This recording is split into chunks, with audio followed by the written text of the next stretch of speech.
Hello, hello, hello. Welcome to Ultraless Crap.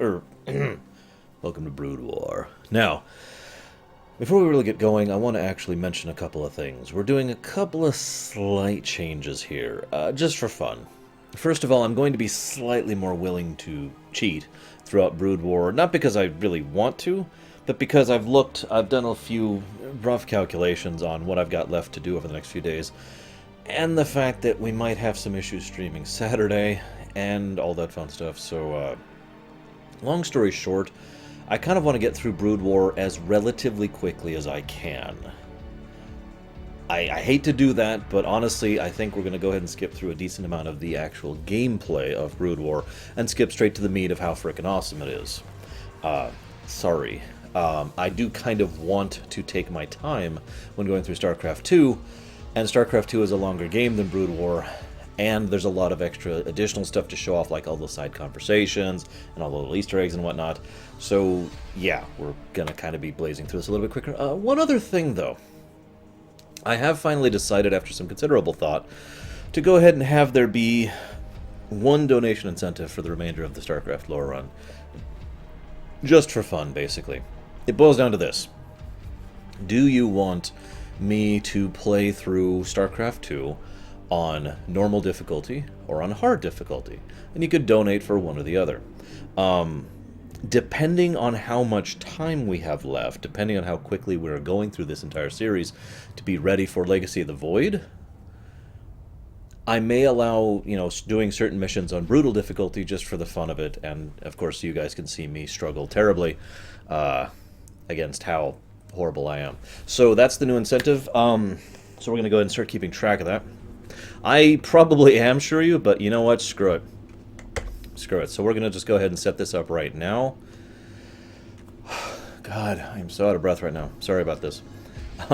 So we're just going to set it at 0. You know what? I agree. We'll go ahead and allow there be an incentive for casual as well. So you can donate for casual, normal, or hard. If we get hard and we don't and we have the time, then I'll consider doing brutal. But the time is the only real restraint. Otherwise, I was actually totally planning on letting brutal difficulty be put through here. Well, see, the thing is, true APM, I'll just be 100% honest. I don't enjoy playing the old StarCraft as much as I do in playing StarCraft 2. So here's the rule for skipping, by the way. I'll just go ahead and toss it out here. It's very simple. If I run out of things to say, cheats go on. No hesitation, no, oh, but I want to do this mission legitimately. Just cheats, let's go. So if I still have stuff to say in a mission, if I'm still talking about the lore or whatnot, we'll just keep playing. But the moment I run out of stuff, the moment I'm like, okay, now what? Power overwhelming or whatever, and we go. I'm assuming that's still the cheat in Brood War. So, with that out of the way,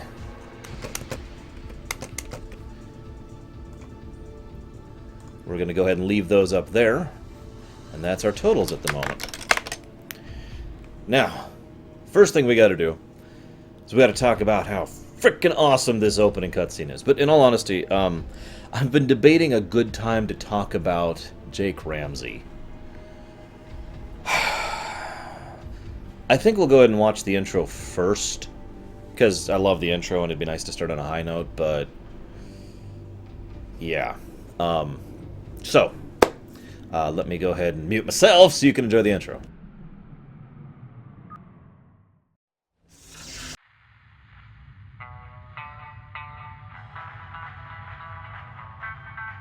I can't see.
in charge here?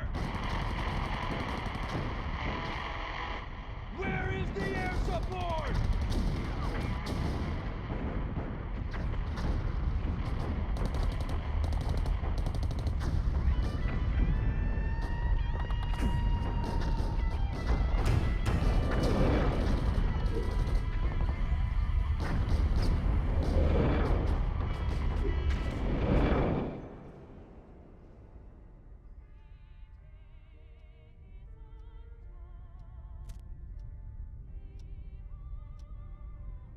So,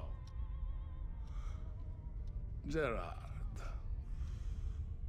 I suspect you have a good reason for pulling me away from my duties. Your vodka can wait, my good Alexei. Come, stand here. You need to see this. I know all about the Zerg, Gerard. We've all seen the tapes 100. You've seen nothing. Dissecting a dead Zerg in a lab is one thing. Unleashing them on men is another. You must go into this with both eyes open. Once started, there's no going back. Are you prepared to go all the way with this, Alexei?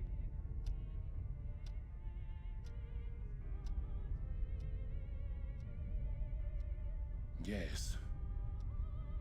Yes, I am prepared to go all the way, my good Admiral.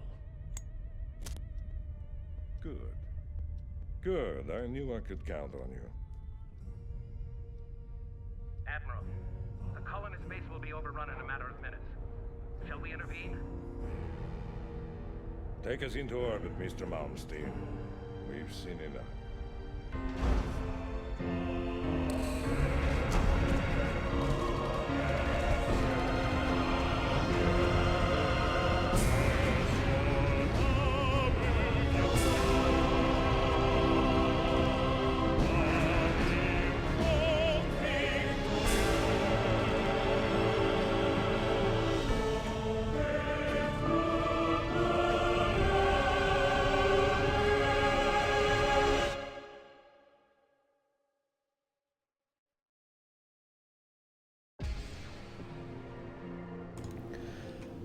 Damn, that's some good stuff. As you might imagine, I have lots of things to say. First of all, go Canada. Second of all, it is obvious. Okay, I have praised Blizzard's CGI team for years and years and years. I actually talked about this back in the original Starcraft. Oh, absolutely, Chemic. Yeah, tell me about it, Kronzer. God. Yeah, and in case you didn't see it, that was a nice swarm of Zerg descending on the trench as the camera panned away there. So, one of the reasons I say that, though, one of the reasons I adhere to this ideal is not just because of the quality of their actual CGI, which is damn good, but they have great direction and great artistic design. Blizzard cinematics breathe symbolism. There's always something relevant going on. It's never just flash for flash's sake. It's always there to do something, right? It's always there to serve a purpose. So we see a lot of obvious... Do you have that copy-pasted, Deutsch? That's like the fourth time I've seen you say that. Yeah, you do. That's awesome. I'm going to talk about that Tripium. They don't just do something to say, here's something cool looking. They do something to actually get across a point in some way or another, for the most part. This is especially true in more modern Blizzard stuff. So there's the obvious symbolism in that scene. We've got the people on the ground and the great sound design. Again, remember I mentioned Starcraft the story the other day? If you just listen to that cutscene, it still works perfectly. You don't need to see it, because the sound design is amazing. It's just tons of stuff, tons of noise. Oh my god! And the beep beep beep beep beep. You can tell it's just perfect. I cannot gush enough about how great the sound design is for that cutscene. But moving on. So you get this strong visual and audio presentation of exactly how bad it is to be in the trenches, literally as well as figuratively. Yeah, exactly, Shuryu. And so they're down there, it's like, oh god, where is the air support? I love that one Marine. Two possibilities for that one Marine, the black gentleman. Either one, he's just a Terran who, you know, has no idea what's going on, and we'll talk about that in a moment. Or two, he's actually a UED Marine. You get a strong distinction between him and the other Marine. The other Marine feels very much more like just a grunt. But that Marine, and the way he reacts to them, and the way he's like, yep, this is over, and he just accepted his death, kind of implies the idea that he knows he's been sent down here to die. Of course, he could just be cynical and know that anyways. We don't know. But I like that interpretation personally, that they sent down a few of their own UED troops, because it really hammers in the point. Second thing, he's doing this rocking thing. Now, if this was an older game, I would say he was supposed to be looking like he's rocking out. But this is not rocking out, okay? What I'm doing out here, what he was doing, this is not rocking out. This is nothing. This is, I'm having a complete psychotic mental breakdown and can barely cohese myself mentally. That was a man who was basically gone. You notice he never says a word. He was just, yep. Yep. And I'm sure some of you out there who have had either panic attacks or anxiety attacks or otherwise some kind of issues like that probably know what it's like when you're in that moment, when you're in that rocking. Yeah, I was going to say Deutsch. You might know that too. I know that as well from my life, and to be frank, from myself. I've had panic attacks. Yeah, that is the breakdown rock. He's gone mentally. He's just... You can just hear him just and all of that just emphasizes just how horrible it is to fight the Zerg. How terrible it is down in the thing. By the way, another wonderful, horrible note. The one Marine is being stabbed to death by the Hydralisk, and a firebat comes up and starts mowing it down. You can still hear the guy who is currently still alive after being stabbed by the Hydralisk screaming as he's burning to death.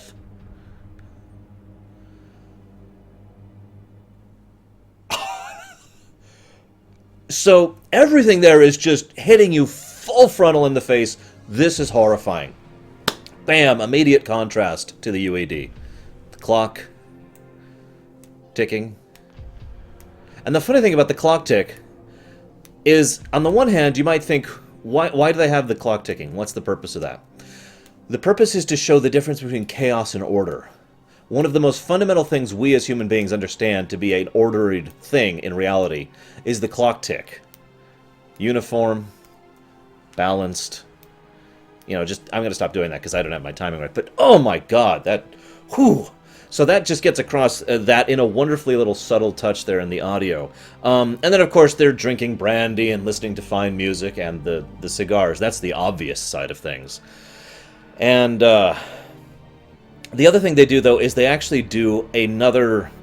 it's hard to explain. Anybody who's worked in sound design knows what I mean. Silence doesn't work when it comes to audiovisual presentation. You actually can't do just silence. You have to do, like, something that emphasizes silence. So what they did was they kind of lowered the overall volume of everything happening. The voices, the music playing in the background. Everything is just... down low, calm, quiet, etc., that kind of a thing. To really emphasize the contrast. And then some other interesting things happen. For those of you who haven't read the books or anything like that, de Gaulle was the one who was really hesitant about the idea of using the Zerg. He didn't want to. He actively didn't want to. And Stukov, again, originally...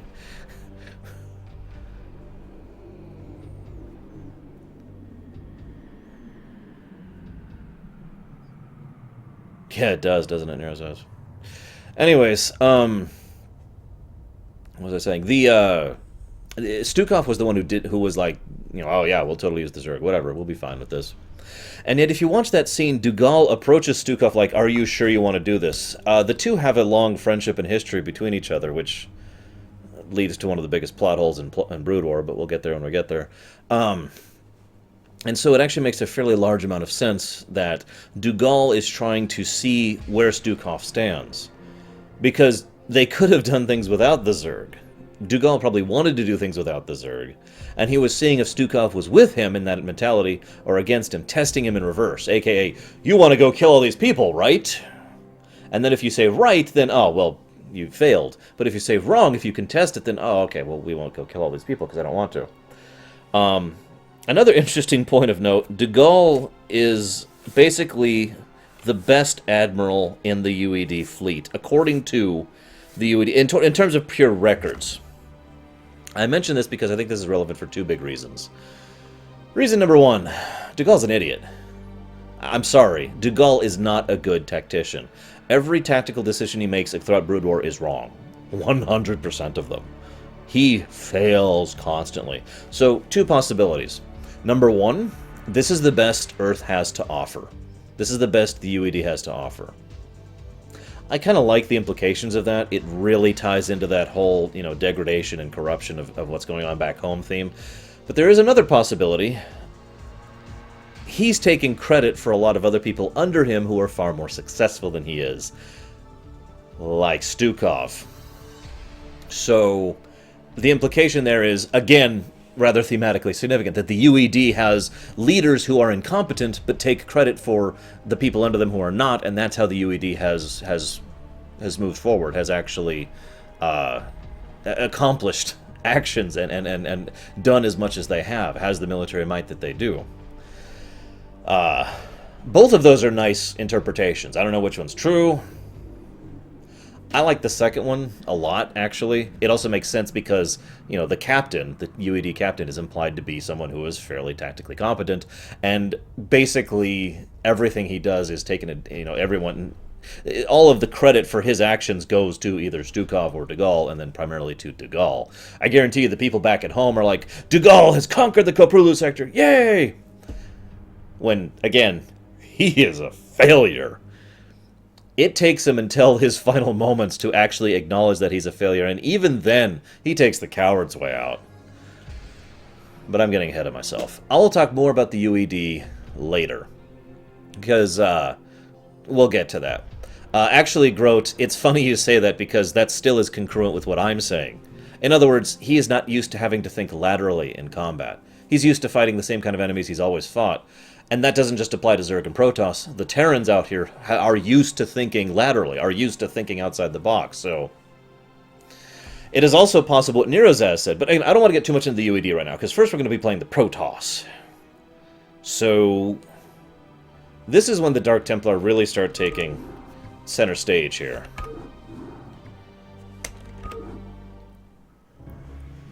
The nefarious Zerg overmind has been destroyed, and the Protoss homeworld of Ire now lies in smoking ruin. As the executor of the remaining Protoss forces, named Artanis, you must now attempt to reunite your belligerent people and save them from the ravenous Zerg, who still roam mindlessly across the blackened field of Ire.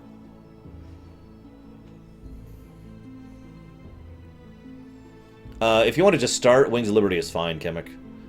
If you like Wings of Liberty, you'll probably want to get Heart of the Swarm anyways. Exactly, Chemo.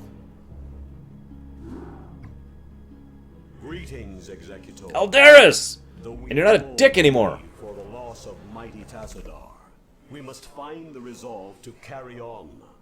He sacrificed himself to destroy the Overmind, but many Zerg still rage across our ruined homeworld. Without the Conclave to lead us, or the protection of our great fleets, it seems we must fend for ourselves. Aldaris is correct, Executor. As we have both seen, the Zerg will not halt their rampage until every last one of us is dead. I suggest that we retreat to our last functional warp gate and travel to where the Zerg cannot follow us. With all due respect, Zeratul, the Protoss do not run from their enemies.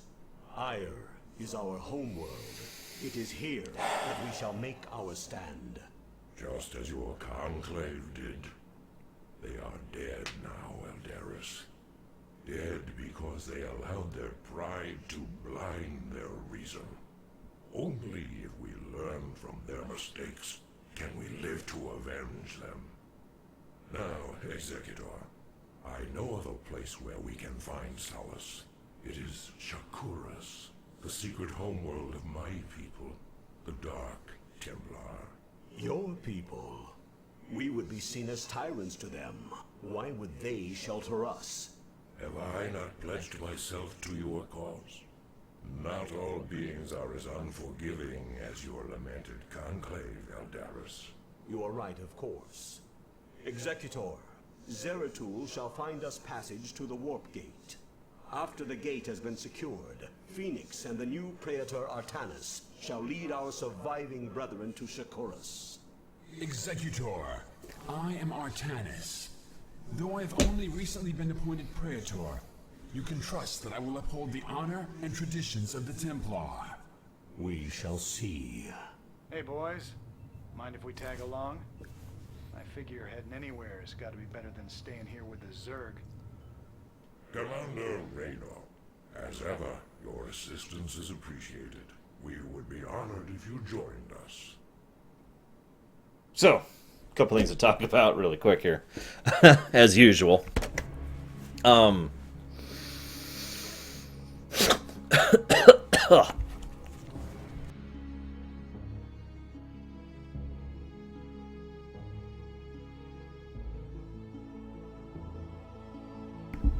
Excuse me. First of all, Aldaris' transformation is all over the place. Hang on, Grote. I'll discuss that. I like Aldaris' transformation. On the one hand, some people look at it and say, oh man, he's still being a dick. Why is he still being a dick? But he actually isn't. Really, pay attention to what he's saying. He still has the normal Protoss arrogance, just like basically every Protoss does. But he is definitely no longer a party puppet. He is actually willing to use his brain and think for himself. Tracker asked how did this change? The Conclave was annihilated, destroyed by the Zerg. We don't know exactly how. I actually researched this in between now and then, just to verify. Yeah, exactly, Zed. But pardon me. We God!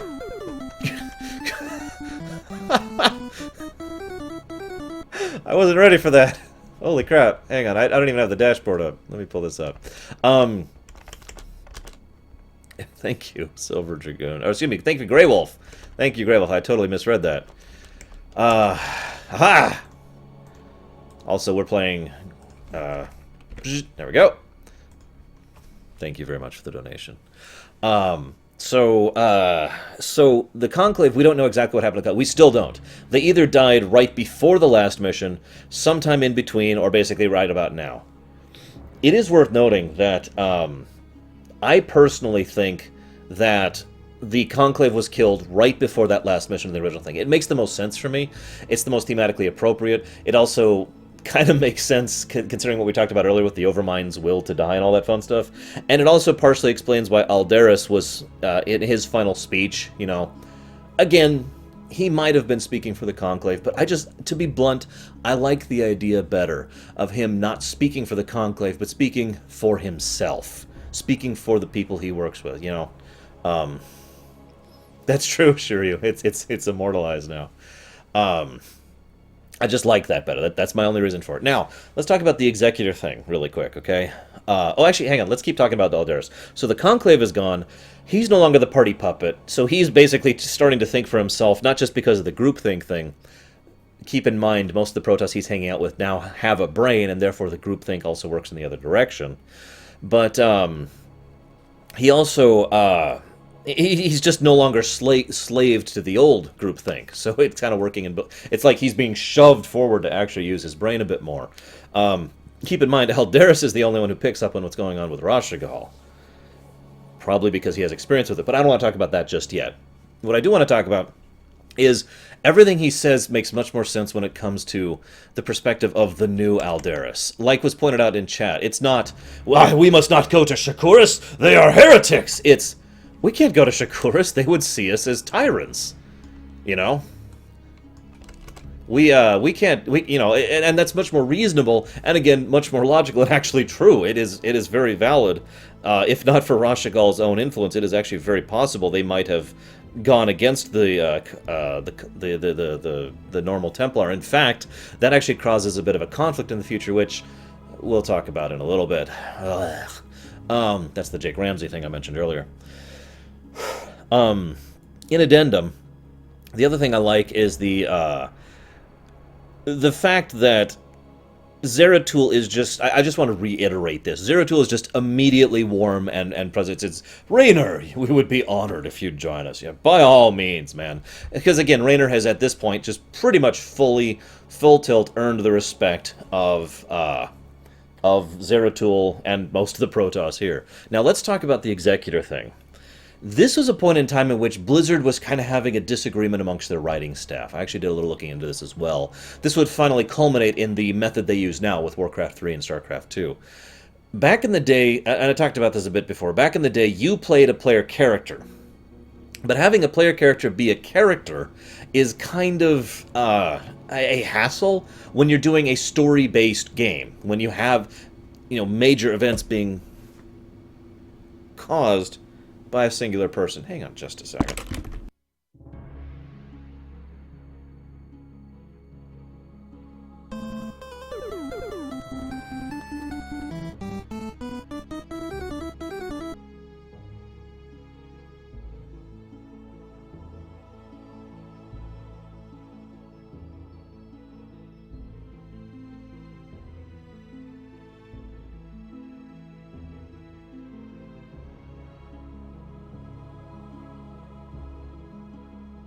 Screw it. I give up on that freaking UPS thing. Leave it at the damn door. Anyways, what was I saying? So originally, that's how it worked because they didn't do the cohesive story thing in RTSs back in the day. Wait, did Samurai just donate?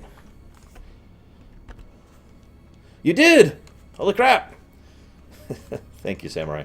I will put that towards the hidden donation incentive.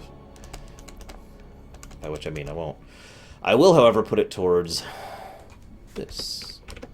There we go.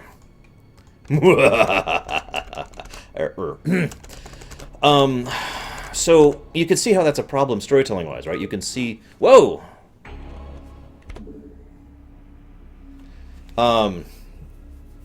You can see how it's a hassle having the viewpoint character who has no name and no personality, no anything, other than the fact that they're a major component of a story. You see why that's a bit of a problem. So... You went wrestling. Hang on. I want to touch spot topping about this really quick, because I don't want to lose my train of thought. So... This is, like I said, this is the point in time in which they're finally trying to shift more towards having actual characters rather than player characters. So, for example, in Warcraft 3, the player character concept is gone completely. There is no general, or warlord, or master. There's just thrall.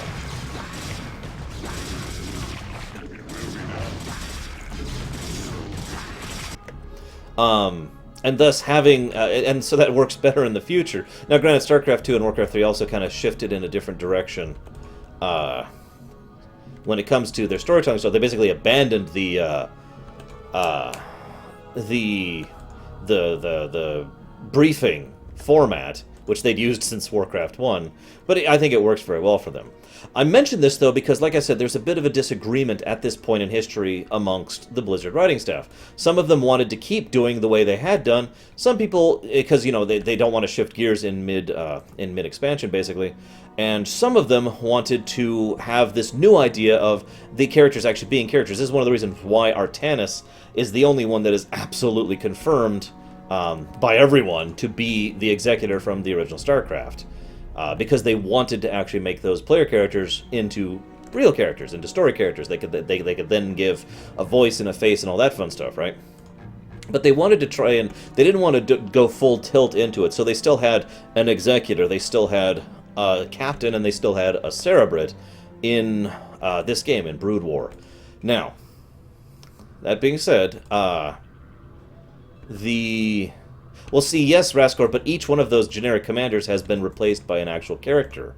The commander from Command & Conquer 1, the general from Command & Conquer 1, was actually, what's his frickin' name? James Earl Jones's character in Command & Conquer 2, and there's a few other examples of that kind of a thing. Hello. But I'm getting off topic. So, there was a lot of disagreement on what they were going to do with this game, as to whether or not they were going to keep that format, and that's one of the reasons why I say that we're playing Artanis, yet we're actually not. Because, for the most part, the Executor that we're playing as doesn't matter to the story, not like it usually does. So, like, there's no relevance to this Executor other than the fact that on occasion they will reference the Executor when it comes to mission briefings. Otherwise, it's just the characters interacting with each other. Now, that being said, if you're paying attention, both the UED storyline and the Zerg storyline are very definitively the opposite of that. You are still playing a nameless, faceless captain and a nameless, faceless Cerebot. I'll talk more about those when we get there, but both of those make sense for their stories, because the UED doesn't give a damn about its captains. I already kind of mentioned this. And Kerrigan certainly doesn't give a damn about her, the Queen of Blades certainly doesn't give a damn about her Cerebrits. So you being a nameless, faceless character makes sense in those campaigns. But they were still stuck with the format for this one, so they kind of had it be the Executor, but kind of not, and it's just some waffling of disagreement amongst the writing staff. Now, as several people in chat have pointed out, it is actually quite likely that we are actually playing Selendis here. To my knowledge, we still do not have a verification on if this is true or not, and we may never, let's be honest with ourselves. But I do actually like that idea a lot. You know, I was joking earlier about playing the, playing Artanis, because it actually makes way more sense and is way more thematically appropriate to be playing Selendis here. That, and I admittedly like Selendis. She is a very archetypal Protoss, and pretty cool for it, so, you know. Oh, crap. Ugh, really?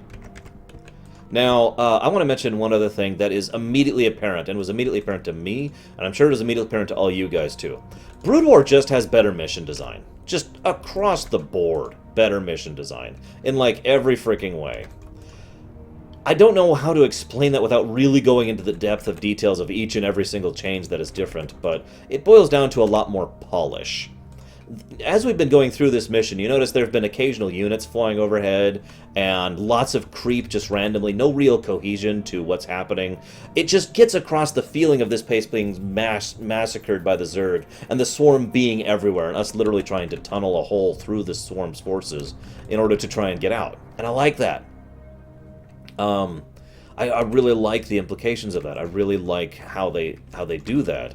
And again, that's because of the more effort they put into this. If you've ever dissected some of these missions in the map editor, you'll see they just have dozens and dozens and dozens of triggers everywhere to have things like, you know, suddenly there's these random zealots who are attacking this Ultralisk, and there's these random I forget what they're called, but location zones, or whatever they're actually called back in Starcraft 1, where they will send units from point A to point B to give that impression of a roaming swarm going on in the background. It's really well done, and amazing design. It's one of the reasons why, you know, most of the time when I get into a discussion with someone who actually is willing to talk about it rather than rant and rave about why, you know, StarCraft 2 versus StarCraft 1, the one point I always make is most of my complaints with the original StarCraft are with the original StarCraft. Brood War really pushed the envelope and really did some great new things with it. Sorry, I keep skipping over the dialogue there. I really wish there was a way to separate dialogue and sound effects like there is in more modern games. Also, this mission is really indicative of the new mindset. Sure. Of how Brood War is going to be pretty much the entire time. Remember how I mentioned in the original StarCraft there's basically only 3 types of missions? Hold the line. Let's see, there was hold the line. There's the standard you have a base, they have a base, and you have a base and they don't have a base. Or no, I'm sorry. You hold the line, base versus base, and the dungeon missions. And that was it, really. A lot of the missions were just kind of the default, okay. Well, see, then you can't hear the voice actors when they start talking, Theodoricos. Yeah, I'll try it, sure. We'll just turn it down a bit here. It's okay, Qualitas. Their sacrifice will not be in vain. What? Yeah, exactly. Raise army, go kill. In Brood War, it's like the exact opposite. There are hardly any just you have a base, they have a base missions. And even the missions that are you have a base, they have a base, usually there's some gimmick to help vary it. For example, on the assault on Core Hall, we have a base, they have a base, but their base varies based on what we've done, and they actually have specific AI scripts set up to force them towards this particular type of mentality, of attack approach and tactics and whatnot. Nice, True APM and Chemic.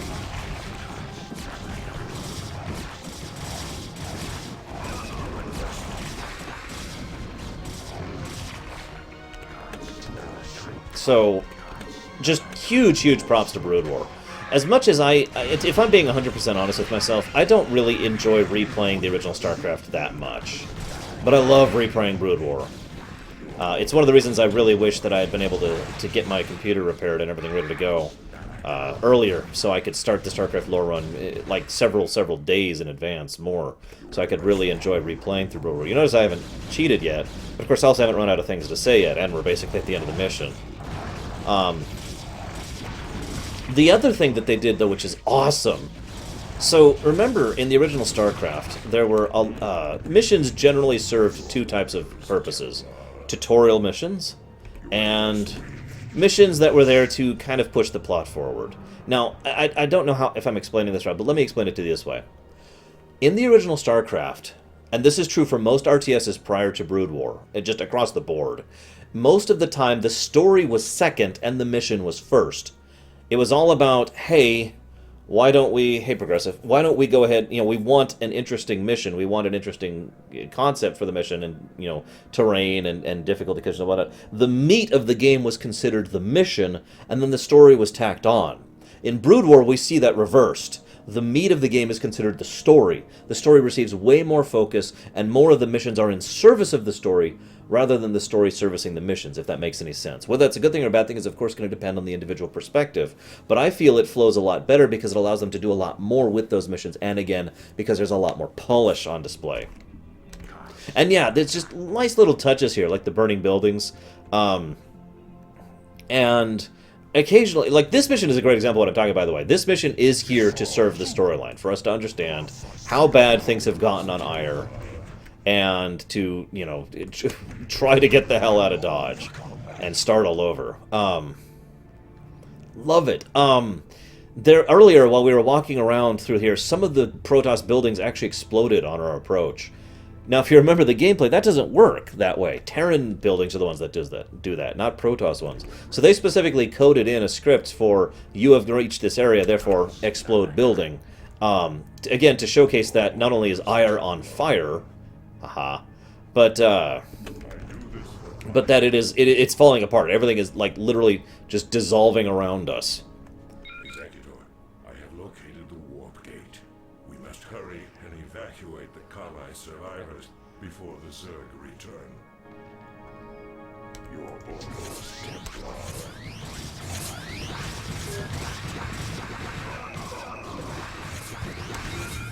Don't worry about getting your people through the gate, Executor. Phoenix and I will hang back and protect our flank until everyone is through.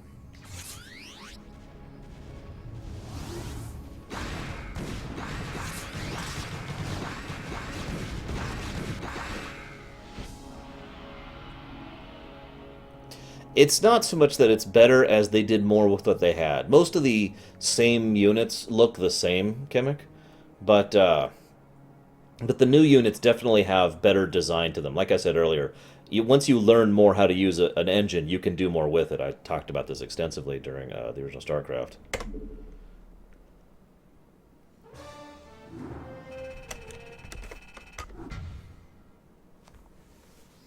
Shakuras is gorgeous, by the way. Really, I love Shakuras aesthetically. Entaro Tassadar, Executor. The survivors from Ire have made it safely through the gate. Yet, amidst the chaos of our retreat, we lost contact with Phoenix and Raynor.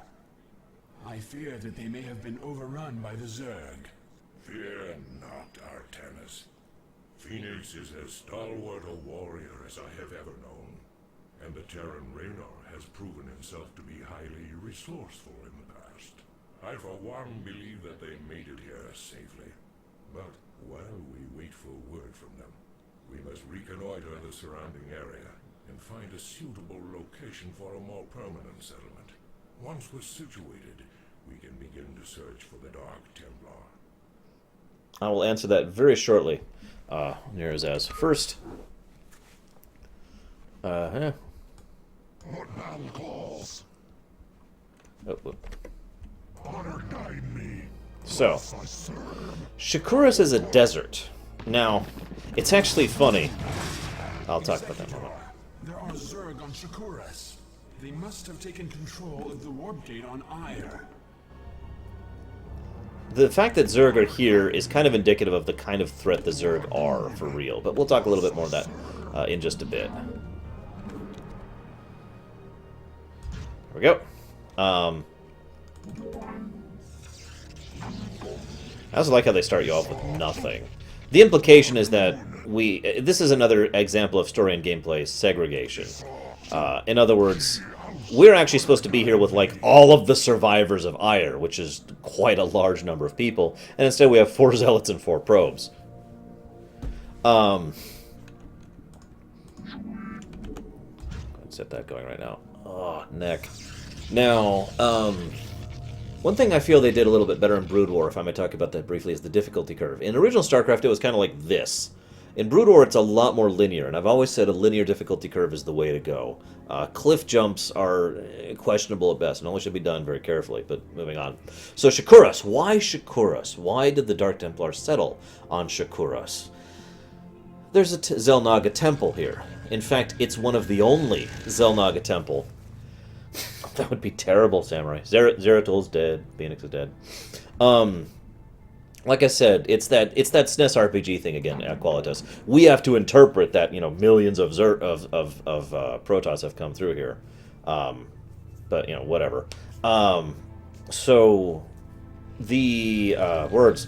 Shakuras had a temple. Now, this is significant for reasons I'll get into in just a moment. Basically, there are not that many natural... I'm using the wrong word. There are not that many completed, that's a good word, completed Xel'Naga temples in the galaxy. There are actually a list of Xel'Naga temples, and we encounter quite a few. Most of them, however, are incomplete, or broken down, or have been invaded, or have actively been destroyed, probably by Amon. The temple here was fully intact. Hello!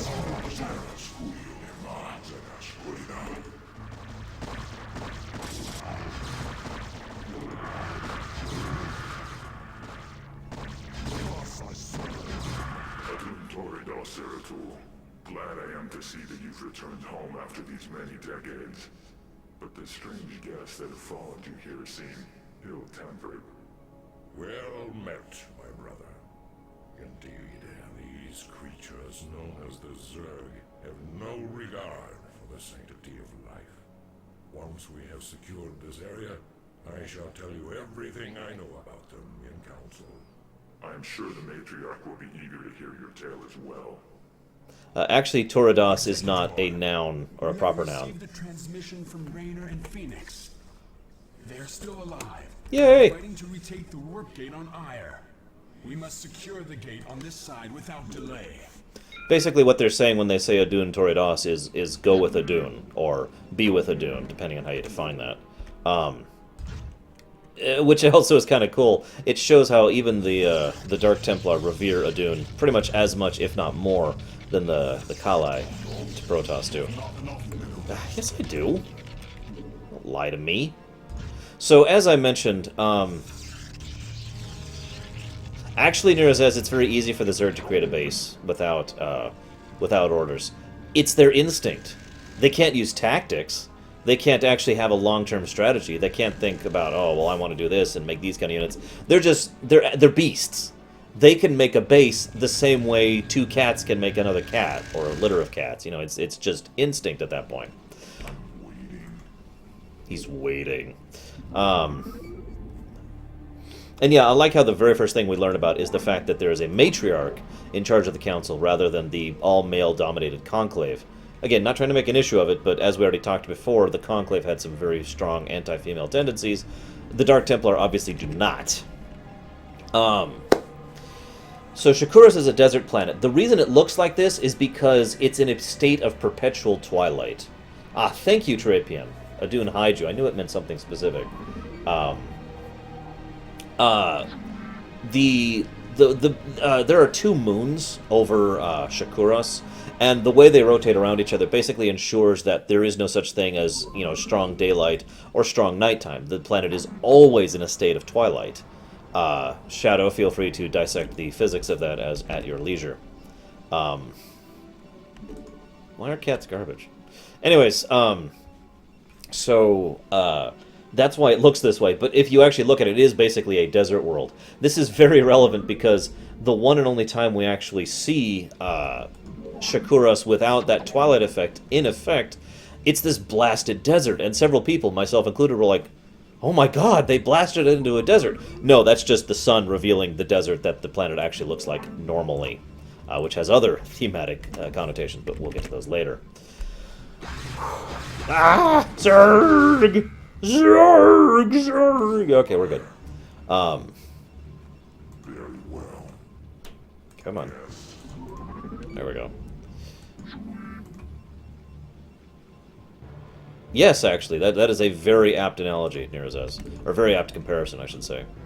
Actually, no, Schmeidelf, because there is always the light here. That's the thing, there's no nighttime, like I said earlier. Also, in addendum to that, it is actually mentioned that the Dark Templar have basically adapted, because they're the Borg, apparently, in a manner to absorb more energy from the light than the other Protoss require. Shrug. It also kind of... it also kind of hints at the nature of the Dark Templar versus the Conclave Templar, aka innovation. The Dark Templar do actually try to innovate to an extent. We'll talk a little bit more about the innovation or lack thereof of the Dark Templar later.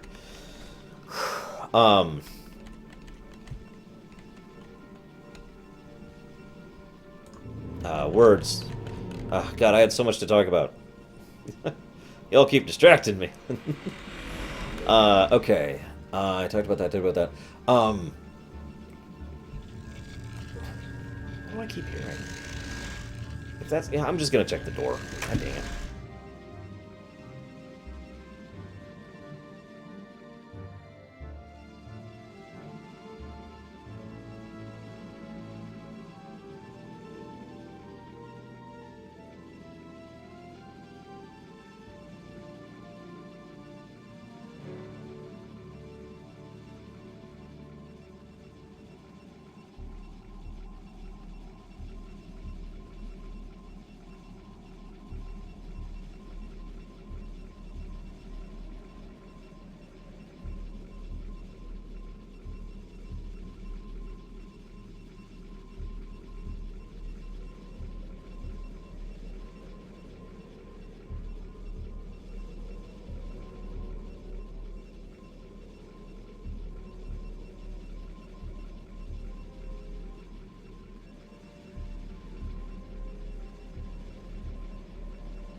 Hey, we're winning, I think, maybe.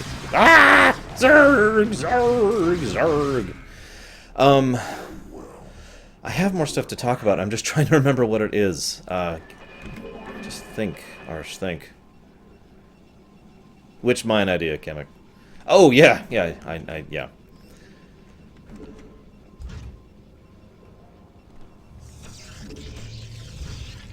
Chair has reached level 2.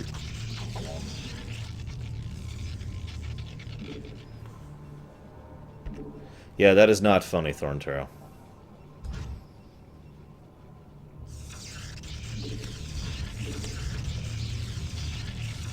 Alright.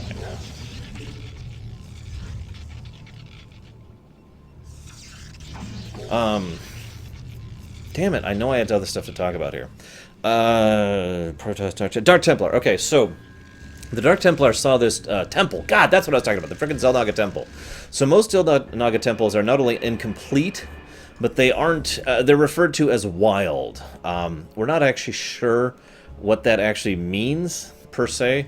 But what we do know is that it means that, well, to put it as nicely as I can, most Xel'Naga temples are extremely dangerous, death traps of doom and horror. And that's a terrible thing. This temple is the only temple that actually contained a fairly large amount of Xel'Naga information. Now, we do know why the Xel'Naga established their temple here. It is because of the fact that this planet is basically awash in multiple energies, most notably void energies.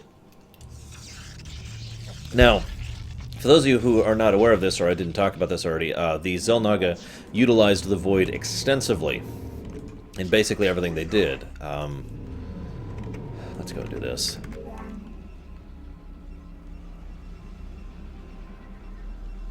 There we go. So it's very likely that the energies of this place are what drew the Xel'Naga here in order to cause them to place this temple here and actually bother... Oh, really? Bother to put the effort and time into establishing it. Now, here's an interesting little fact. The purpose in this temple is the purpose we actually see it used for.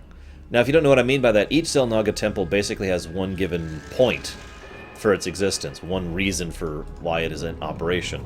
And this place's point is to be a giant freaking bomb. It is basically designed to be a mass detonation device, which can completely wipe out a given species, basically in a pseudo-Halo style. In other words, wiping out all of a given type of energy, which is interesting in its own right, but... not energy, see, I'm using the wrong term. A type of organism. It's actually funny because it might not even work against the humans. Well, maybe not the humans, but like a multi-species force would not really be affected by this weapon. It would only work against a species that is unified, like the Zerg, like humans, etc. The Xel'Naga, to our knowledge, emphasis, does not actually have a religion, no. I do have to add that to our knowledge because we don't actually know that much about the Xel'Naga still. That's a good question, Nero says. We don't know exactly. However, given what happens at the end of this Protoss campaign, it is actually quite possible that that is the reason, because they actually bothered to test the weapon or use the weapon for whatever reason on Shakuras, and that's why it was blasted down to being a desert. We don't know for certainty, though. Now, the other thing I wanted to mention... Whoops. The Dark Templar are kind of unique in that I'm stupid and need to get some stuff going, like right now. Let's do this here. Actually, no, let's do it up here. Ah!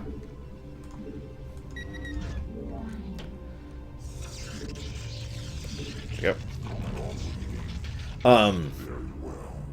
See, the Dark Templar innovated because of the same reason that the Terrans had to when they were first set here. Shoutouts to EQ. Hey, we found it. We will save them.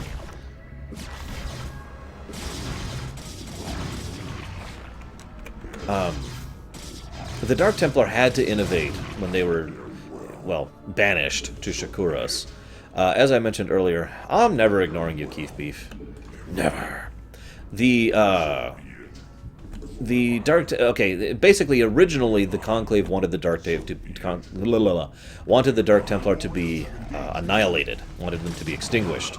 The in-between of exactly what happened, the compromise was that we won't murder you, we'll just banish you from the world forever, and you never can come back.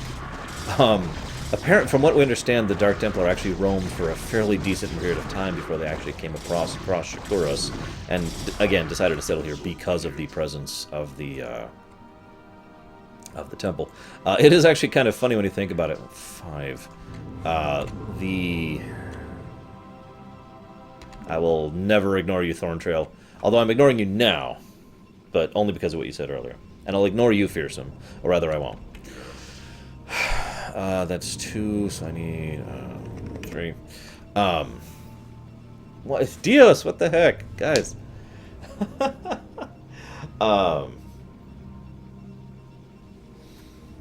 You don't like the appearance? You don't like the appearance of my base? You don't like my nice lines and my nice grid setup? Pseudo grid setup, anyways.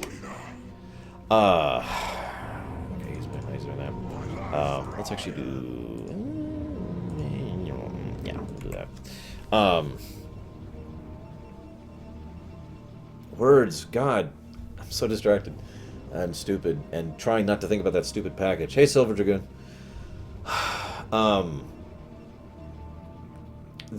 So the Dark Templar had to innovate. It's one of the reasons they think differently from everything else. But as I said before, I think the Dark Templar are not, perfect. I don't think they're super amazingly awesome or anything like that, because they kind of have... Yes, I know Thorntrail, and the more you mention it, the more likely it is to happen. Okay? This is why I just don't acknowledge that as a thing. Because all it is bait people into trying to do it. Okay? Moving on. So... let's go ahead and get back into the field here.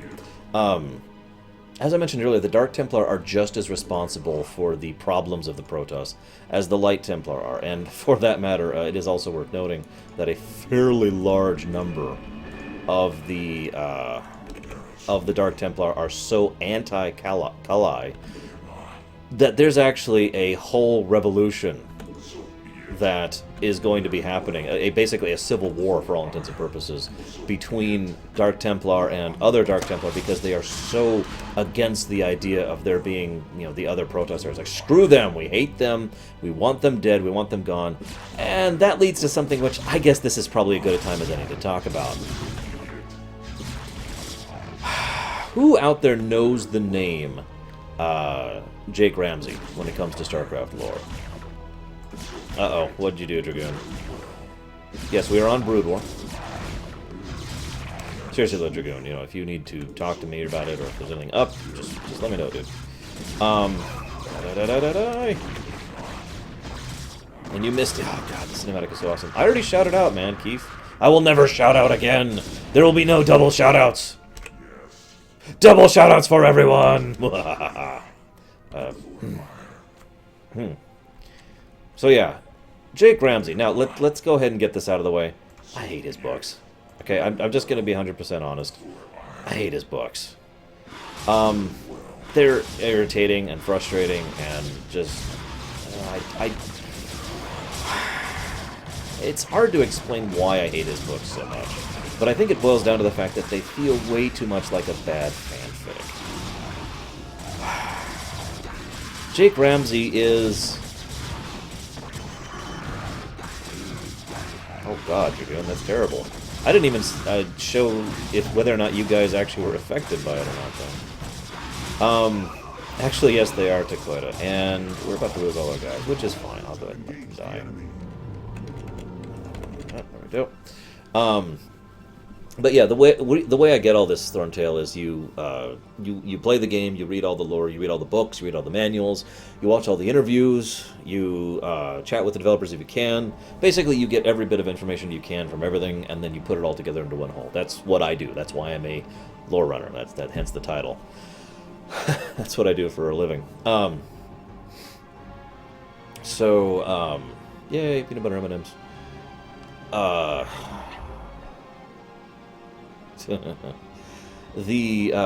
So Jake Ramsey, right.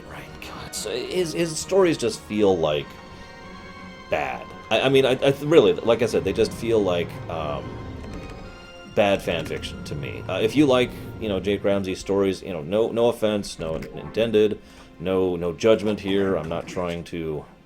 Wait, another shout out, EQ? Why do you want so many shout outs, EQ? God, man, I give you shout outs and you want more. I must never give shoutouts again.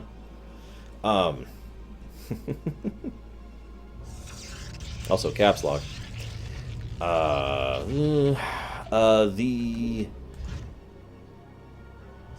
just don't enjoy it. I don't have else to put that. Now, that being said, part of the other reason I don't enjoy the Jake Ramsey stuff is because they took him and all the stories about him and just basically kind of turned him into absolutely critical to the story of StarCraft. Now, I find that funny because he is literally never mentioned, ever, by the way, in the actual games. Not even once is he brought up. The effects of his actions are brought up quite a few times, but he is never there, nor is Zamara or Ulstraz or Commander Alan Shezar. None of them are actually ever mentioned throughout the entirety of StarCraft. In StarCraft 1, in StarCraft Brood War, in Wings of Liberty, none of it. It's not there. It doesn't exist. But the funny thing is, virtually everything of the entire series is a direct result of their actions. I could go down the list and just explain all the things that they did. Alright. One more shout-out, EQ. This is the last one. Shout-outs to hashtag banter.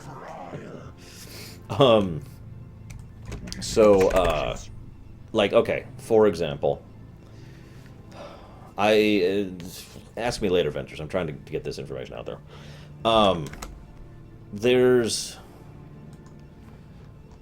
Okay, so let's see. First thing that happened is Ramsey is pretty much directly responsible for everything that happens with regards to Valerian's character arc, and his fascination with archaeology and his discovery of Protoss artifacts, etc.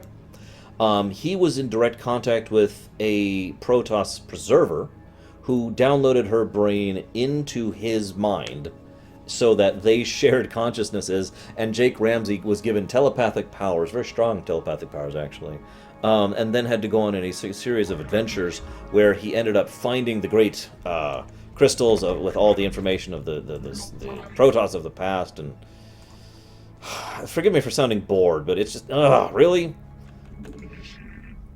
A couple of things. The reason the warp gate on Ire actually still functions in past this point, because Raynor's about to shut the gate down.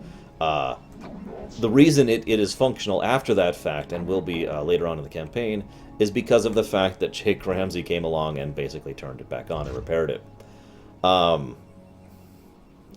I'm with you, Deutsch.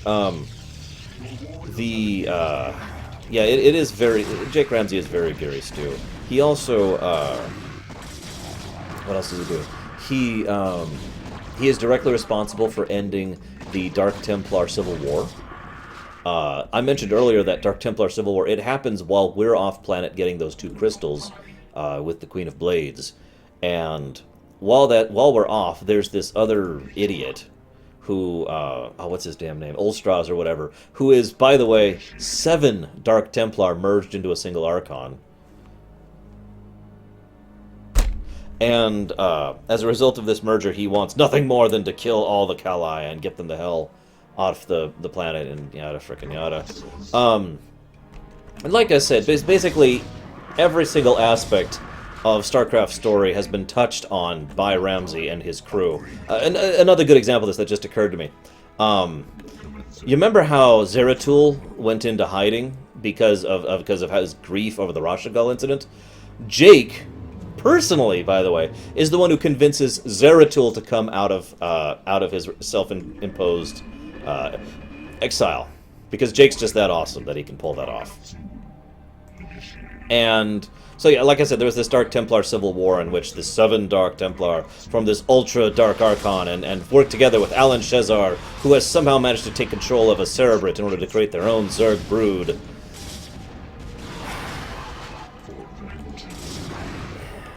You kind of get why I just don't like the Jake Ramsey stuff. Now, it is established canon, blah, blah, blah, but I just don't care for it. And if I'm being honest, it doesn't add anything to canon. It doesn't add anything to the story or the characters. It's just, oh, and by the way, there's this other character who's totally cool, and this other totally cool character is responsible for, like, half the events of the series. Really? Just... really? Hey, Night Forger.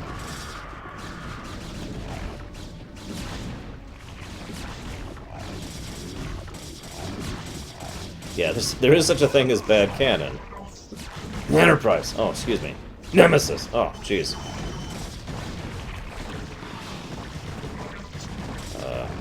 That's bad. Your warriors have engaged the enemy.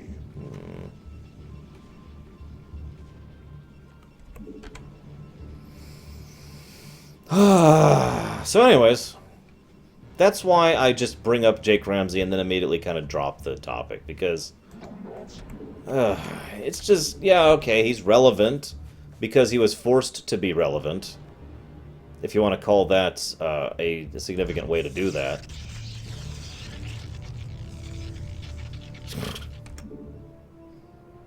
Why don't we go ahead and get this thing going?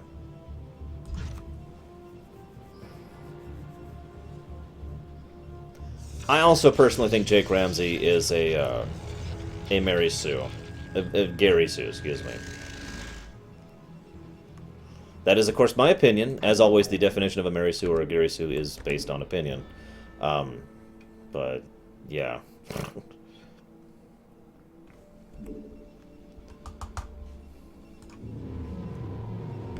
I suppose we could do that.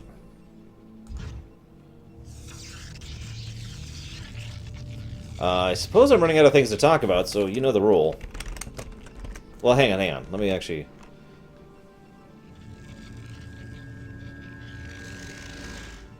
Yeah, seriously, Groat. Hang on, I want to look up the name of the other one. So yeah, he's a maverick archaeologist who worked with Valerian and discovered the ancient wonders and the golden spiral and... Oh, by the way, speaking of other ways in which Jake Ramsey is kind of a Gary Sue, in my opinion. Okay, the Protoss woman, whose name I can't remember right now, forgive me, it's Zamara, I want to say. She created a lock. She created a lock on the her prison to save her life, for reasons I'm not going to go into right now. That lock was uncoverable if someone could unlock the puzzle of the Xel'Naga, if they could think in a way that was very Protoss, and only someone who thinks with the upper ways of a Protoss could. And wave after wave of archaeologists came here and just could not solve the lock. And Valerian was sending just all of his best people and all of his amazing people to try and open this lock. And Gary shows up and he's like, or excuse me, Jake shows up and he's just like, well, why don't I just do this? Bam! And it opens up. It's like, like I said, he just kind of rubs me the wrong way. So, again, apologies if you happen to really enjoy him as a character or his books. I mean no offense, really. There it comes. Yeah, pretty much, Raskor. Jake Ramsey is basically the Ronin of Starcraft. Oh, I got more, Takoida. Hang on, let me see. So we got... so he knows all of the Eon of Strife, because his brain was capable of dealing with all that. He also constantly is getting betrayed by everyone around him, but he is so awesome he convinces several of the people who betray him to end up working for him in the end. Let's see. He also fights the super ghost, Devon Stark, who you've never heard of, and he also goes after the Queen of Blades at one point in time, because she wanted the Protoss knowledge in his brain, because his psychic emanations were so powerful they drew her attention. Also, while we're on the subject of Jake frickin' Ramsey, damn it, Thorntail, could someone else answer him again for me so I don't have to repeat myself? Hate having to do that. Oh, get on the ship.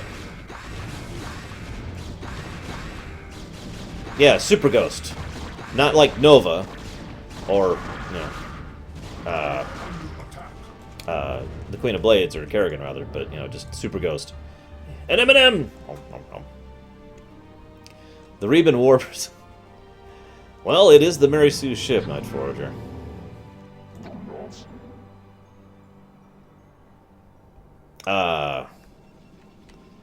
So, in addition to the various other Agamemnon problems I have with Jake Ramsey, he's also integral to the Tel'Darim storyline. As I will talk about when we get to Wings of Liberty, I don't like the Tel'Darim. I think they were a mistake. And I think they don't really add anything to the story, to be completely blunt.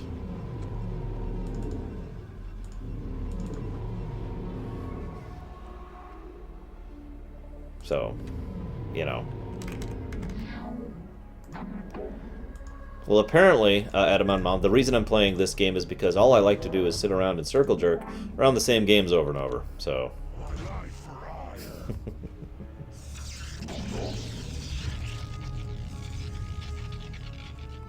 Honestly, I don't actually like the design that much, Night Forger, even ignoring Nemesis. Like, from a purely aesthetic perspective, it's not my kind of ship. Oh, you gotta be kidding me! You gotta be kidding me. Wait, we can kill one Zerg. We can kill a Ling. Yes! Probe power!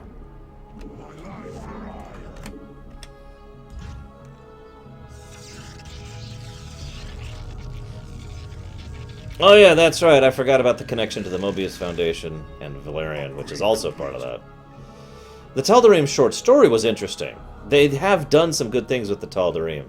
The problem is the Tal'Darim were not fully realized in Wings of Liberty, so they're kind of not really...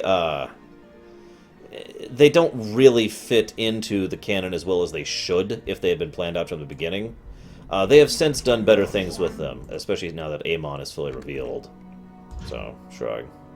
I'm sorry, Baronessa. When did Brood War come out? Of course the Protoss have religious sects. They have, there's the Protoss who worship the Xel'Naga, the Protoss who worship nothing, and the Protoss who worship Amon. And that's basically it. Those are the three.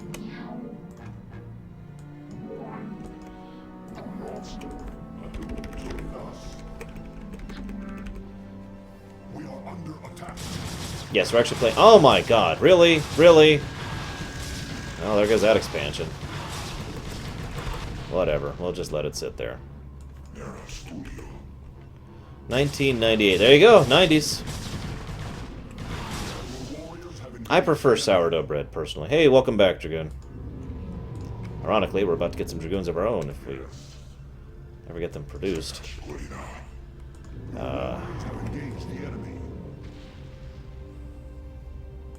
The Xel'Naga, Dakota. So we have to have 4 from each. Bleh. That doesn't even out. And yes, I'm just letting them die. It's not worth dealing with.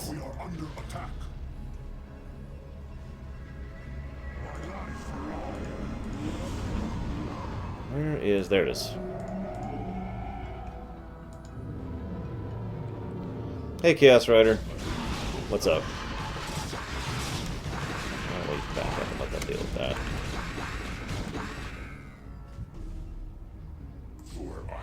Yeah, I think I'm running out of stuff to say, so... That's the rule. I have run out of things to say. So, on we go. Wow, Dark Templar take forever to build.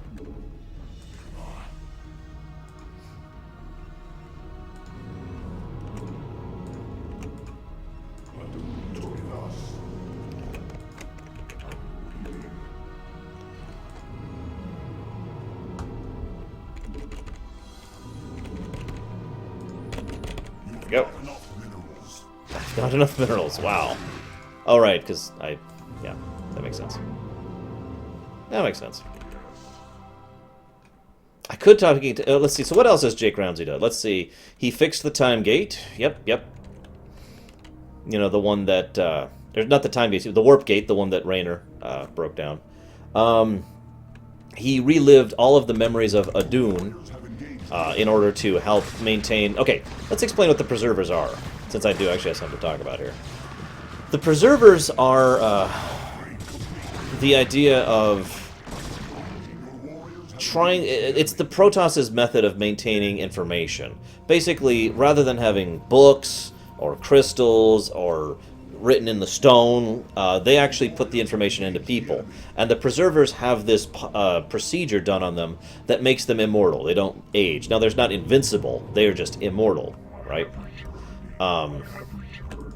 And so the Preservers walk around just having all that knowledge, walking around in their brains forever. Naturally, that means Jake Ramsey has all the knowledge that she had, Zamara had, in his brain as well, including basically all of the Eon of Strife and a fairly large amount of Adun, as I mentioned before.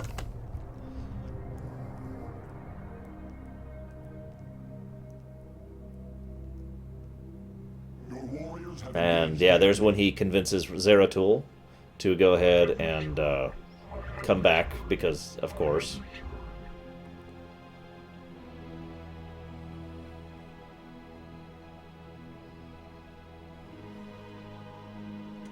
Oh, that's right. I forgot about that. God. So the Super Ghost I mentioned earlier, he actually ends up sacrificing himself. Quite literally, by the way. He literally accepts dying in order to satisfy Mengsk's desire for the knowledge that's inside Ramsey's brain, so that Ramsey may live on. Because everyone just loves him that much. Your warriors have engaged the enemy. I am needed. And that's all I got about Jake Ramsey. Thank God. Yeah, the Super Ghost is dead. Jake Ramsey is not. Jake Ramsey went on to continue and be a stupid idiot. Executor, my crew and I will remain here on Ire and shut the gate down on this side. It's the only way to make sure that the Zerg won't send more reinforcements to Shakuras. You will be hopelessly outnumbered. And once the gate is shut down, there will be no one to save you should you be overrun. Yeah, well, I'm a man of action. What can I say? I shall remain with Raynor as well, Executor. My duty is to Ire after all. Farewell then, brave warriors. We will send through all the troops we can spare. Thanks. You kids just remember to play nice from now on, okay? Wish us luck. Yay, we did it. So I also forgot the time in which, during StarCraft 2, Ramsey deliberately turned himself over to the Dominion in order to save the woman who had been trying to kill him in the last thing, but they had ended up together, because of course they did.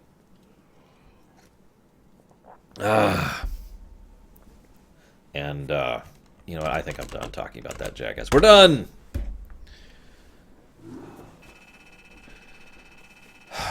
I suppose I actually... oh, Jason Solo is worse. Jake Ramsey is just... Like, imagine you've got this story arc, and then every now and then you're like, oh, and then he was here. And then he was here. And he did this. And he did this. Jason was much worse than that, but I don't want to talk about him right now. Oh, I have the Krenzler effect going on. So, what Raynor does there is very Raynor. Not only because of the fact that it's his nature to try and help people and take action, but wow, Baronessa. But because but because of the fact that, remember, Raynor basically has nothing going for him at this point in time. Really, he's got his friendship with Phoenix. No, admittedly, he also has Matt Horner, but Matt Horner's with him. So his only real alternative. I mean, I'm just trying to say the fact that Raynor doesn't have much to live for. So I actually have no doubt that he closed okay, that's enough. He closed the portal fully knowing that there's a pretty damned good chance he was going to die. But that being said, I don't think that he was actually suicidal per se. In other words, we know that he actually went. We actually know that he went and bothered with Phoenix, with the Hyperion, with his Raiders, and with Matt Horner to survive and basically escape, and they would still be relevant in the future. Let me say that I love what they did with Raynor in this game, because Raynor was one of the primary focus characters of the last campaign, to the point where he was literally in all 3 campaigns. Now, that's true here as well, but in this campaign, Raynor is doing a lot of things in the background, and we just suddenly see him show up having accomplished all the things he's already done, and we see the effects of his accomplishments. And I think that's some really good writing and a great way to keep Raynor relevant to the story, but also kind of push him to the background so they could focus on other characters. I think that's really well done. Of course, I like Raynor, so what do you want from me? So yeah, here's Shakuras, the desert wasteland, Twilight.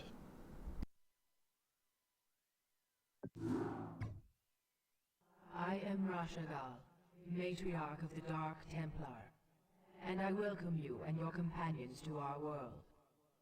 Zeratul has informed me of the fall of Ire, and I am deeply grieved. I am one of the few Dark Templar old enough to remember our ancestral home with clarity. Yet no matter how tragic the circumstances, it is clear that fortune has reunited our people. We Dark Templar will never forget our banishment from Ire, nor the Conclave's sins against us. But you and your companions are no longer of the Conclave. The example set by your fallen hero, Tassadar, has shown you that when the light and dark sides of our energies are united, our power is undeniable. But Matriarch, the Zerg who have followed us here are unlike any enemy the Protoss have ever known. You speak the truth, Judicator.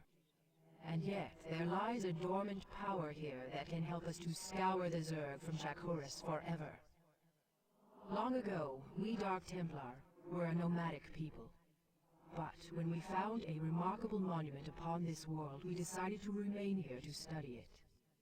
We discovered that the enormous structure is actually an ancient Zelnaga temple, dedicated to the race that sired us all. The temple is situated above a nexus of powerful cosmic energies. If we were to access those energies... Then we should strike now while the Zerg still muster their forces. Alas, we cannot. In order to properly channel the energies of the temple, we will need the twin crystals, Urash and Callus, that legends say were separated many ages ago.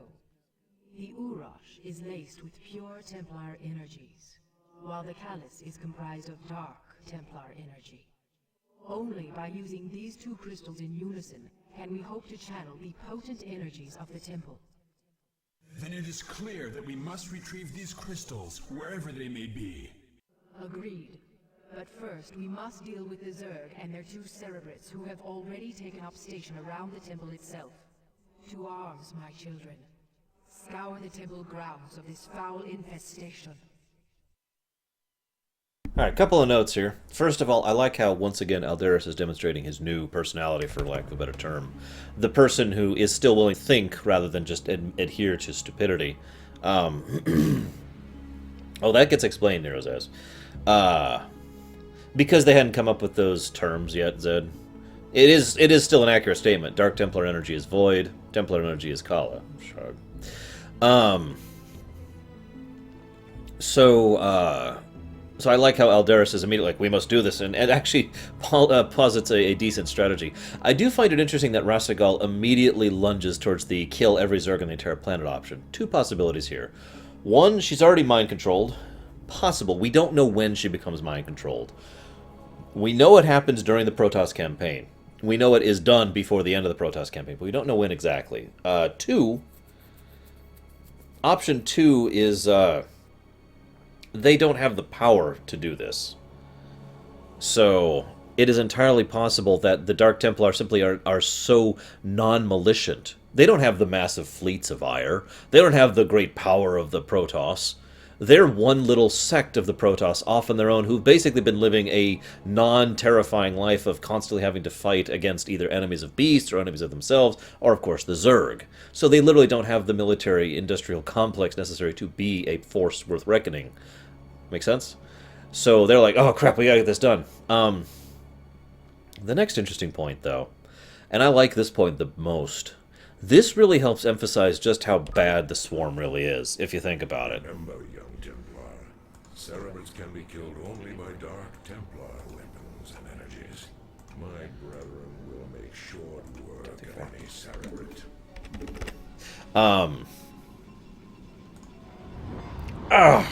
So, what the implication here is only a few Zerg got through. Our sensors show that the two Cerebrates are surrounded by spore colonies. We will deploy our Corsairs to compensate for their defenses. Corsairs, which are, well, they're a thing. Anywho, God, now I've lost my train of thought. This is why I want to just pause every time I talk, even though it's inefficient. It's too easy to lose my train of thought. Die! For the record, I don't like Corsairs. Let me just get that out of the way. I don't know, Dragoon, that's up to the dice, not me. Oh, get away, Corsairs! Get away! Run, Corsairs, run! Seriously, I almost never use Corsairs. They have their uses, don't mistake me, but no. Waste of resources. Zerg numbers. Right. I like the implication that even a small number of Zerg managed to come through here, and as a result, the Zerg become aware of this place, and they're like, aha! Perfect! And they just start expanding like crazy. Now, it was mentioned, how can the Zerg see around, Grote? How can the Zerg be building bases and whatnot because they're feral? Well, these are feral Zerg, or rather, to make it more clear, these were feral Zerg. That's the really important part to be made here, because they are currently under the control of what is known as the Cerebrit Group. Those run by Dagoth, who actually doesn't make a appearance, sadly, in this particular game. Not really. Dagoth has decided the best thing to do is go ahead and set up a new Overmind with himself and the other Cerebrits basically merging their lives and energies to create a new Overmind, which would theoretically work, actually. Also is kind of interesting because it sort of indicates that the influence of Amon is still present, even if Duran does not particularly assist in this plan, since Duran does not believe that there's any worth in continuing them, in continuing the existence, for lack of a better term, of the Zerg Swarm. Because from his perspective, and he says this word for word later on, the Zerg are a broken tool, fit only for being discarded. Yeah, those Dragoons are going to die. Bye, Dragoons. Bye. There we go. So, and of course, the Cerebrit, the Brood faction under Dagoth, once they become aware of this area, they're like, aha, that's a perfect spot to go ahead and settle in, because of all those energies and because of the presence of the temple and all that fun stuff. As we find out later, the Cerebrits basically dig in right into the temple in order to help them create the new Overmind. So that's that question answered. God, lots of people asked questions while that cutscene was going. Please repeat your question, because I was distracted by everything in the universe while that was playing. Someone asked how to pronounce Eva Weapf. You pronounce it by saying Eva Weapf. I think it was a little bit of both, Venters, and I will be talking about that when we get there. You.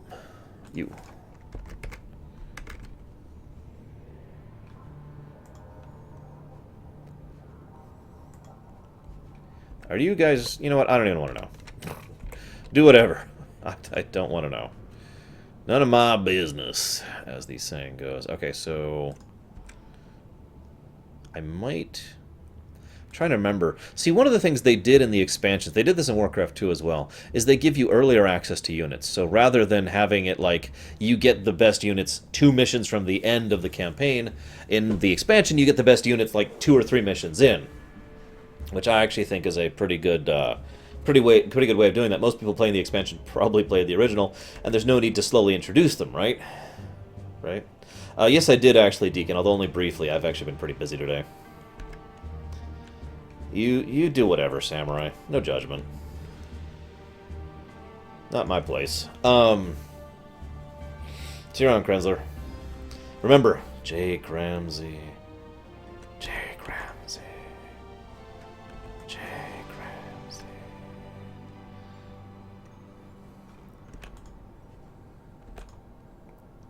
I'd make a joke here, but honestly, it's just... Though his word is a joke by itself, isn't it?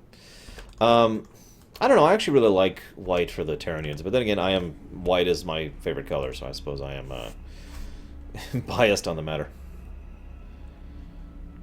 Let's go ahead and get some fundamental defenses going here. Actually, let's go and do this. There we are.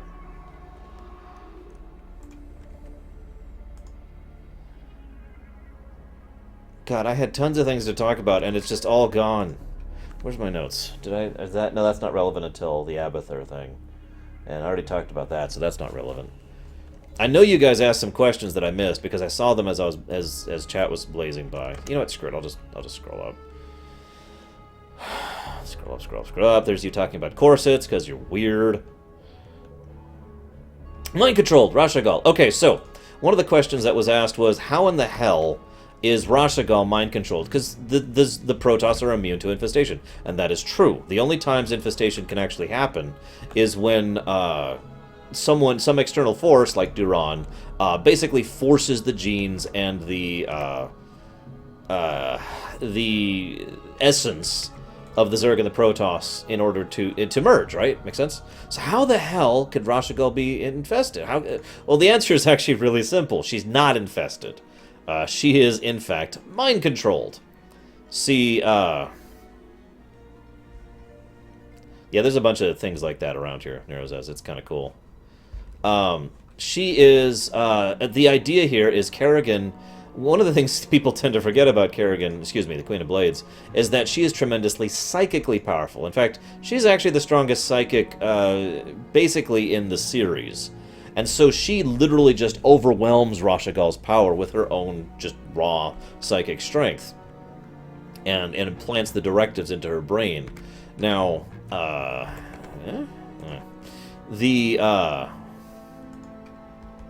the funny thing is, it is debatable that she wouldn't have been able to pull that off a while ago. See, here's the thing about Rashagal. She's old. Even by Protoss standards, she is actually quite old. And that is actually a plot point, because when you lose... yes, Zed. When a Protoss gets older, they actually lose potency. Haha, make your jokes here. But it's true, they lose some of their psychic potential and their ability to project their power. So... Rashagal used to be damned powerful, but she's over 1,500 years old, and that is damned old even for a Protoss. So she literally is weaker than she's ever been before. Hence, why she now is at a state where she is weaker than Kerrigan. The Queen of Blades, who can therefore use her superior power in order to force her will upon Rashagal. I just like that they made that cohesive. They made that make sense. Also, I hate Corsairs. Go away, Corsairs. I don't even care. Just go die. Just go die. You're a waste of food. Wait, hang on. Come back, Corsairs. Come back. I want you back. You're useful and helpful. Please kill these Mutalisks for me. Okay, Mutalisk's dead. Now go die. Go die! Die for my amusement! Now, I was talking about Dark Templar progression. The Dark Templar in general obviously utilize void energies. Of course they do. But they also tend to have... What? There's nothing up here? Okay, go die for my amusement. There we go. Yes, death!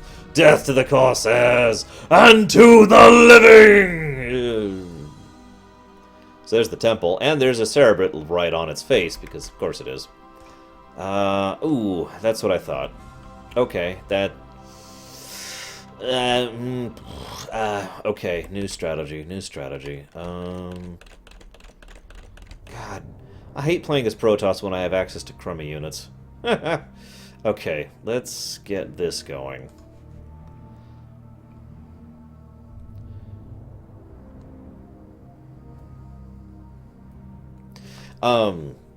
So the Dark Templar utilize the energies of the Void, and they basically have adapted most of their technology, for lack of a better term, towards the idea of of subterfuge, of manipulation, of alteration, rather than trying to rather than trying to just destroy, rather than just blasting the crap out of something, rather than, it's all about the manipulation factor, the hidden blade in the background kind of a thing. Honestly, 7th, it's kind of true. Dragoons would be awesome if the pathfinding was working. Dark Templars and Zealots would be awesome if not for the fact that they have absolutely no anti-air support. And the only anti-air support comes in the face of Corsairs, which are way too expensive, Scouts, which are garbage, or Dragoons, which have bad pathfinding. So my options here are make an army of Zealots, Dark Templar, and Corsairs, or make Carriers. Let me make this clear. The reason Carriers are superior, and they are, let's just be honest about that, is because of the flaws of the game.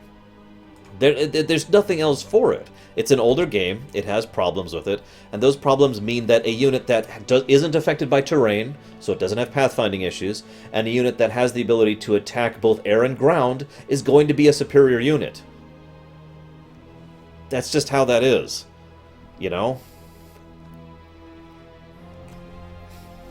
It sucks, but there it is.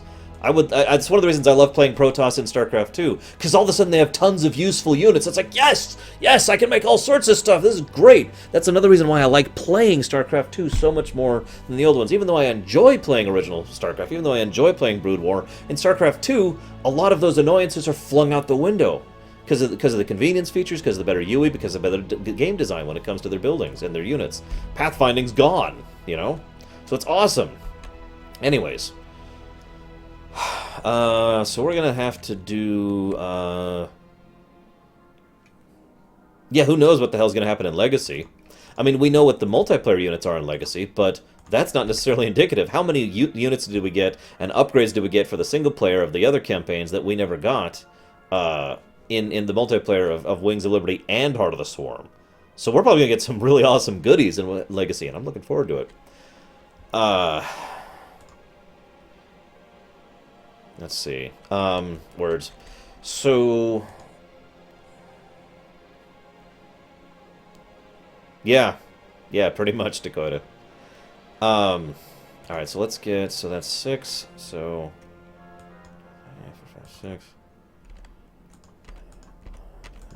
There. Okay, 102 viewers, wow. Actually, the way Cerebrits move, they are quite literally carried. No joking. Cerebrits are literally picked up by other Zerg and then just carried to their destination. They have no means of locomotion on their own right. By the way, fun factoid, I never actually realized this before until I read up on it. I was like, oh, that makes perfect sense. If you see this, I know it's really hard to see, but there's a Cerebrit right there. It is actually just a extensive form of the larva. It is a... And I find that fascinating because that is so... Oh my god, are you kidding me? Ugh, get up there. Wow, they actually went behind my lines. That... Bravo, guys. But they are literally...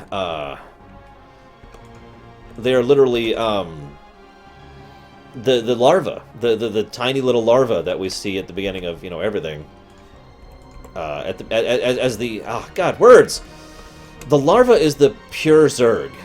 Exactly, Samurai, thank you. God, my words flew out the window there. The larva is a pure Zerg. It is the most concrete form of the Zerg. It has all the genetic information of all of the Zerg species within it, and it just needs the proper catalyst in order to set it off. Having that, except larger, makes perfect sense for that to be the Cerebrits. This is also one of the reasons why the Queens became such a relevant factor later on, because they basically function in the same manner. Immortals are the improved Dragoons. The Stalkers are the Dark Templar Dragoons, to make that clear. The difference is minuscule, ultimately. Basically, the, I'll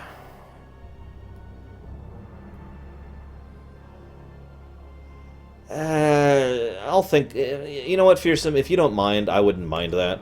I was hoping to do it in a specific order that I feel follows the story best. But, like you say, you know, that was planning to do it on normal, so... Yes, the Zerg on Ire are completely feral at this point in time. It is only the Zerg that Kerrigan, excuse me, the Queen of Blades is personally in control of that are not feral, as well as the ones here, which are under control of Daggeth. Oh god, I do, don't I? And the ones that are in control of Daggeth, which are not feral at this point in time. But anyways, so Stalkers are effectively Dragoons. The difference is they use void energies directly, and that... Oh my god, really? And that blinking ability that they have is, again, just that subterfuge nature of the Dark Templar and of the void energies they use, in contrast to the Dragoons, which is just destroy, destroy. So, good night, Raskor. Okay, so I don't even have a robotics facility right now. You get a robotics facility going.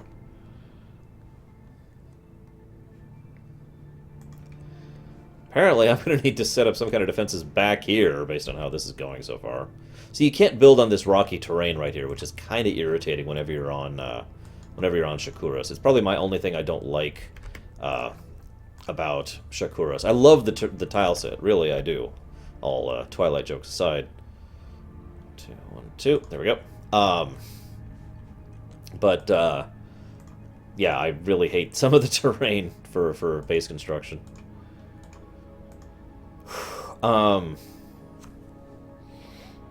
It's the same concept as the Dragoons, Night Dawn. Basically, a Dark Templar who is for all intents and purposes dead gets put into a housing facility and used. Now, it is worth noting, by the way, that was not a thing until the Dark Templar were called to action. As I mentioned before, the Dark Templar really were not all that combative, and now I have a stranded probe. They really didn't have a standing army. They really didn't have much military hardware. One of the reasons... yes, Kemek, you can. One of the reasons that there's so much of a difference between the Protoss of Starcraft and the Protoss... oh, God, get out. Of StarCraft 2 is because in StarCraft 2 we've had 4 years of the Protoss trying to grow and adapt, believe it or not, and the Templar and the Dark Templar both combining forces in order to come up with new ideas and new things. So for basically, the Templar, you know, the Kali Protoss said, well, why don't you take your dead and put them in a Dragoon? And the Dark Templar were like, okay, that's a good idea. And the Dark Templar said, well, you know, why don't you take your... hang on, that's 1, 2, 3. I need 3. Why don't you take your Dragoons and really give them tons and tons of armor and tons of shields that'll enable you to keep them alive longer? And the Protoss were like, that's a great idea. So it's kind of funny that even in... thank you, Deutsch, you are awesome. Even within StarCraft 2 Wings of Liberty, we already see how the Protoss have evolved, have moved forward, have adapted to their new circumstances, and have stopped being stagnant for the first time, arguably in their entire history.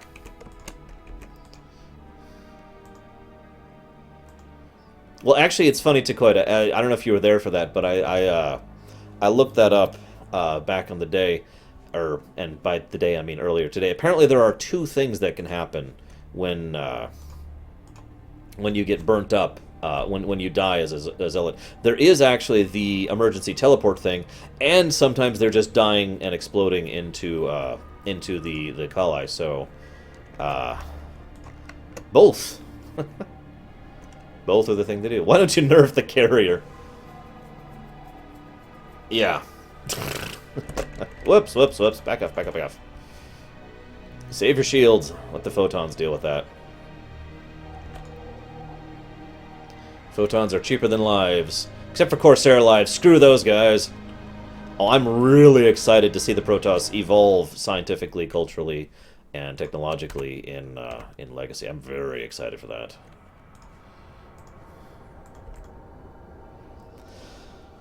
So, one other thing here. An interesting thing that they did, I mentioned earlier, how Raynor doesn't actually get the limelight all that often in Brood War, but he is very much involved with the story. Again, and I mentioned why I think that's a good thing.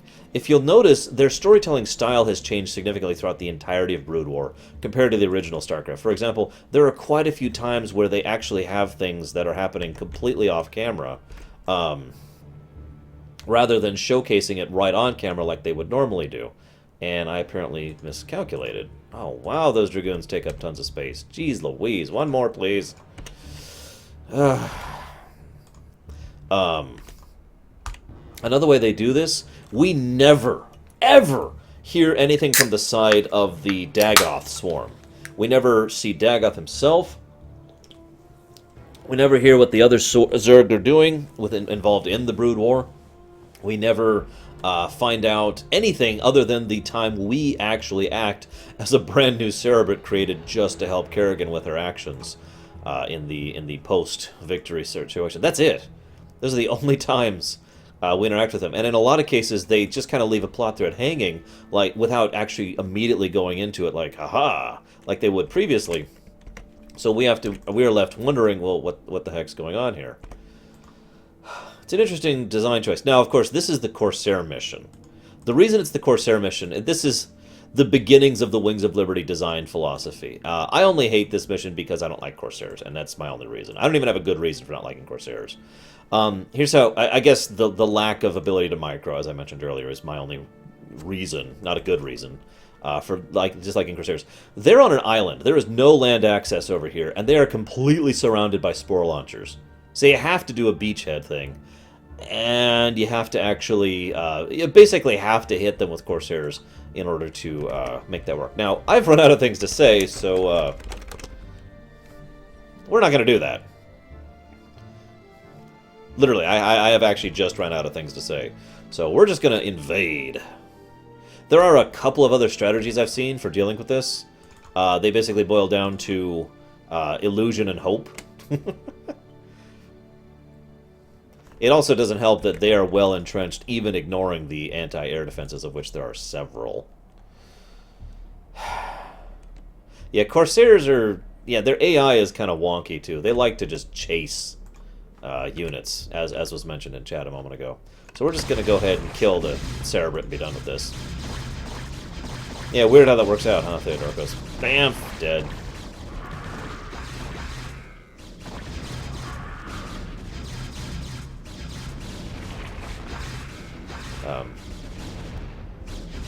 Oh, right. There's the second Cerebrit.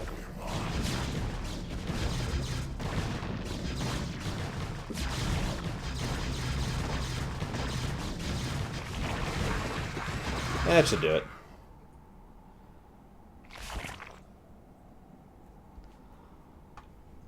Well done, mighty Protoss. I'm glad to see that you all are as violent as ever. Kerrigan, what mockery is this? Relax, warriors. Despite what you may think, I haven't come here to fight you. This is laughable. Do you truly expect us to believe that your intentions here are honorable? That these Zerg here are not under your sway? Look, the Cerebrits you've killed were my enemies as well. If you let me explain, I'm sure you'll understand that... You are the enemy of all who live, Kerrigan. What makes you think we would have anything to do with you? Because, Zeratul, I bring news of an event that threatens us all. If you'd be so good as to escort me back to your citadel, I'll tell you everything I know. Very well, Kerrigan. We shall hear what you have to say. But be warned, we will not suffer your treachery here. By the way, how's everyone doing on audio balance? You can hear them well? Because it just occurred to me something I could do to maybe make it easier for people to hear the audio. Because I want you guys to hear the voice acting. So before I continue, a couple notes. First of all, we absolutely know that before this event, Kerrigan has mind-controlled Rashagal. Spoiler alert. And so that is a distinct thing. We don't know how much before this, but we do know that she, that as of this moment, Rashagal is mind-controlled by the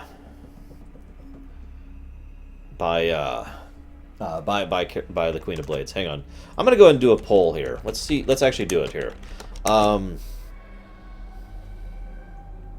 Basically, is the audio fine or need it louder? There's your two options. So, while you're voting on that, so notice how one of the things that the Queen of Blades does that is actually kind of brilliant when you think about it, she adds another layer to how she is manipulating the situation, how she is lying and deceiving them. Basically, she actually changes her intonation. Her sentence structure is altered and different. She is no longer, if you paid attention, she's actually talking more like Kerrigan would than the Queen of Blades would. Now, of course she is, because we know the Queen of Blades has the memories of Kerrigan, so she has the ability to change her speech like this. And of course, you just noticed, Adam and Ron. And she doesn't, she no longer has the Overmind, or the essence of Amon, directing her, so she is able to think for herself. So I like the fact that it's a nice little subtle layer that's not just there to manipulate those around her, it's there to manipulate us, the players. She's talking more like a person than the Queen of Blades. And so she has casual tone of speech. The very way she inflects her words is different. And so the whole time you're like, oh, okay. Maybe she's being legit. And I actually thought she was legit, especially since her story makes sense. See you around, Takoida. And she does trick them by speaking the truth. This is a brilliant lie and deception that she's about to pull over. And of course she stacked the deck because she mind-controlled Rashagal. Note that Aldaris and Zeratul both told her to go screw herself and were unmoving on that point until Rashagal stepped in and said, no, we will let you step in. But if you betray us, nothing good will happen. Love it. Love the subtlety of that.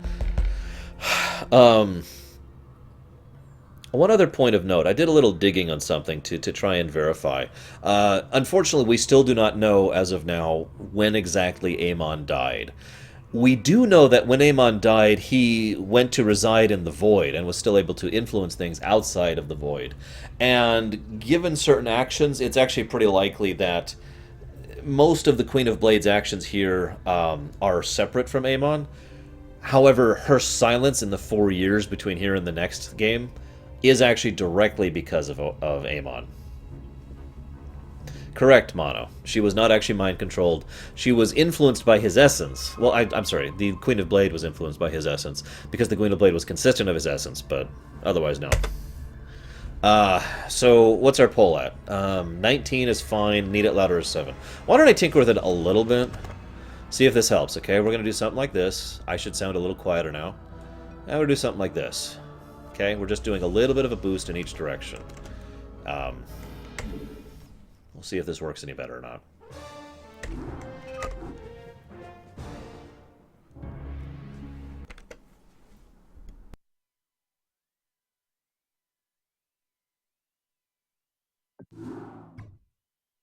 Now then, Kerrigan. Perhaps you had best explain yourself. What is this news you've come to give? There is a new overmind growing on Char. What? Impossible. Why should we believe anything you have to say? Because, Zeratul, I'm no longer the mindless murderess whom you fought on Char. The overmind is dead. Whatever warped control it once had over me is gone. I know that this is a lot to take in all at once, but you've got to believe me. There's more at stake here. She lies. She is infested to the core. I, for one, will not listen to any of this. Silence, Judicator. Continue, Kerrigan. Notice how his portrait goes away, by the way. Commanded by Dagoth have merged into a new overmind. Fortunately, the creature is still in its infant stages. It can't control the swarm yet, but Dagoth and the others still have control over most of the broods. The 2 Cerebrates you killed here were part of Dagoth's forces. Look, I don't need to tell you all what might happen if that thing reaches maturity. I can guarantee you that should it awaken, it'll take full control of me, just like it did before. I don't want that to happen, and I'm pretty sure you don't want it to happen either. Even if what you say is true, our priority is to save this world, not assault the new Overmind. We must find the crystals Urash and Kalis before we are all vanquished. Then I'll help you with your search. If you can defeat the renegade Zerg gathered here, it'll weaken the efforts of Dagoth and his ilk. My children, you must put aside your fears and misgivings to accomplish what must be done. For the time being, Kerrigan will assist you in your endeavors. Though she has been your enemy, it is enough that we share the same agenda now. Allow her time enough to prove herself to you, and you may find her to be a valued ally. For now, you must focus on the task at hand. Search for the Urash on the planet Braxis, and let nothing stop you from recovering it. We will do what you ask, Matriarch. But you cannot expect us to forgive Kerrigan's crimes against our race. Executor, prepare our forces. We shall debark for the planet Braxis before the next moonrise. Oh no, Kerrigan actually, the Queen of Blades absolutely has control over Roscoe at this point. Like I said, that's already established. Actually,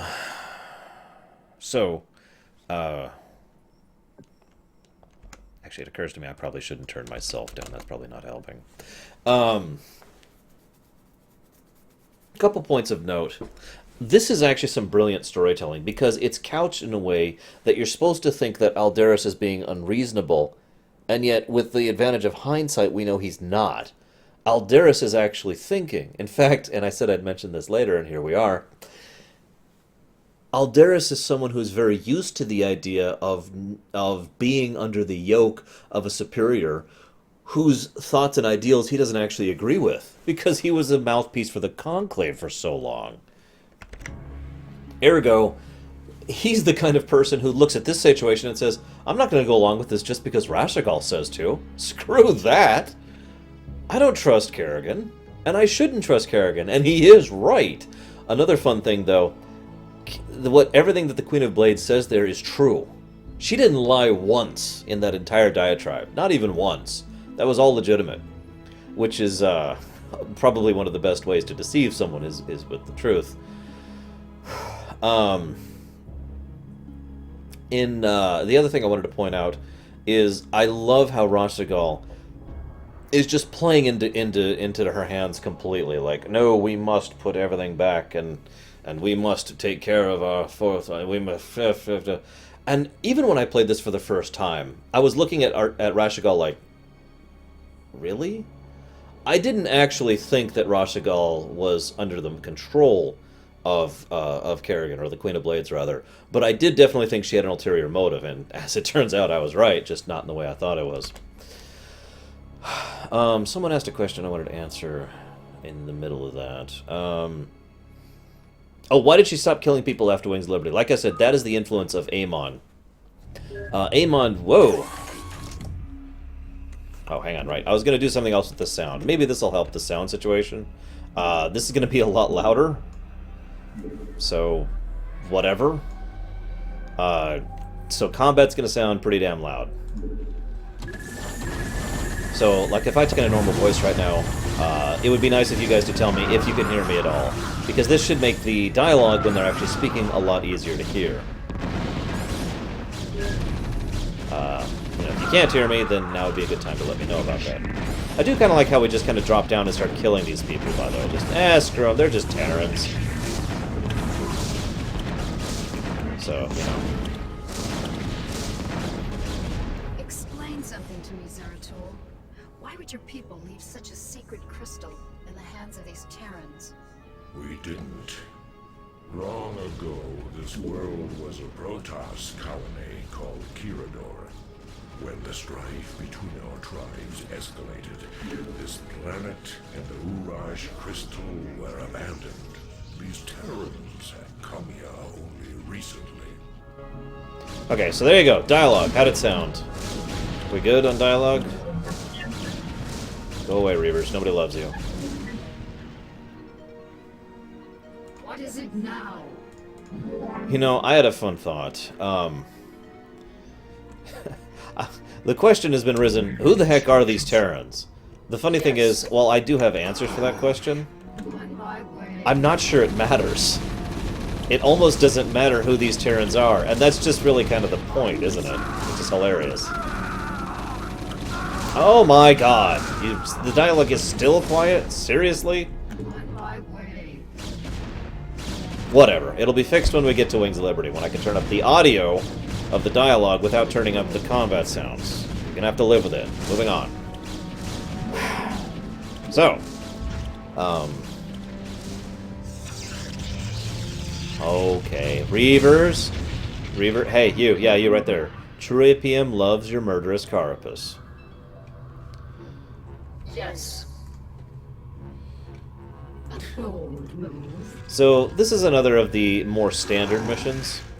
Especially since you're kind of, Executor, we have a problem. Yeah, this. Our warp matrix was damaged during transit. Because of the extensive damage, we will be unable to warp in stargates to this location. So, as I mentioned, even the you have a base, they have a base missions tend to have something varying them to make it a little bit different, so that it's a little more gimmicky. And again, as I've said before, I think that is a good thing. I think that helps. I think that helps vary up the mission significantly. Oh yeah, I also like the fact that absolutely right, Equalitas. I was going to mention that the fact that we have control over Kerrigan really helps to emphasize the betrayal, and again helps deceive the player into thinking that she has in fact turncoated. And as I mentioned before, everything she says now makes perfect sense. Which is funny, because it is true. Everything she says is true. She is no longer in control of the Overmind. They are trying to build a new Overmind. She has no desire to be mind-controlled again. And she will assist us in our endeavors because it'll help stop the Overmind. Everything about that is absolutely true. Yes. It also helps in this mission because she hits like a truck. Javin! Night Dawn, we actually talked about that earlier. However, I will just go ahead and give the short answer. We believe it is Celendus. We don't know for sure, though. Deutsch, you're awesome, buddy. See you around, Dragoon. Oh, that would have been an awesome twist, Nero says. 2, 3, 4, 5, 6, 7. Yeah, I did notice that trip, yeah. Of course she does. She has access to all of her powers. Ensnare, Cloak, Psystorm, and Consume. Although Consume doesn't help much here. I don't think you can consume Protoss. Like I said, Shiryu, I will fiddle with the audio in Starcraft 2 to make it much easier to hear the dialogue.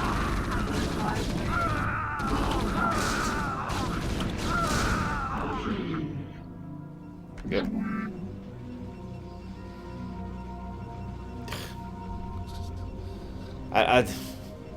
Here, I'll turn it up a little bit more. This is your warning that I'm turning it up more to about there. If this isn't enough, then screw it. I'll crank it all the way to max.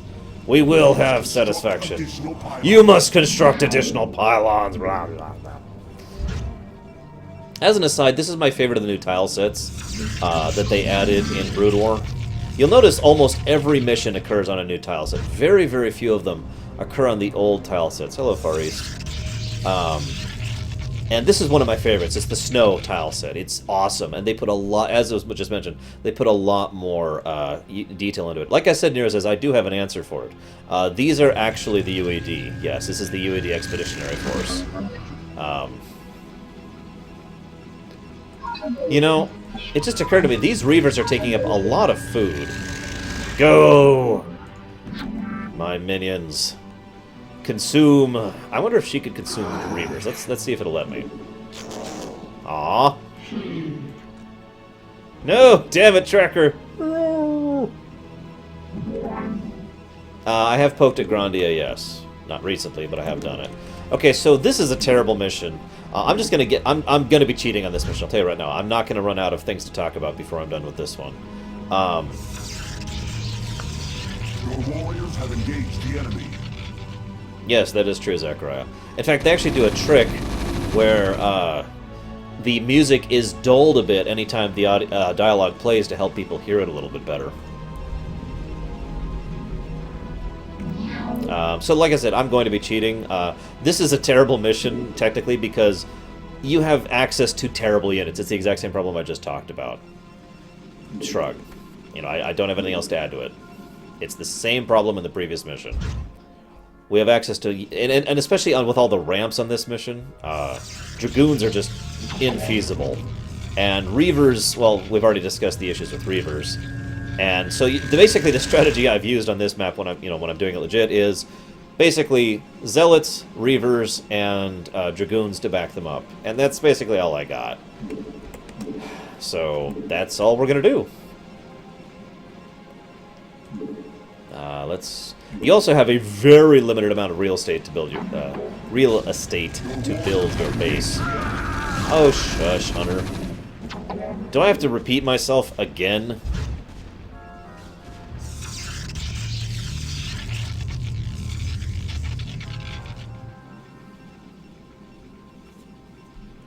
Actually, can I make Archons right now? I think I can, but I don't like... Archons, as I described, are not actually that great at in combat, especially against other players. So I was always biased against using Archons. I suppose I could Archon it up, though. It's basically, Hunter, it's the... There are some design flaws with Starcraft which makes it irritating to use certain types of units. Carriers happen to bypass all of those flaws in the design. That's why I like using carriers. It's the same thing I like about Mutas and Hydralisks. It's the same thing I like about Marines. And, Marines. So make fun all you want, guys. I've already listed my legitimate complaints against this game and its design. Not enough minerals.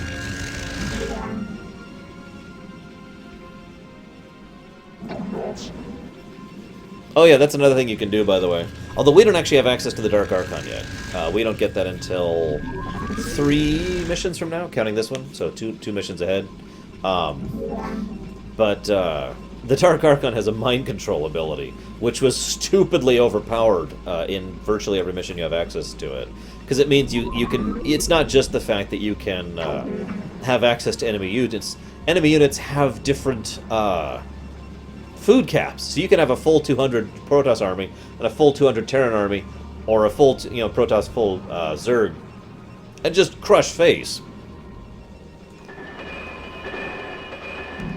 You can't quite do that the same way in Starcraft 2, and it's not as beneficial because of the food cap problem.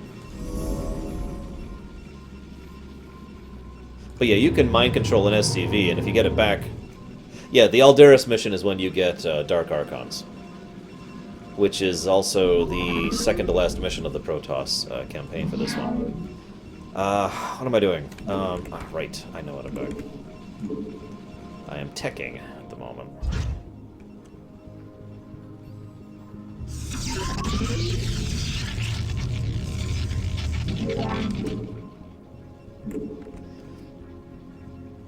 Let's see. SC2 is the best modern RTS in my opinion. Oh, I'm sorry, what was your question, Tripium?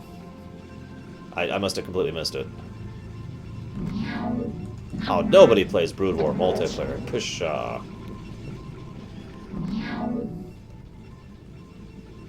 Yeah, exactly, Aqua. Come on. Must tech. Because Nero's us, I must use unlimited power. Oh, right, Trapium. They had to put someone new on it, and they basically didn't think about that all the way through. In fact, if you're remembering, a lot of the SCVs, they changed their sound files when you install Brood War, so even if you're playing the original StarCraft, they'll still say Captain, as if you were the UED Captain. God, Dragoon AI.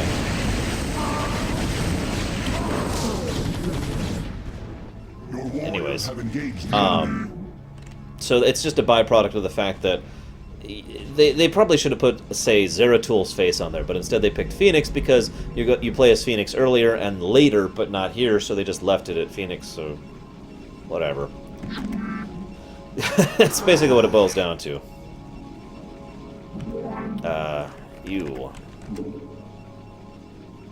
Yes, that. I think, actually, that's a good point. I only need the crystal in this mission, don't I? Well, I've kind of run out of things to say. I will say one thing, actually, before I go into full cheaty mode. It is amusing to me that even a group consisting basically of Zeratul and Artanis think of the Terrans as obstacles more than anything else. Rather than, of course they have the respect for Raynor, but he's it. For the most part, they look at the Terrans like, I mean, they just land here and wipe out an entire Terran base without even blinking an eye. Just, yep, we need the crystal, so excuse me. Now, we don't know if any attempt was actually made at discussion or politicking or whatever, but personally, I wouldn't be surprised if the Protoss literally just showed up and said, no, we're just taking this. You're just going to live with this. And, because that is a very Protoss approach to things, isn't it? No, we're just taking this, because this is ours, and this is what's good for us. Bye! And to try to fight us, if you try to resist us, we'll just destroy you. Down a bit. There we go. Which I find, amusing, and,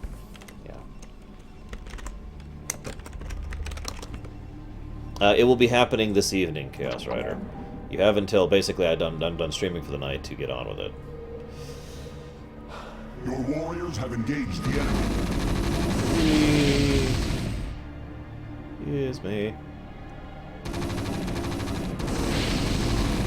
Aha! It works, Samurai! I actually have another explanation. Rather than having, like, controls like this that you can use to move around, they're actually connected directly to your brain, but a Protoss brain is used to walking on 2 legs, not 4, so they're like... Well, shoot, I'd have to go this way, and that's why, that's always been my personal explanation for why they are terrible at pathing. Big old base. I love the snow and the dirt and the grass. It's just, I love this tile set. It's a great tile set. Your warriors have engaged the enemy. No, that happened years ago, Baronessa. Hey, third leg.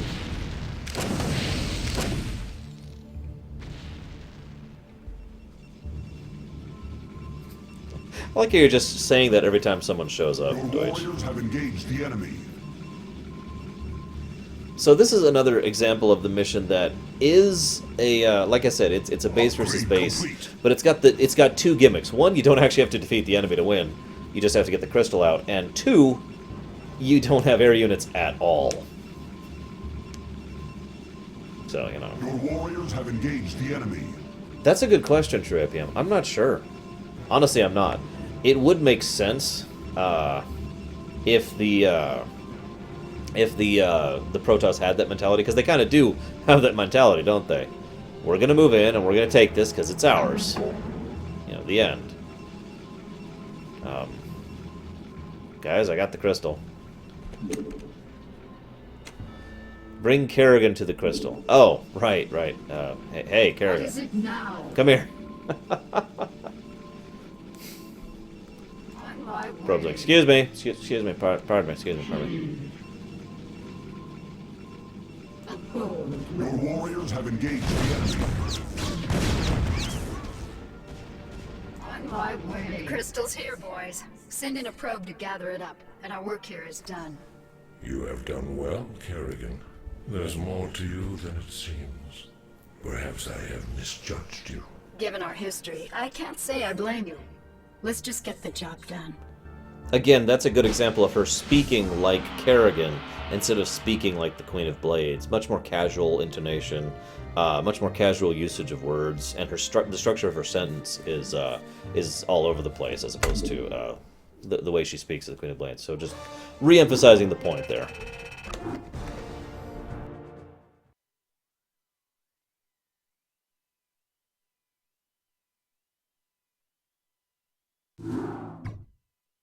Executor.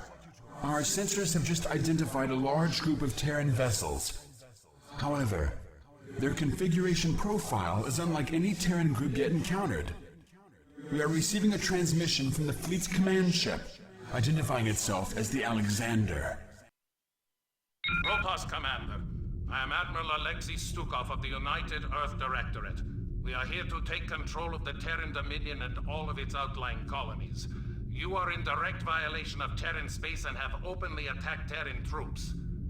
Lower your shields and power down your weapon systems. The UED will be taking custody of your ships and whatever spoils you have garnered from this planet. United Earth Directorate. Raynar spoke of the distant Terran homeworld called Earth. These humans have come a long way to make war on us. Have faith, Zeratul. You almost sound as if you fear these humans. What are they to such as we? Was it not we who defeated the dreaded Overmind? Yes, Artanis, we did vanquish the Overmind, but we did so with the help of humans. Do not be so quick to underestimate them. Of course. Executor, I shall test the mettle of these humans by scouting ahead of your ships and finding a way through this blockade. Entaro Tassadar! It's worth noting that Artanis is arguably the definitive reason why Entaro Tassadar became a thing. So a couple notes. First of all, that's true, Samurai. I was going to make that joke too. I like that too, Deacon. Of course. Just, Artanis still acts young. And it's funny, he grows up a lot over the course of this game. And it looks like he has grown up even further when we get to Starcraft too. Yeah, of course. Anyways, this is very indicative of the UED's mindset. The UED is like, well, you're here, and you exist, and therefore, whatever you have is ours, because you exist. Because screw you. Yes, Executor. No, seriously, that's pretty much the reasoning of the UED. I'm not even being disingenuous. The UED only cares about the UED, and they're used to having control over absolutely everything. Ha, there we go. They are used to the fact that whatever they say goes. So, and it's funny because they're almost as pompous as the Protoss were at their worst. In other words, stomp, stomp, stomp. You are here, and therefore you must do this. And they don't even offer, like, terms of surrender or negotiation or anything. It's just, no, no, no, this is how things are going. It is, whoops. Nap, nap, nap, nap, nap. It is very Protoss, ironically. That's true, Nerozaz. This is basically the first time Artanis is actually going to be fighting the Terrans, as opposed to fighting alongside. So this is an interesting mission. State your will. Consider it done. There we go. This mission's interesting to me because this is them having the limitations of the engine and the way that the editor works and the original Starcraft works, because you have to have a base. Like, if you don't have a base, everything just goes to hell. And in many cases, the AI doesn't know what to do with itself. I'm so sorry, Nicholas. So they wanted you to be breaking out of this blockade, and yet the only way they could do so was by making the blockade on this space station that just kind of appeared out of nowhere, even though in lore, it's pretty well acknowledged that what's actually happening here is we are breaking out through a fleet. But they also have these things set up. This is clever from a design perspective. Rather than have you take out dozens and dozens and dozens of turrets and forces and all that, they let you take out power generators, which does this.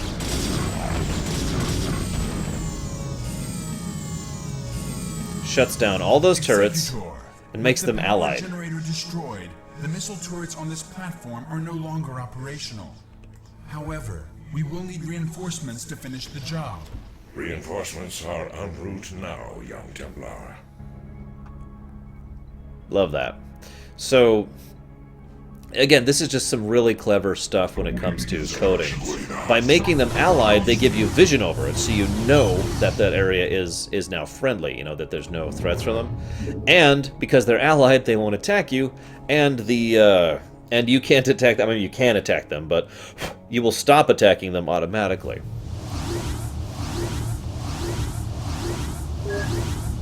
The final reason I like this mission is, rather than trying to defeat the, rather than trying to defeat the Terrans with the full might of the Protoss, we defeat them in the Dark Templar manner. We are effectively a small elite force that is navigating through their defenses in order to, do I need to? I do. That is navigating through their defenses specifically to overwhelm what is effectively a superior opponent. The UED fleet here does have the Protoss outgunned, like completely.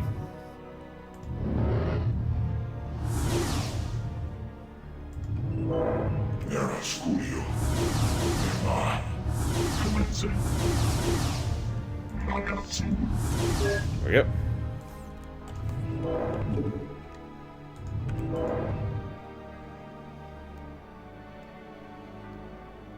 I raised my eyebrow, you Trapian.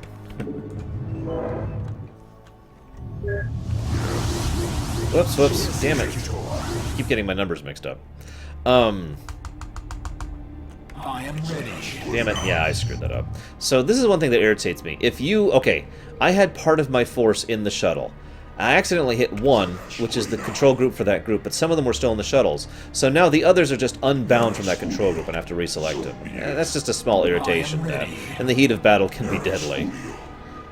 So this is, in many ways, a dungeon-style mission. You have to outthink the enemy defenses rather than just plowing through them.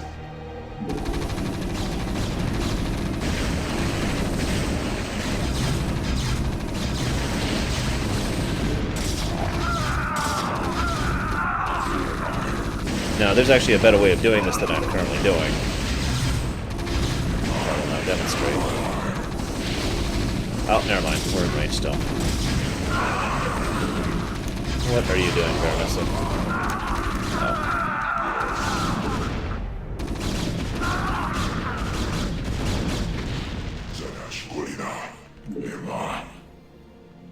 Hey, Dwayne Johnson's awesome. Don't hear me argue that one.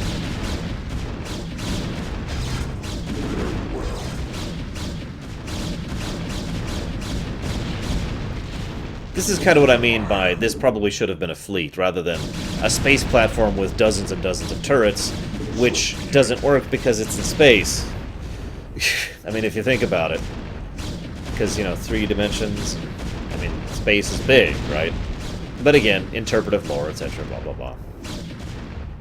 Very well. Okay, now we had to head this way. It's actually interesting, because this would have made an interesting Corsair mission. It makes me wonder if it was. But so, that reminds me of something I was going to talk about later, but I think this is a good time to mention. Anyone remember Frozen Throne, the game? Warcraft 3, The Frozen Throne? It's a great game. You should play it. But anyone remember it who has played it? So be it. Very well. Yes, Executor. I should be able to go straight that way. No, I'm wrong. A little too close. The warriors have engaged the enemy.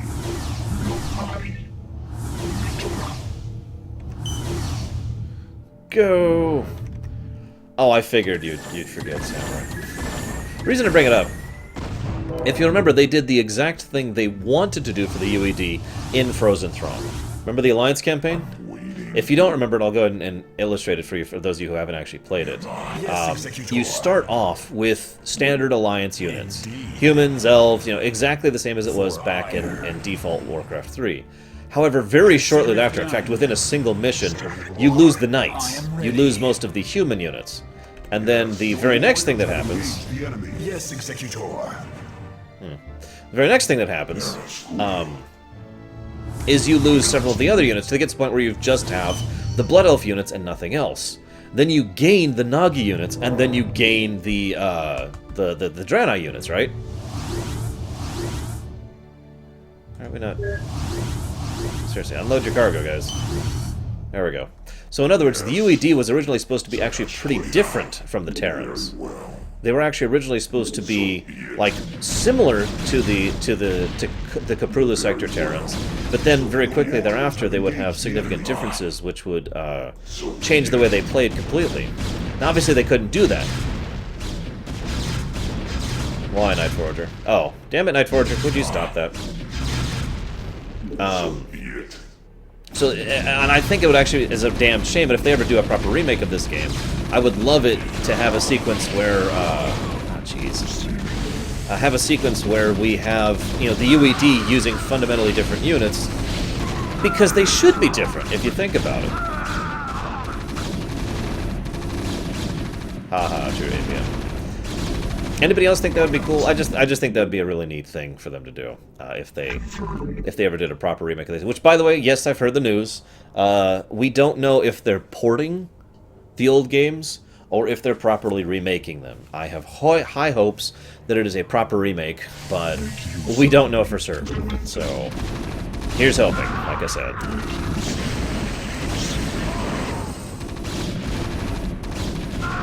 Warning, there is a Night Forger in my chat. Seriously though, if you go over the line, Night Forger, I may have to actually temp ban you, just as a heads up.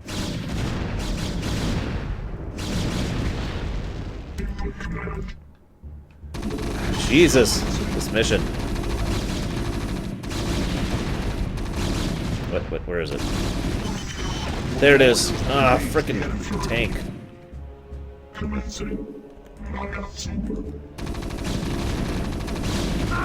For the record, I suck at this mission, as you can no doubt tell, because I'm losing. I don't know, Zid. We'll have to find out.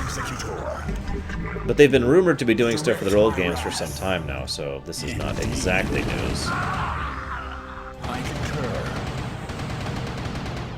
Yes, Executor. Indeed. Yes, a proper remake would be awesome. Proper remake of Warcraft 1, Warcraft 2, Starcraft 1. Diablo 1, Diablo 2. I think all of those games are ripe for proper remakes. I want to stress that word again for a moment. I concur. Oh my god. Yes, Executor. Okay. For vengeance.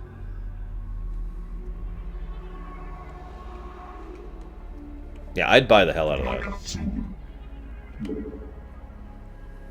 For vengeance. No, I got this. My one Dragoon's got this. State your will.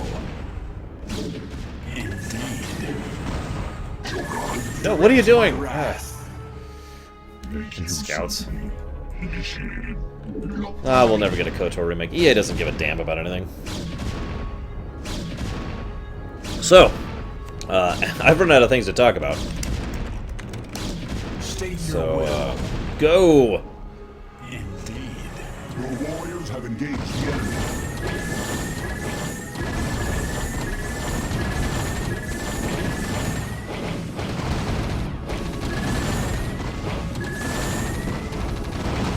I remember that one, Hunter, actually. If it's the one I'm thinking of. Because I remember it because my computer had trouble running it at the time. Honestly, I don't. I have nothing else to share about this mission. It's actually a fun little mission, but, yeah. Reinforcements are en route now, young Templar. Yeah, it's funny because we were actually kind of close to being done with this one, and I probably could have pulled it off without cheating, but I ran out of things to say, so whatever. They always send reinforcements way back here, and it's like, gosh darn it, really? How do Protoss eat if they have no mouths? Funny you say that. Obviously they don't need food in the same sense we do. They do require water and light. They are basically photosynthetic. So they absorb light directly through their skins, and that helps provide them sustenance. Similarly, they drink water. However, again, they just drink the water directly through their skin. Like, imagine literally carrying a glass around and the Protoss just dip their fingers in it and absorb... yeah, Javan, I screwed up my route there. And they absorb straight into the finger, and that's how they drink. So yeah, this mission is interesting because this mission itself is actually a great example of how to do a good difficulty arc. This initial assault is a joke. The second assault, which I actually should have gone after this one, not the other one, but whatever, is kind of rough. The third assault, which is debatable, but you could go for this one or the one I'm going after, or this one. But no matter what, the third assault is much harder. And all of the further ones are much harder from this point on.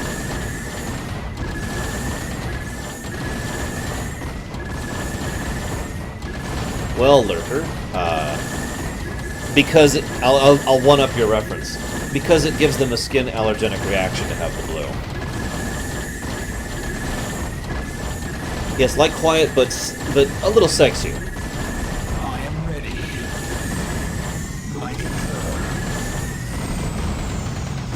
It's actually funny you say that, Samurai. It's never been clarified to my knowledge, so we don't know.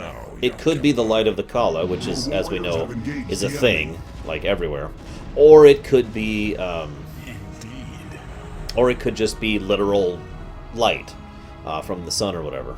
We don't know. They never clarify. Hey, Valkyries! This is our first shot at look at a Valkyrie. Oh yeah, ghosts. Ghosts are great. Your warriors have engaged the enemy.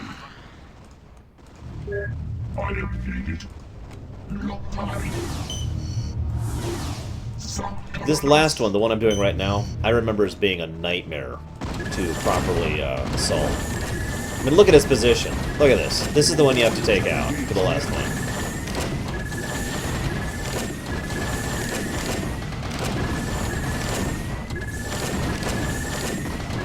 Your warriors have engaged the enemy. Indeed. Your warriors have engaged the enemy.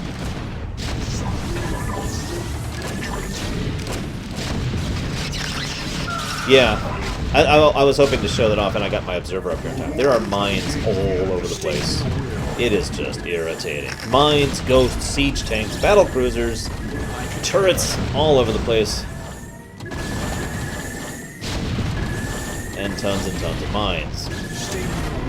I gotta be honest, I have only successfully completed this mission a handful of times without cheating. It is pretty damn hard. In my opinion, it's one of the hardest missions in the game.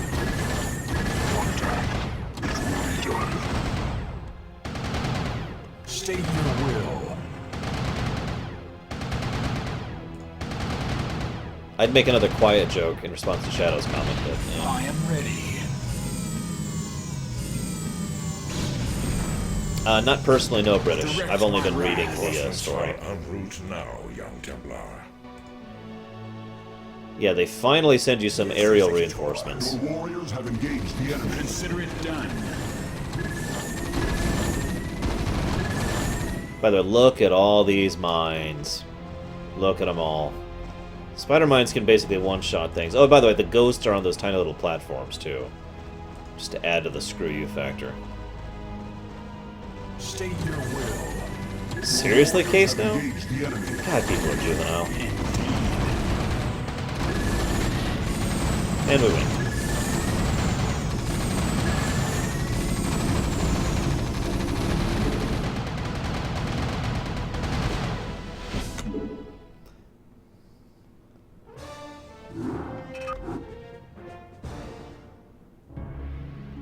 So now we go to Char.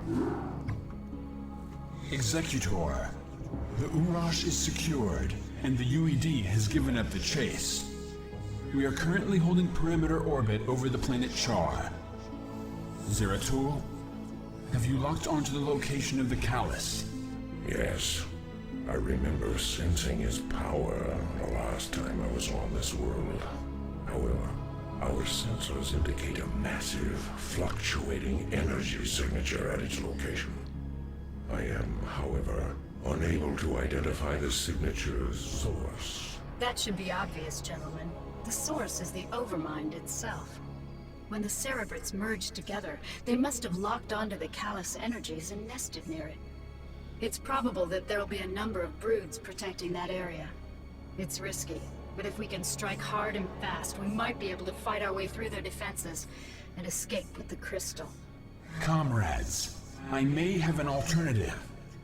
Seeing as how the Overmind is still in its infant stages, I wonder if we might be able to disrupt its control over those broods. If we can do enough superficial damage to the creature, it might pacify the Zerg nearest to it, allowing us some time to retrieve the Callus. A bold plan, young Artanis. Your courage rivals that of mighty Tassadar himself. You give me too much credit, noble Zeratul. I am not worthy enough to even speak his name. Touching. Look, boys, either of these plans will work, but let's not waste any time. I'll be able to exert limited control over a few of the Zerg here and provide you with some backup. But the longer we stay, the more we risk losing both the crystals again. Agreed. Executor, deploy your forces. May Adun be with you. So a couple of interesting things about that. First of all, this is actually the first mission in all of Starcraft to have multiple victory objectives, which is awesome, actually. It's a really cool thing to give you the option. Do you want to assault the Overmind, which is going to be a huge base versus base doomfest, or do you want to try and get to the Callus Crystal and get out, which still has some base versus base aspects, but basically allows you to do much more infiltration work. The two of them are actually a lot more, are very different in strategy, and there's a lot of fun between the two. So I like that. It's awesome.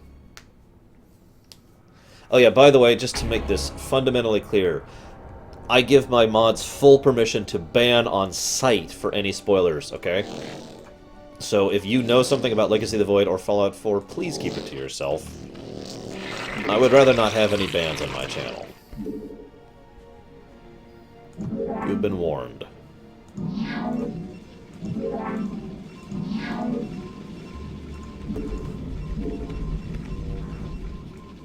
Yes, So this is a great mission. In addition to the fact that we have 2 possible victory conditions, we have full control over a Zerg group and a Protoss group, which is fantastic. This is my favorite, or excuse me, my second favorite Protoss mission in Brood War. By the way, as ever, I've been asking this question this whole time. What's your favorite? What's your favorite Protoss campaign mission in Brood War? Please tell me, or be destroyed. Okay,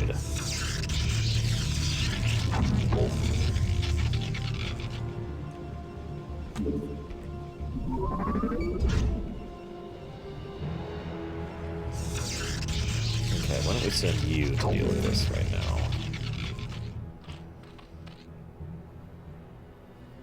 For those of you who have actually played this, obviously.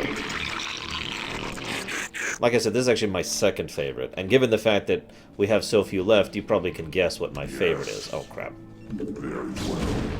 We actually have 2 missions after this one.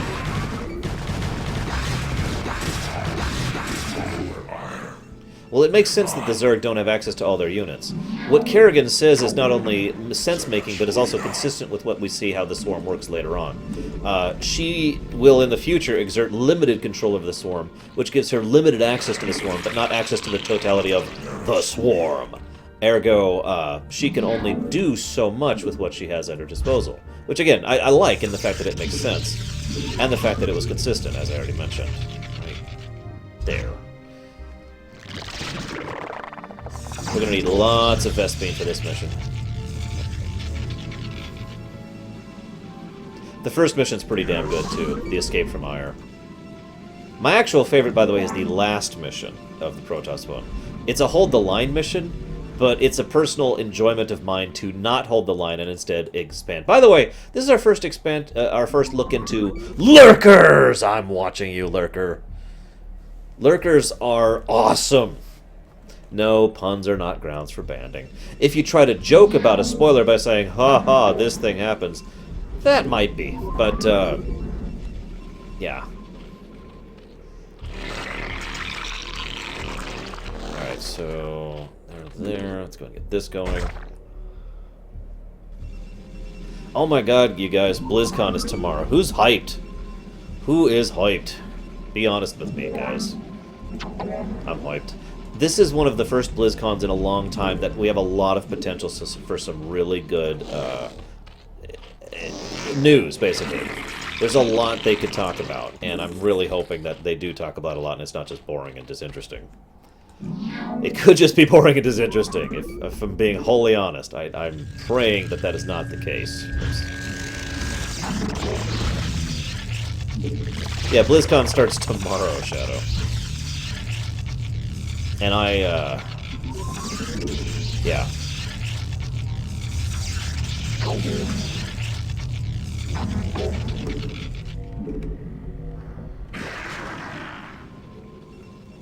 I think he means Legacy of the Void spoilers.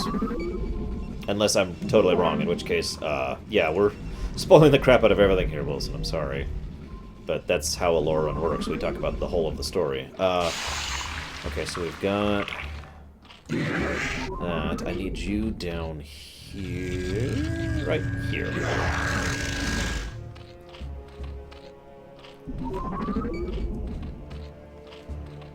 Damn it, Schmidov. We are under attack.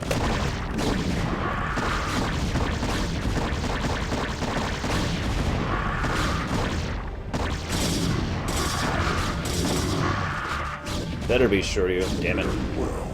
Or else I will stab myself. Wait, that won't help. I'll stab myself just for you, Shuryu. We aim to please. But yeah, there's a good chance we'll have Hearthstone news. There's a good chance we'll have Diablo 3 news. There's a very good chance we'll have WoW news. There's a very good chance we'll have Overwatch news. And there's a chance we'll have Starcraft news. Only a little chance on that one, if I'm being wholly honest.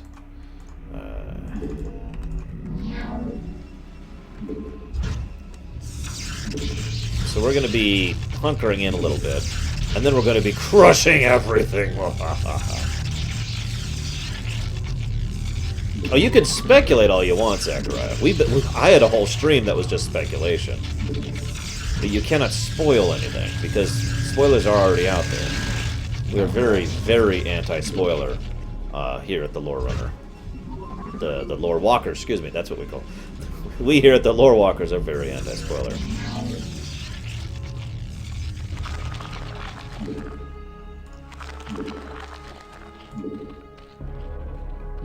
Link of the Links of the Void comes out next, I forget the date, November 10th, basically.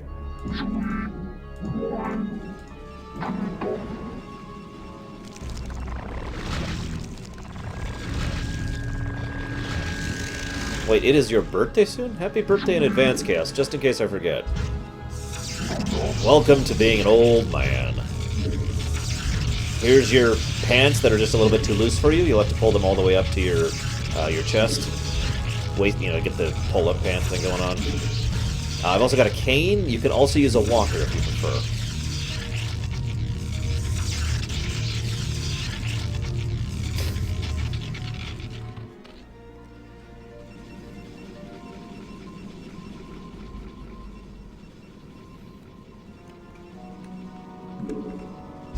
Let's go ahead and close that hole. Yes. So what is today? Today is the 5th. So that's Thursday, Friday, Saturday, Sunday. So I guess next Sunday is your birthday, if I'm doing my maths right there.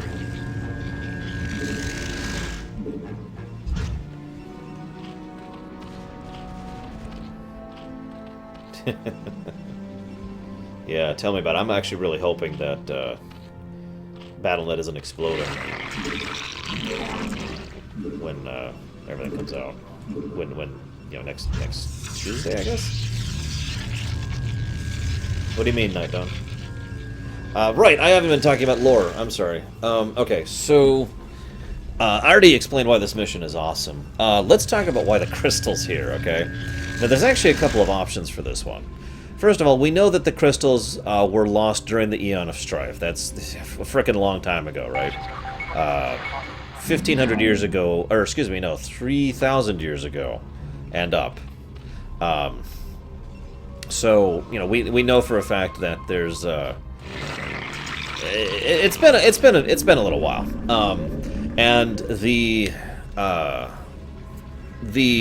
crystals were lost back then, so we only know a few potential details, for lack of a better way to call it, of what might have happened and how these were lost. However, there is one theory that I like to postulate. First of all, both crystals were in a position that has something to do with an individual. We have a former Confederacy outpost, which has been claimed by the UED, and we have Char. Now, what individual do we know that has those two things in similarity? What individual do we know has a vested interest in the Protoss, and the Kerrigan for that matter, getting a hold of the crystals? So, I think you see where I'm going with this one. It is, in my opinion, that it is actually very likely that Duran, Samir Duran, is exactly known as is the person who has ensured that everything is in place in exactly this order, to make sure that, you know, everything proceeds smoothly, basically. God, I have so little real estate in this base. I'm gonna have to just start building all willy-nilly. That's a building style, all willy-nilly. God, I hate to cheat on this mission, but I'm running out of things to say. Quick, ask me StarCraft questions, quick! So I have stuff to say. I demand all the questions. Move this here.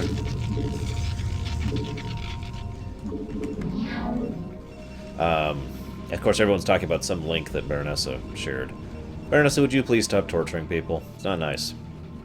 I'm also going to need robotics. Actually, no, I don't. Good question. Why don't we... how long do Protoss live? The average length of a Protoss life is about 1,000 years. Why is Protoss stuff golden? It's their aesthetic. Why is it that we have brick buildings in real life? Why is it we have the Egyptian style, etc., etc.? Have I seen the Oblivion cinematic? Absolutely, and it's awesome. How big is a Terran gun? I got a better question for you, Nears. As why can't we use that one gun that's in the cinematic back in the original campaign?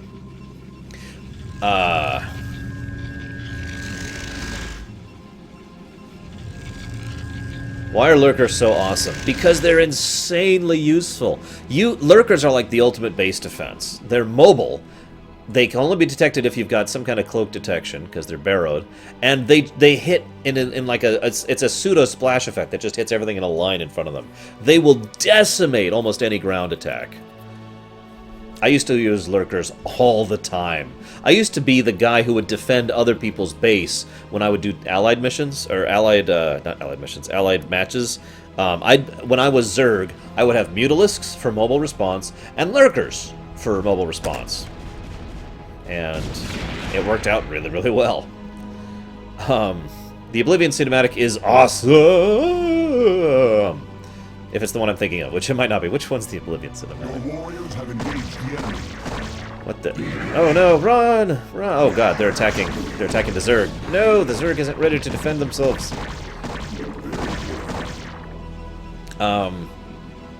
Which objective should we go after, guys? Because we've got options. I mean, we could do either. What do you guys think? You be the judge. Should we go after the Overmind? Or should we go after the Crystal? Yeah, go ahead, Zechariah, just to make sure I know which one you're talking about. So be it. I think we'll leave the troops over here. Yes, Night Forger, you are a terrible person.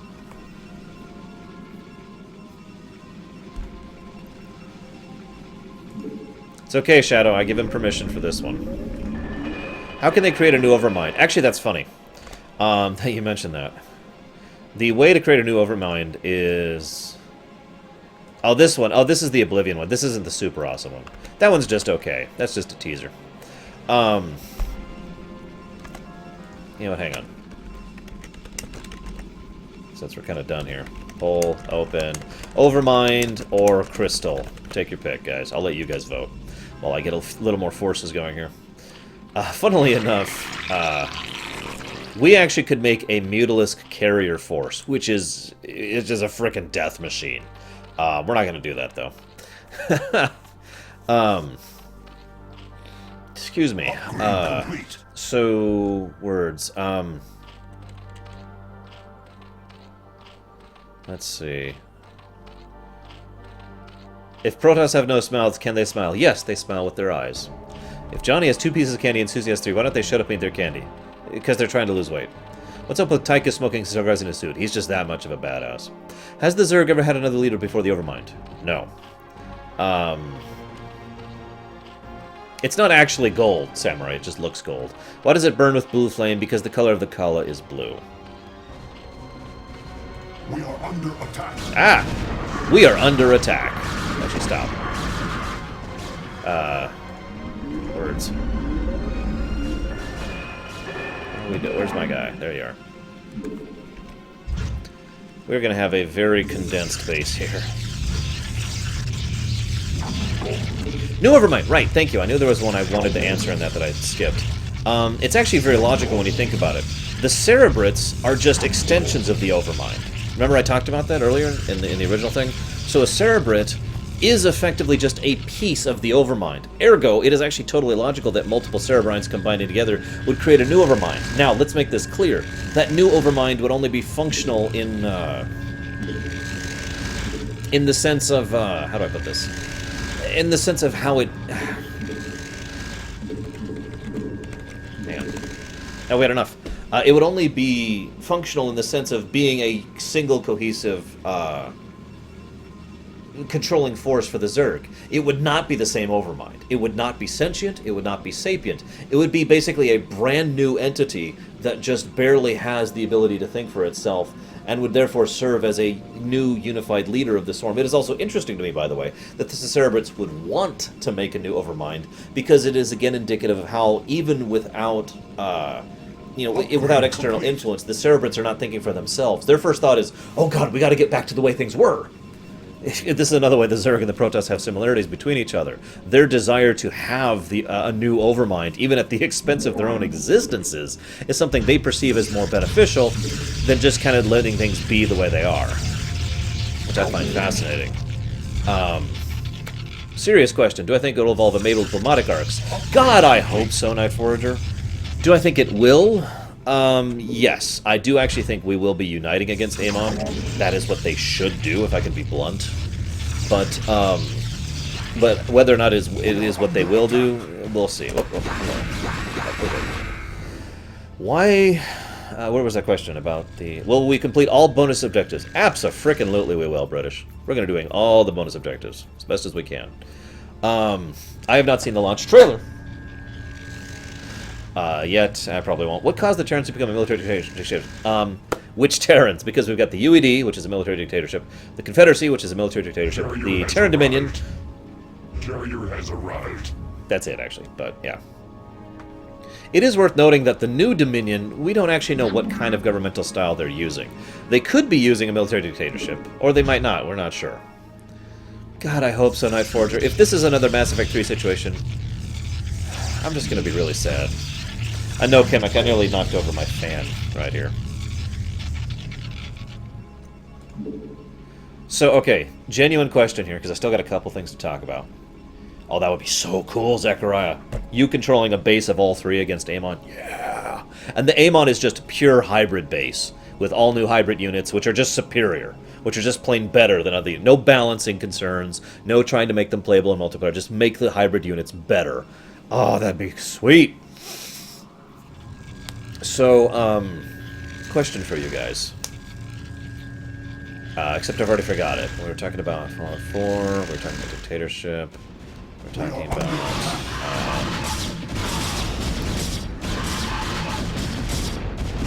yeah, seriously, sure, yeah. Well, Night Dawn, how many of us saw Mass Effect 3 coming? And by the way, I'm not raising my hand on that one. Oh, I hope Raynor gets the girl, but I gotta be honest. It is more likely from a storytelling perspective that Kerrigan is not going to have a happy ending at the end of this one. Raynor's life is pretty much an archetypal tragedy. He has been crapped on over and over and over throughout the entirety of the series, and that's probably not going to change anytime soon. Carrier has arrived.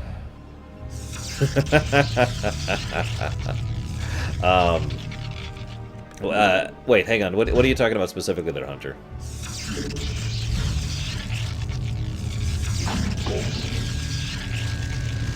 We almost done, almost done. Yeah, like I said, I freely admit I was duped by Mass Effect 3. Completely.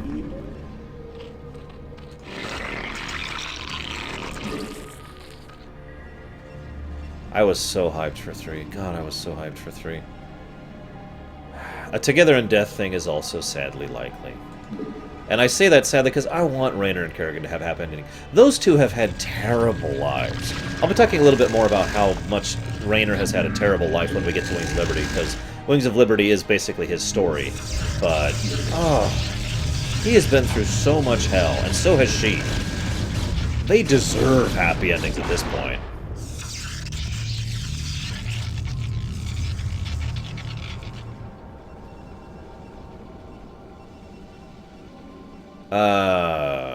Alright, Hunter Black, I really hate to sound stupid, but you're going to have to elaborate a little bit more, because I actually don't know what you're talking about. Last I checked, the arcade for Starcraft 2 was going strong. I mean, feel free to correct me on this, but I thought we were good, basically, on the arcade. I thought the arcade was awesome, and lots of people were doing very innovative and fun things with the arcade. Carrier has arrived. Carrier has arrived.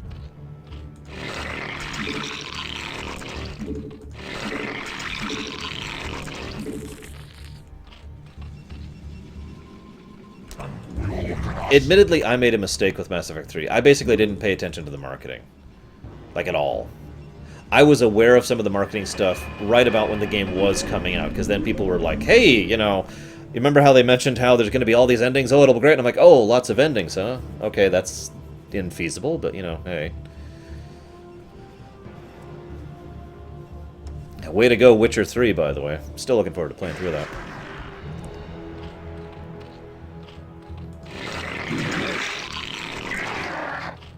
Infected Raynor. That would be interesting.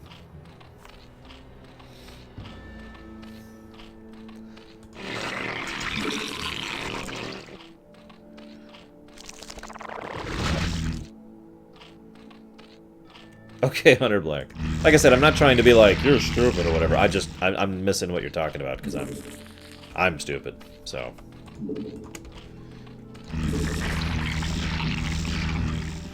Oh god, Modern Warfare 3. Now that was a disappointment from hell. I was so hyped for that one too, especially since Modern Warfare 2 ended on a huge cliffhanger. Oh, we're alive! Quick, we gotta get him to safety! Bam! The ending. I was so I was up on my seat after that ending. I was like, oh god, what? No! No, keep going! Keep going with the story! No, Night Dawn, you didn't hear that. And yeah, they just suddenly invade all of Europe and just... Ah, god. Modern Warfare 3 was just... bad. What are we at? We need more, so... we're gonna make more happen.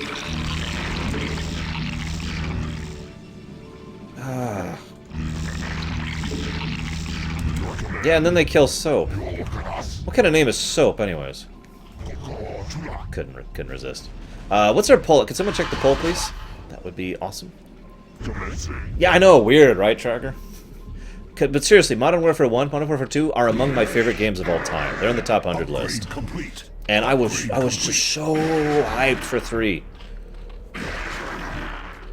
Black Ops 2 I haven't played. I actually kind of stopped playing the series after 3, if I'm being honest. Wait, hang on.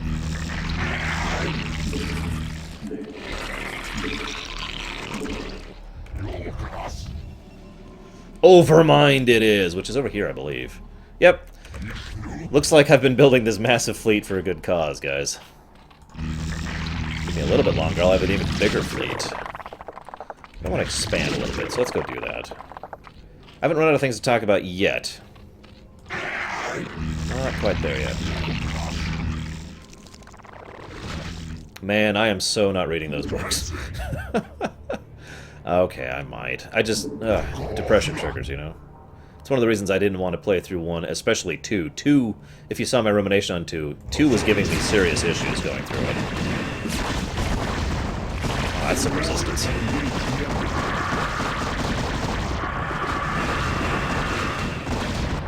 Well, so far, Witcher 3 has not hit any depression triggers for me. And, it's extremely well constructed, and I know a lot of my viewers are looking forward to me talking about it. And the gameplay's awesome, so...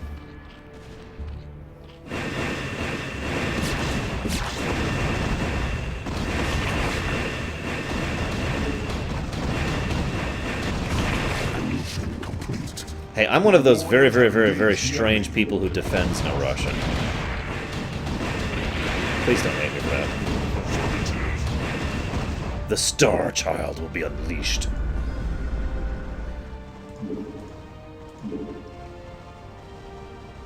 But yeah, they're just going a different way with Witcher 3 than they did with 1 and 2, and so, like I said, no issues so far. Yes, I did, True IPM.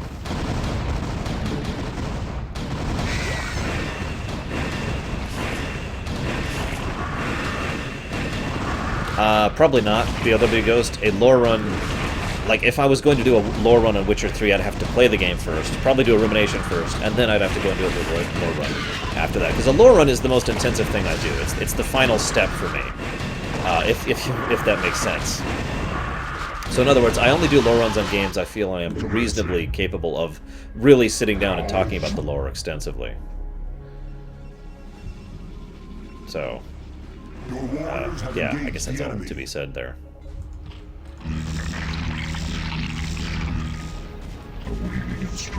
As a side note to the no Russian thing, I have played through Call of Duty Modern Warfare 2 many times.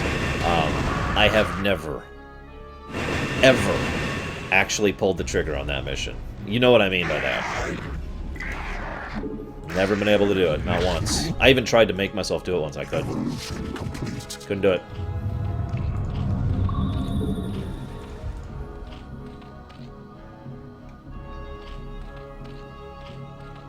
That's another problem, as Kevin points out.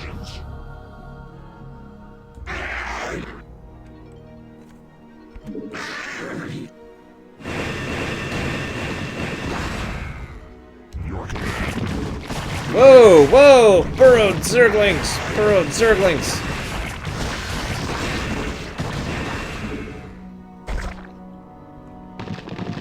Ah! Burrowed Zerglings! Oh my god, you assholes! Here. Come over here.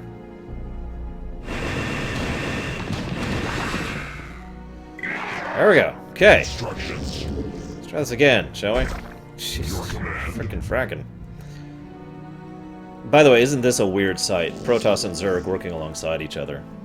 How's that for terrifying? Speaking of which, I think we're ready for our first batch.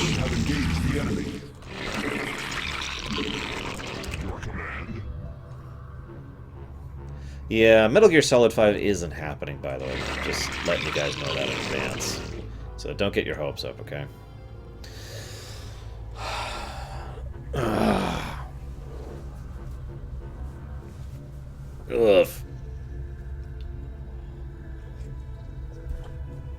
Ugh. Shoot, I had something to talk about. I really did, and I'm having trouble remembering it right now.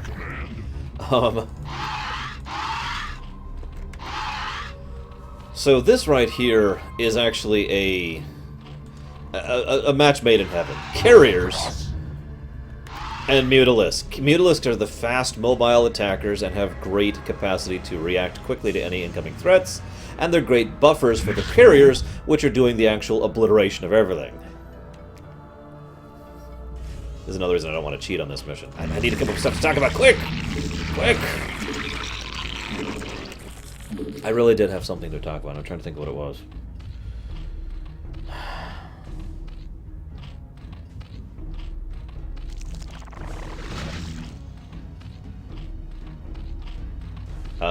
Wait, what happened, Trey PM? What'd I do? If you don't mind my asking. Upgrade complete. I think I can.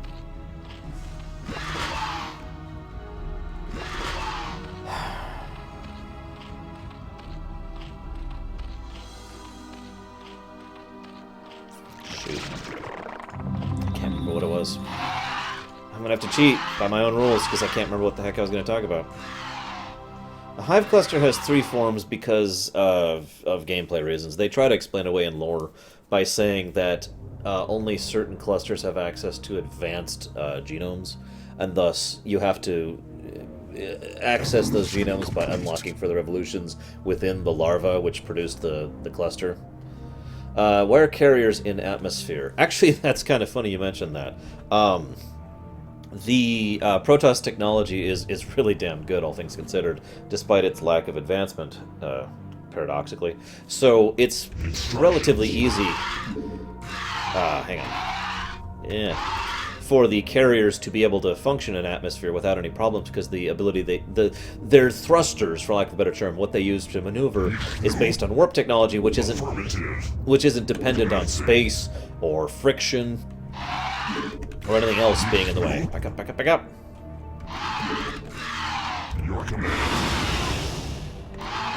This is another reason why mutas are awesome. They're a great anti-scourge mechanism.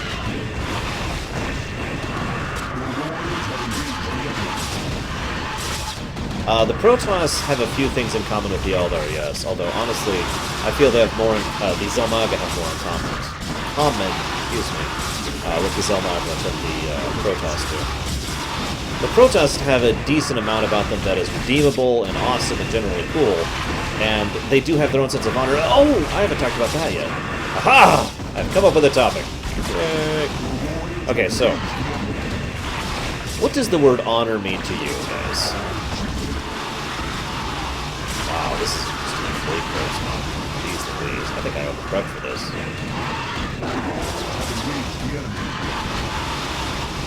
And wow, I think that's an elf, don't it? Down you go. Executor, the Callus is ours. Let us depart this wretched world and return to Shakuras. Provided there is still a Shakuras to return to. Crunch! Actually, it's funny you say that, Hunter. I do, too. I am one of those people who believes that there is different types. What I said, Shadow, is that there's different types of, you know, honor. Do you mind telling me what it is, Tripium? I really hate it when I mess up like that. I mean, Lord knows I'm human, and I have to live with the fact that I'm a flawed, terrible person, but... No, BRW Ghost. That is, there's way too many differences. They are Marines in armor. That's the only similarity. So this mission. This mission. Congratulations, Executor.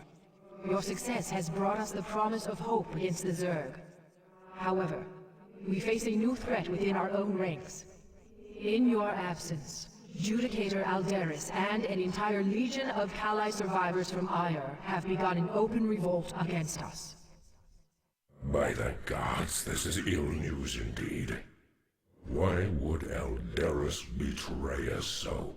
He and his ilk believe that it was wrong to have abandoned Ire and consorted with our people. Their prejudices have driven them to perpetuate the Conclave's sins against us. Even now, Aldaris and his loyalist Templar forces are preparing to attack our citadel. I can scarcely believe this. As if the Zerg were not enough. Matriarch, are you certain of this? All too certain, young Templar.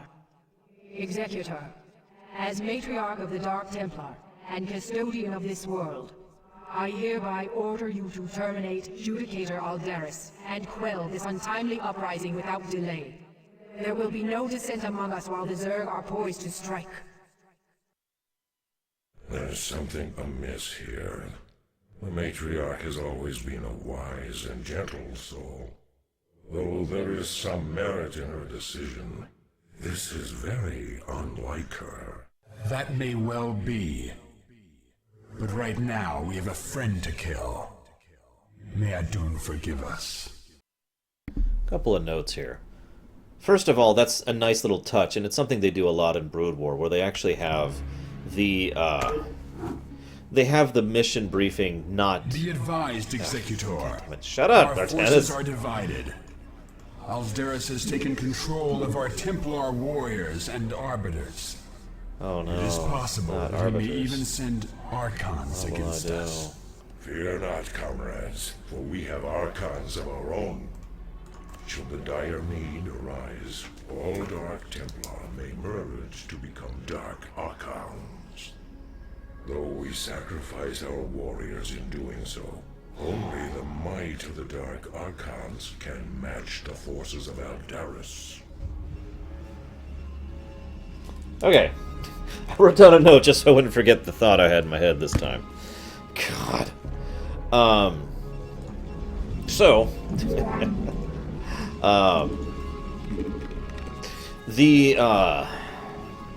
in real life, a carrier, Protoss carrier ventures, especially if I could pilot it by myself.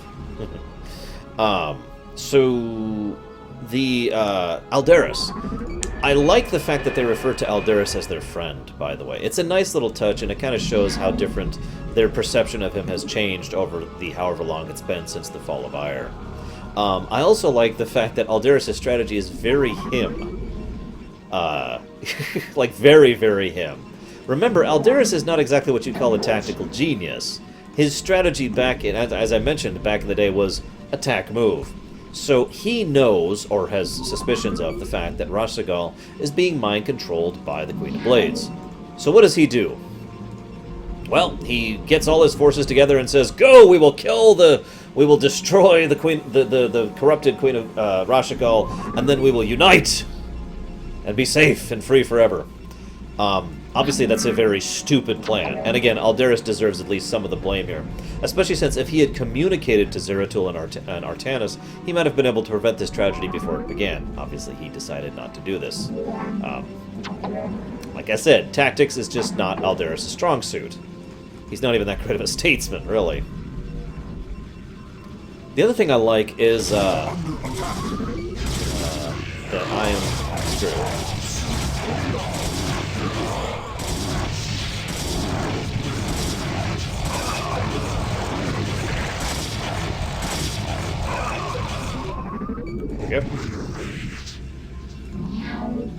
me now, boy. Alright, let's get some preliminary defenses going. I'm pretty sure this is going to be a cheat mission, so let's just get prepped for that one. Because I don't have too much to talk about on this one. I'm waiting. Yes. I guess I have a few things to talk about. I like the fact that they limit your... Okay, let's talk about the briefing. They had the thing in the briefing, which was... I know this sounds so weird because it's such a simple thing, but it was new at the time. The idea of, here's all these people talking, and then like one of the lights goes away to emphasize that they've left, and then the rest of them keep talking. They just did that. They actually did that earlier, too, with Aldaris being like, I will not listen to any more of the Queen of Blades, and they actually cut him off, and he leaves the Skype call or whatever they're actually doing. That was very awesome, and it helps to make the briefings feel a lot less like briefings and a lot more like events and cutscenes that are happening, which is really well done.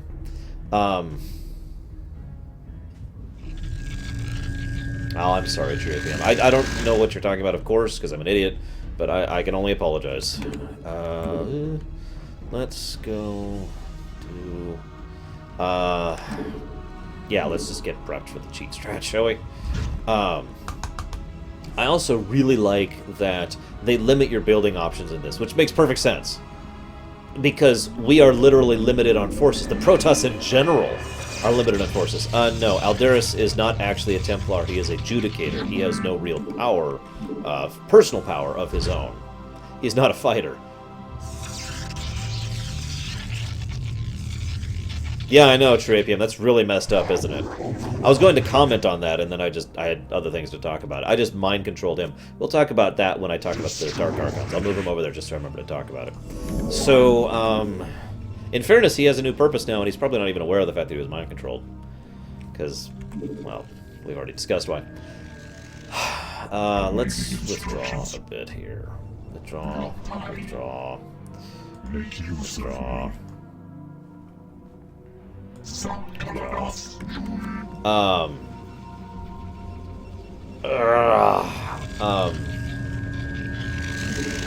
Because he has access to the Templars, Nerozaz. Remember, we don't have access to the Templars because he has confiscated them. He has all of those people working for him. We don't. Most of the traditional Protoss forces are on his side. As you can see right here, we cannot make Templars. We can make Dragoons, Zealots, and Dark Templar, but not Templars, so... Same way that, you know, anybody can make an illusion by having a Templar cast on. Let's go ahead and get another one going right now.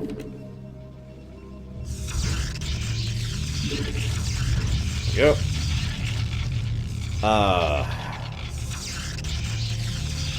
we go. Right. So I mentioned earlier that it is very stupid of Aldaris to not try to negotiate with us and actually be like, hey, you know, guys, you totally need to be aware of the fact that the Queen of Blades is playing you like a pawn. Oh my god. One of the things I find to be an interesting idea is that he did try to do exactly that. Now, we don't know this, of course. We have basically no information on this matter. But I love the idea that Aldaris actually brought his attention, you know, brought his concerns to the Dark Templar, and they brushed him off. Because of course they would. He was a Judicator who was a pawn of the Conclave. Why would any Dark Templar listen to him versus Rashagal, the person who has been their leader since literally the fact that the Dark Templar existed? She helped found the Dark Templar. Who do you think they're going to listen to? So I love the idea, and again, there's no verifications, I have no proof one way or the other of this, but I love the thought, the speculation, that Aldaris actually tried the diplomatic tactic, and it just fell flat on its face. Because the only person who would have actually listened to him, who was a Dark Templar, was Zeratul. And even Zeratul is probably like, are you sure about this? Now, okay, so I need to get this going back here, this going back here. Now, okay, so...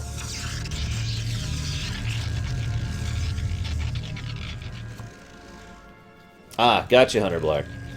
It is... okay, so I see what you're getting now. And I kind of agree with you, and I kind of disagree with you. I mean, I totally do understand your concerns with that.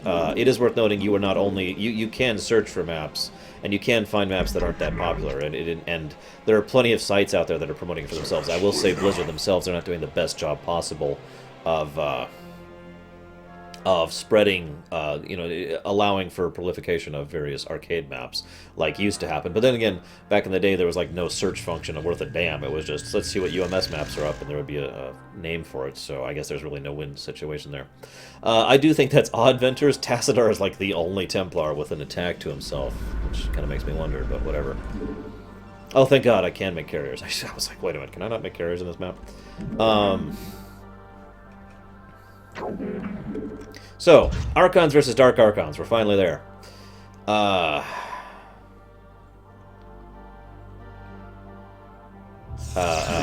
Right. So... Oh, absolutely. Arcade should definitely receive more focus. And should be in Hearthstone. And Heroes of the Storm. And Diablo 3. I'm dead serious, by the way. Full mod support. Let's just do it, Blizzard. Go all in. Really give the tools to the community. And just teach everyone else exactly what having a good community support is like. Let's do it, Blizzard. Come on, let's do it. Hey, it's all good, Trivian. Like I said, I am sorry for whatever it was. I never like, ostracizing or whatever, anybody, really. It's just not my nature. It's not something I enjoy or aspire to. Yep. I do admit I tend to get rather flippant about my negativity sometimes. And of course, you guys don't know me. If I'm being flippant about my negativity, it means I don't really mean it. You guys have probably heard me when I get genuinely negative.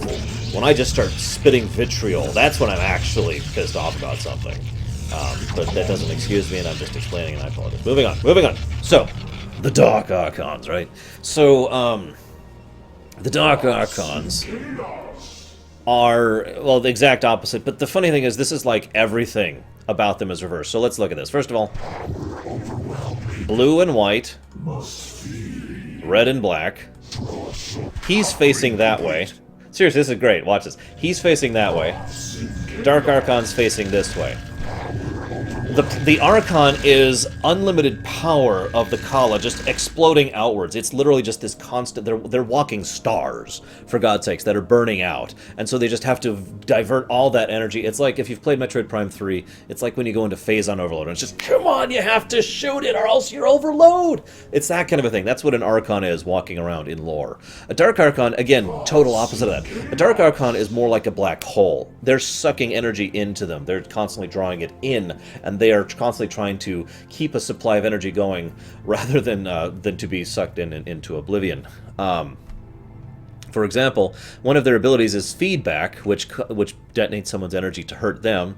One of their abilities is mind control. I'll go over that in just a second. And the other one is maelstrom, which is one of my personal favorites, which, and again, has to do with drawing energy in. Now, mind control is just messed. Again, this is the idea of the Dark Archons and the Dark Templar in general. What am I doing? Being more subversive than offensive. Rather than just destroying you, I'm going to coerce you, or alter you, or affect you, or whatever. And... yeah, exactly. That's a great analogy, Hunter. I like that. Rather than try to do anything like that, we're just going to work through your system and not compose you directly. To even make this point clearer, Dark Archons do not have an attack. They have no ability to attack, and I actually think that's perfect. Unlike the Templars, who I feel should have an attack, these guys having no attack makes perfect sense. And of course, the Protoss Archon only has an attack. It's just a big splash damage nuke, and the Dark Archon has no attack but 3 abilities they can use. Which is awesome. Actually, yes, Chemic, it's several minutes. Archons in lore do not last long. It's one of the reasons why that it's such a terrible thing to do. I mentioned that me mind-controlling that Archon is terrible, and it really is because, as I mentioned earlier, they don't really have sentience or sapience when they become Archons. This is true for Darks and Lights both. They're just basically a degree of mentality with regards to a goal. You know, that's all that's left is I must defend the Protoss, or I must serve these people, or whatever, and that's it. So this, what is effectively a beast, comes to attack me, this Archon, and I'm like, mind control! And basically all I've done is rewritten what it is he cares about. Which is kind of insidious, if I'm being honest. You've not enough minerals. What? Oh, I don't. There we go. Yikes. Yeah, we need more minerals soon. Now, the final thing I find interesting about the Dark Archons, personally, is they're attacking me. Oh, God.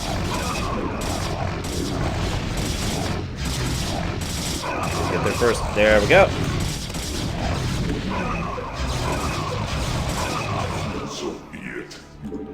Yes, that's right, I just took another one. Dark Archons are very indicative of the threat the Dark Templar could present if they bothered to be a threat. Yes, all Archons' lifespans are limited. They cannot last forever. Even a Dark Archon, which I'll talk about in a moment, their lifespan, cannot live forever. It is effective. They have effectively killed themselves by turning themselves into the Dark Archon, just like the Archons do. Now that being said, a Archon eventually burns out, and there's like nothing you can do about it at all. Just, and it's gone. A Dark Archon can extend its lifespan even further, not by an infinite amount, but by constantly having a new source of energy going in. Think of them as a leaking battery, and if the battery runs out, they're dead. But as long as they can keep attached to a new power source and keep going, they will continue to function. They will continue to live, just temporarily, if you follow.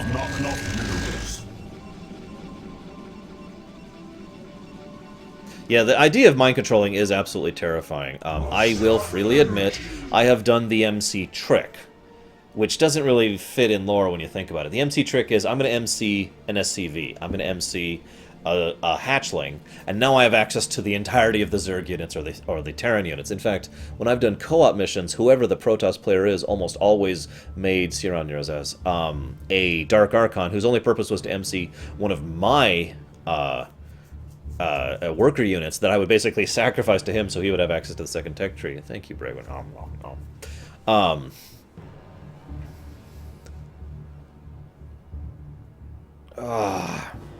So, it's kind of messed up what the Dark Archons do. Yeah, exactly, Chemic. That is exactly correct. And yes, Dark Archons can, I want to stress that word, can last longer than Archons. There's nothing that I'm aware of that can extend the lifespan of an Archon. There are things Dark Archons can do to extend their lifespan. Now, much as I don't want to talk about Jake Ramsey yet again, because he's terrible and I hate him, one of the things they did well... Well, yeah, when it's an allied battle, it's a little different, Hunter. It's literally like, look, if the game let me donate units in UE, that's what I'd be doing, rather than allowing mind control, so it doesn't really bother me that much. But in the Jake Ramsey story, there was that Dark Archon who was 7 Dark Templar combined, which is stupid. But one of the things they did do right was they emphasized that the way he was capable of continuing to exist for so long is he was constantly, I mean just constantly absorbing energy and life from those around him, to the point where it kind of became deleterious to the people who was working with him. And that was actually a disadvantage on their part, which, again, I applaud for the fact that it makes sense. It doesn't make it any less stupid that there's this frickin' 7 Templar Archon, but what the crap ever. Affirmative. And I think I've run out of things to talk about. Can anyone think of any other things to talk about? Let me think. I talked about Aldaris. I talked about his attempt to convince... I love that idea, I really do. His idea, the idea of him trying to convince the Dark Templar. The Dark Templar are like, oh, screw off, buddy.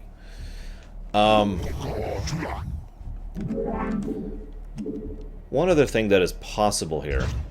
Instructions. And I really don't want to sound like I'm siding with Aldaris, because let's make this clear. What he is doing here is narrow-minded and stupid. But it is within the realm of possibility that there is a little bit of more reasonability when it comes to... Damn it, Hunter Black. No! No! Don't remind me. Fade to black. 3 years later. And everything's exactly the same. It is within the realm of possibility that Aldaris genuinely believes that Rashagal is not the only one who is mind-controlled, and therefore it's literally a trust-no-one scenario. And he has to actually basically pull back to the ones he can trust. I don't think that's true, again, I'm not trying to excuse his actions. What he is doing here is foolish and stupid. However, as True APM just points out, why the hell don't Artanis and Zeratul get on the comm and just keep hailing him over and over and over until finally it gets to the point where he's willing to pick up the damn phone and say, okay, what? And they're like, why are you fighting us? Why? It's worth noting that Zeratul even had his suspicions about what the hell was going on. Remember that? Now, here's the problem. I love Brood War, okay, guys? I really do. It's a great game. I love the story. I love the gameplay. But anybody out there ever heard of the concept of the Idiot Ball? A lot of the characters of Starcraft carry the Idiot Ball in Brood War. It is admittedly an example of bad writing, because the Idiot Ball is bad writing. For those of you not aware of the concept, it's very simple. The Idiot Ball is when someone acts stupid so that the plot can progress. That's it. Zeratul here is stupid. Artanis here is stupid. Aldaris is stupid, if possibly understand it. Oh my god, really? Where's my units? Go. Kill that thing. Kill the thing. Continue killing the thing. Oh my god, go! What the hell, guys? Anyways, you know, like I said, a lot of the characters in this game are just pick up the Idiot Ball and never let it go. And they're like, nope, nope, nope. This happens to Dagall in the UED campaign. It arguably happens to a fairly large number of people during the Zerg campaign as well. So, I mean, I don't want to be dismissive of Kerrigan, excuse me, the Queen of Blades' accomplishments, but most of her successes could be attributed to the people around her being dumb. Yes, Venters, the reason why is because everyone hates Reavers. Everyone hates Reavers. Nobody wants more Reavers. Nobody. We don't want the Reavers. Oh god, there's Reavers here. Why are they shooting at me? I don't know why there's no Reavers in Starcraft 2. If I were to guess, I'd say they literally lost the ability to manufacture them. Because of the fact that we've lost so much of the manufacturing capacity of the Protoss as a greater whole. And as a result, basically we burned through all the Reavers throughout Brood War. And then there weren't any more. They couldn't make any more. So... Now that's actually a really good point, True APM. It is entirely reasonable to say that Aldaris is falling back on what he knows, aka those with the Kala, those he can actually know he trusts, because he knows those with him are not being mind controlled by the Queen of Blades, because he can tell you can't lie through the Kala. It is actually impossible to lie through the Kala. By the way, anybody who follows Primus to any significant degree may have noticed there is actually a great deal of similarity between the Scions and the Protoss when it comes to their psionic link between each other, and that is probably deliberate. I say probably because I don't remember being inspired deliberately by it, but I love the idea of the Kala, so it probably is something I did and was inspired by with regards to how I implemented that. But like I said, you can't lie through the Kala, so he's like, we must pull back and we'll be good, it'll be good, great, please.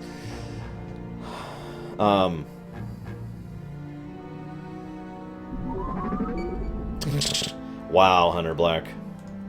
First of all, congrats on the channel, but second of all, yeah, that is the Idiot Ball in a nutshell.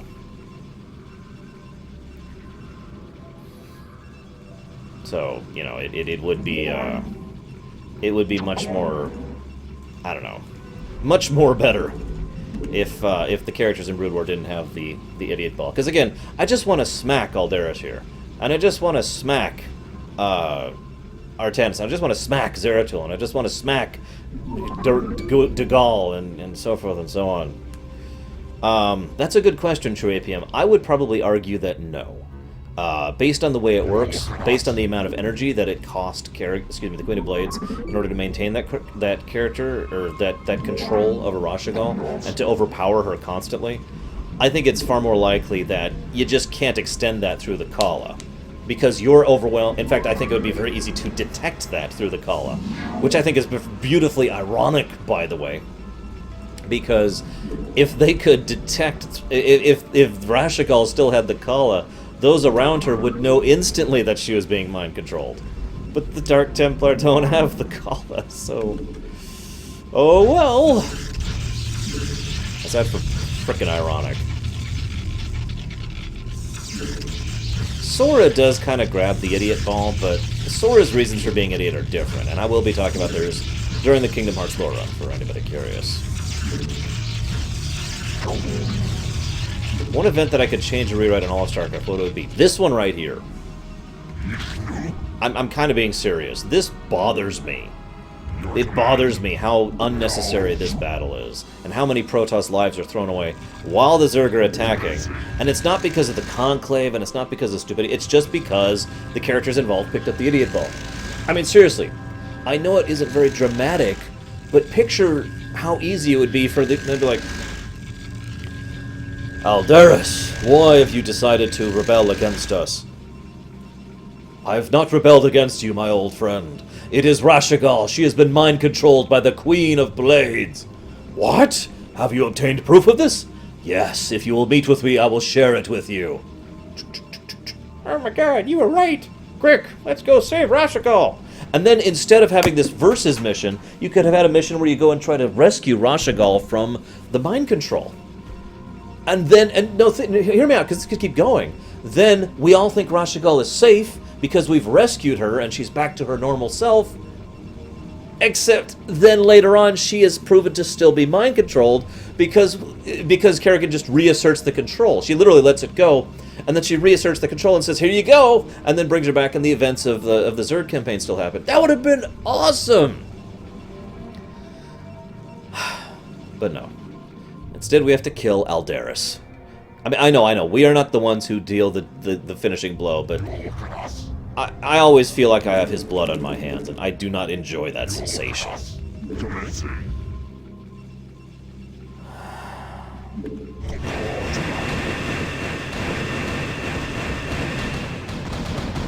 And yeah, I tend to like works that really just do not hold back on how bad work can be. Dude, I just told you, we could have had a whole mission of Protoss versus Protoss, because that's what they wanted this, remember. They wanted a Protoss versus Protoss mission. We could have had a Protoss versus Protoss mission, as we are the ones invading the Citadel to go after Rashagal to rescue her, and the Dark Templar who are loyal to her, and she's like, oh my god, no, these people are attacking us, and Zeratul has lost his mind and all that stuff. It would have made sense! It would have worked! It would have been awesome! Oh my god, stop being stupid.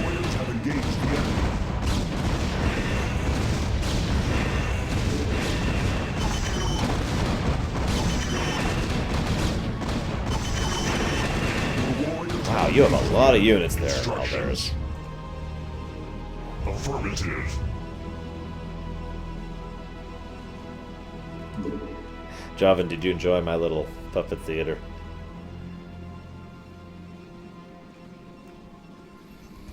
Yeah, but why didn't Aldaris say something earlier? How hard it would be to say... Okay, let's time this, okay, ready? Zeratul, Artanis! The Queen of Blades is controlling Rashagal! Okay, that was what, 4 seconds?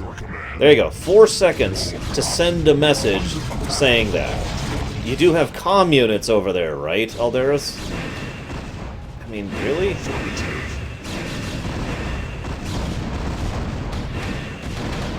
The general implication for APM is it is easier to withstand the Void if you are the Kala.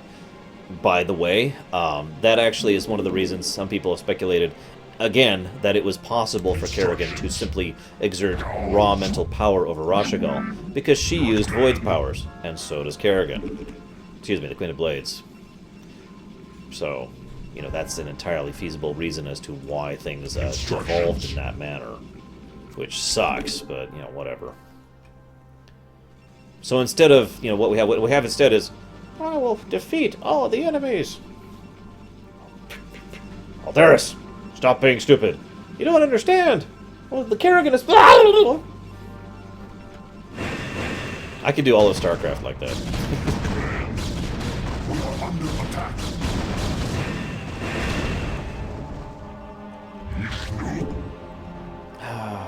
God, Aldaris, come on, buddy. I don't want you to die. I really don't. Actually, personally, Yachiman, I do think Kerrigan... screwed up, but at the same time it makes sense why she did when she went after Aldaris. The reason why is because I personally think... Remember, they weren't going to kill Aldaris. If you pay attention to the end of the mission, they actually don't say, you know, we will kill you now, Aldaris. They say, okay, this is stupid, let's stop fighting each other and go fight the Zerg. And Aldaris is like, yes, but first I need to tell you this thing, and then Kerrigan kills him. So I think Aldaris would have gotten the information across, and I think they would have believed him. I think they would have believed him, and I think they would have been at least willing to listen to him and test the situation. And Kerrigan was unwilling to allow that to happen, so she tossed all the goodwill she had generated with the Protoss away, specifically so that she could maintain her puppet, because she believed it would be useful in the future. And let's be honest with ourselves, she was right. That was not an idiot ball moment on her part. She made a very good tactical decision there.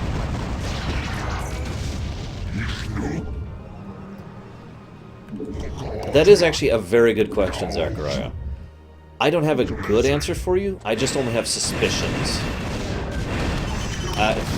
It's the Queen of Blades. It's all the Queen of Blades. I'm saying Kerrigan because it's hard to remember to call her Kerrigan, or call her the... Oh my god! To call her the Queen of Blades, but it is the Queen of Blades. Kerrigan is not here. Kerrigan is not in this game at all. Only the Queen of Blades is. Hey up, Azulia.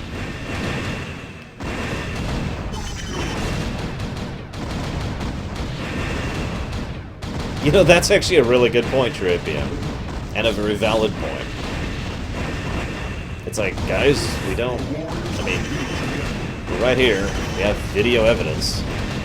Is that insufficient? Okay, whatever. Here, let's go advance the cutscene a bit here.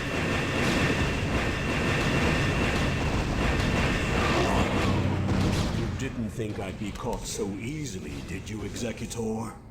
You have only destroyed a phantom.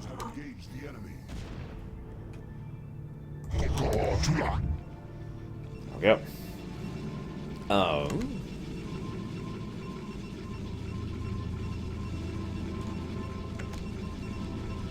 Yeah, go for it. Actually, before I answer the off-topic question, so why did Kerrigan need the Dark Templar to kill the new Overmind? Like I said, several possible answers to this. Number one, she didn't. She wanted a puppet in order to be able to accomplish it for her so she wouldn't have to deal with it. Two, possibility number two, she didn't know how to. Yes, use the power of the Void against it, but honestly, it wouldn't surprise me if someone like Zeratul simply knows how to use that power better or more efficiently or something along those lines. This is, of course, just speculation. Like I said, I don't have a real answer for you. All I have is speculation on why it is that she needed the Dark Templar. Another possibility is she just liked not having to dirty her hands. Yeah, that is certainly her. She is very much the Machiavellian manipulator in this game. In some cases, she is a brilliant manipulator. In other cases, other people are idiots. It's about half of one and half of the other. But nevertheless, I do believe that that is a strong possibility as well. Finally, final possibility. It is entirely... Remember that at this point she had Duran literally right next to her. For all intents and purposes, whispering into her ear. Sometimes literally. And Duran had a strong and vested interest in killing, punishing and killing the Protoss in general, and damaging Zeratul in specific. So it is very within the possibility that this entire plan was forwarded by Duran under her eyes, specifically to try and weaken the Protoss forces, which is actually the theory I adhere to, by the way. As I've said before, Duran is the real manipulator of this entire series, and that's well within his reach. Oh yeah, that's another point. Aldaris, in case you were wondering, like I said, if Aldaris has the ability to communicate with him. Obviously he does, because he just did. He just talked to us. Love you, game, but come on, guys.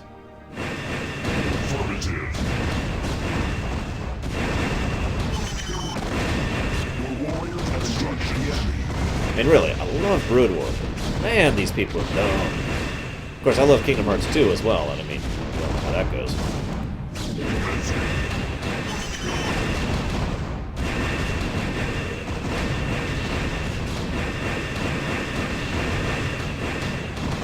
Of course, some people point out that that's not exclusive to Brood War.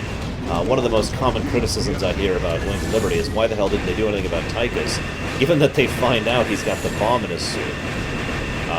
There are answers for that, but those answers are not conclusive. Those answers do not fully 100% satisfy the situation.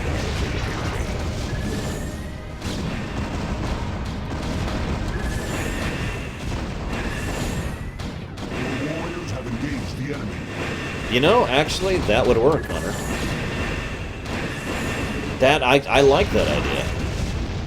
Imagine if, where are we? Oh my god, retreat! I said to retreat!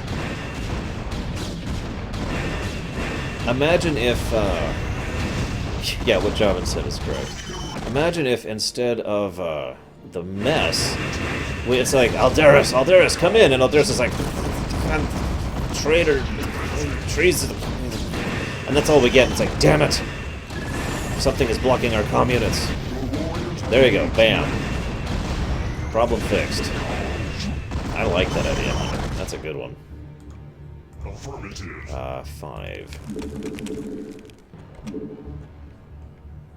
Your command?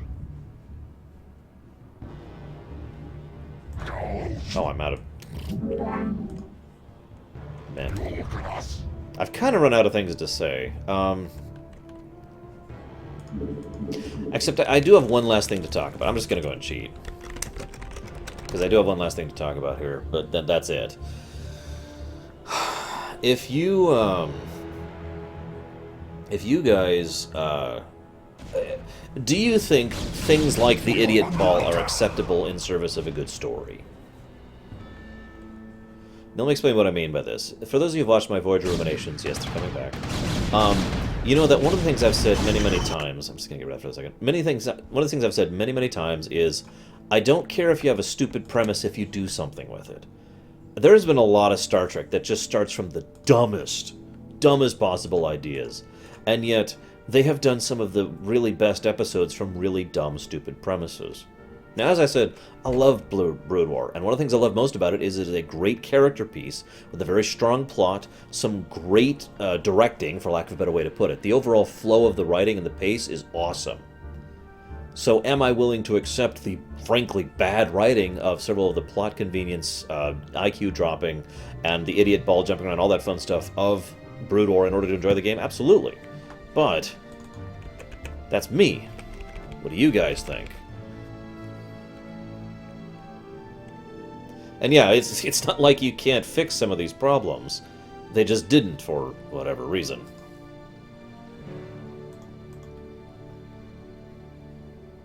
Yeah, Star Trek IV: The Voyage Home is an excellent, excellent example of a dumb premise that made a great movie. In my opinion, I love Star Trek IV. Andy Griffith.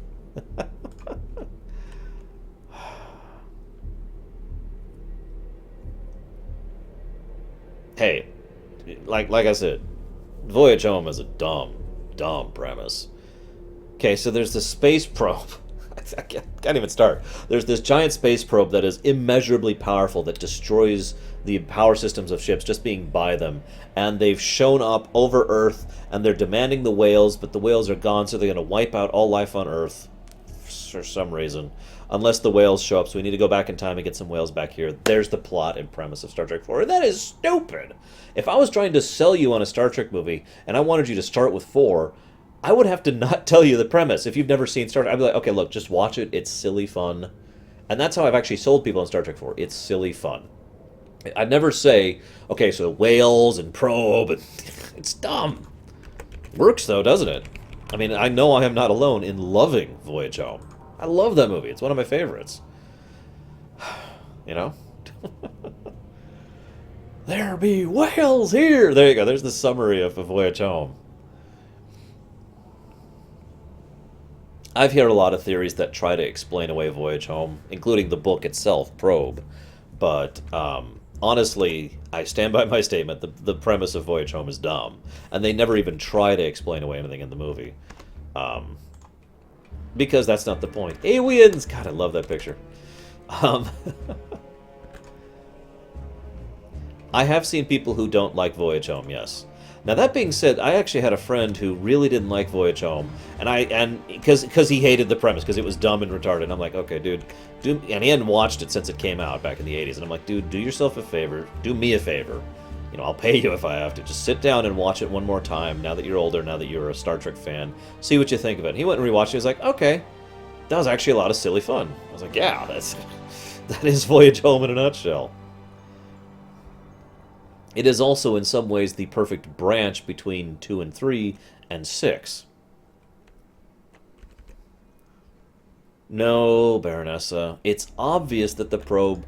I mean, I don't want to say it was aliens, but it was aliens. We here... Oh, after Earth, we're not even talking about. We here, at the probe, believe that all of our viewers, everywhere, should be aware of the fact that it was aliens. Now give us money. I should stop killing Protoss. Yet again, Executor, you destroy only a simulacrum of myself. You believe me to be a traitor, but it is you and the Matriarch who will usher our race to oblivion. So he says that, and that they never bothered to follow up on that.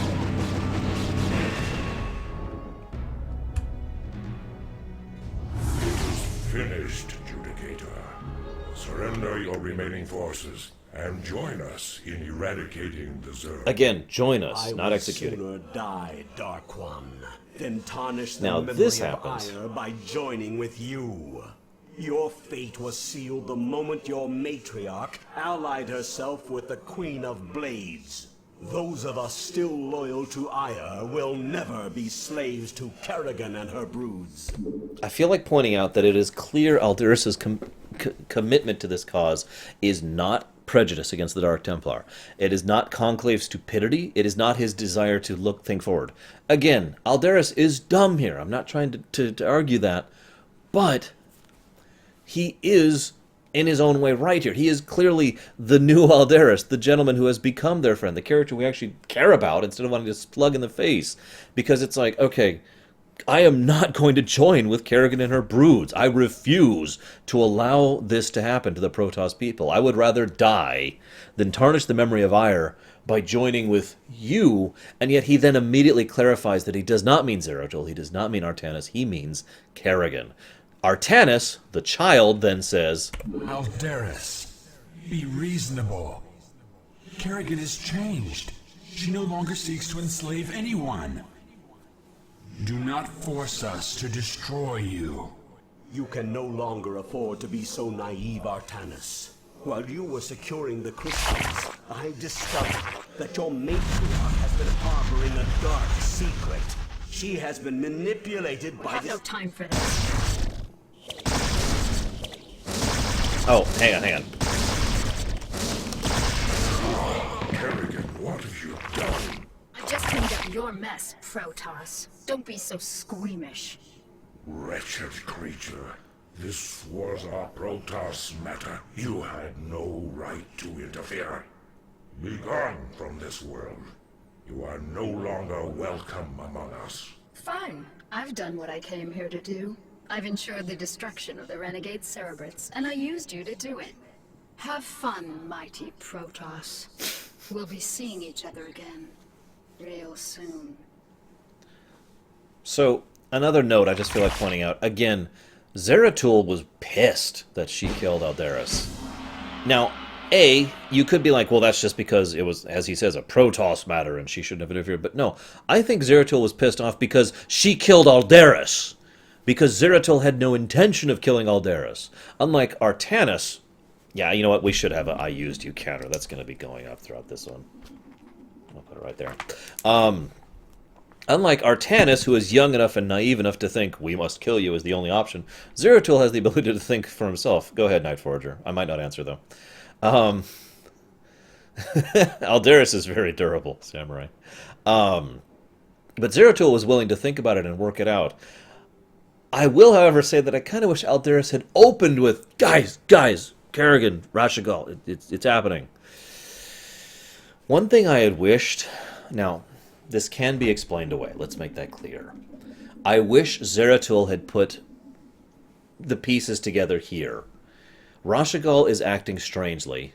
Aldaris has discovered something about Rashagal and refuses to be slave to the Zerg, and Kerrigan shows up and kills Aldaris right before she could actually, or he could actually tell us what was going on.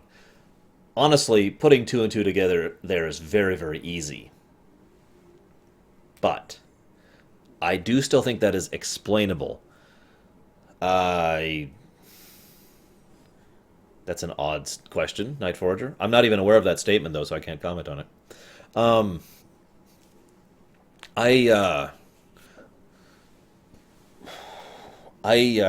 Words. It makes sense to me that Zeratul, who has known Rashagal since he was young, has literally grown up under her and has been very close friends for her for quite literally centuries, would be, I'm not going to call him stupid, but willfully blind. And don't look at me like that. It is a very human thing. It is a very human thing for Zeratul, ironically, to not want to admit the truth that is in front of his face. I guarantee you Zeratul is smart enough to have figured out that Rashagal is corrupted. In fact, I would guarantee you that he has figured it out. But he can't bring himself to face that. He can't think that his Rashagal, his mother character, someone who is right there for him, someone who is just here, someone who is just, yes, he can't think that. He is incredibly biased. He is incredibly self-delusional on this. This is one of the strongest forms of bias that we have, and we've all done this. I've done it. You've done it. You don't want to think that that kind of a thing can happen. So, like I said, this is one of the rare cases where I don't think this is a plot hole, and I don't think this is an idiot ball. I think Zeratul is just blind to reality. That also makes sense because that further helps to explain why he is so guilty when he ends up having to kill her. Because it's his fault! It is. It is Zeratul's fault that Rashagal died. And I'm not just talking about the fact that he is the one who cut her open. If he had acted sooner, if he had sawn it sooner, if he had sided with Aldaris, Zeratul made the mistakes. And he knows it. And I think that's one of the things I really like about his character overall. And then Jake Ramsey shows up and talks him out of it for some frickety stupid reason, but we're not talking about that.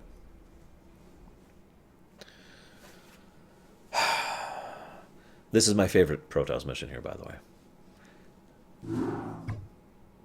This entire chain of events has been masterminded by Kerrigan, and we played right into her hands. Yes, Shadow. Yes, we did, Artanis. Yet our course is set, nonetheless. Using the Temple's energies against the Renegade Zerg may accomplish Kerrigan's aims, but it is still our only chance of survival. And survive we will, my warriors.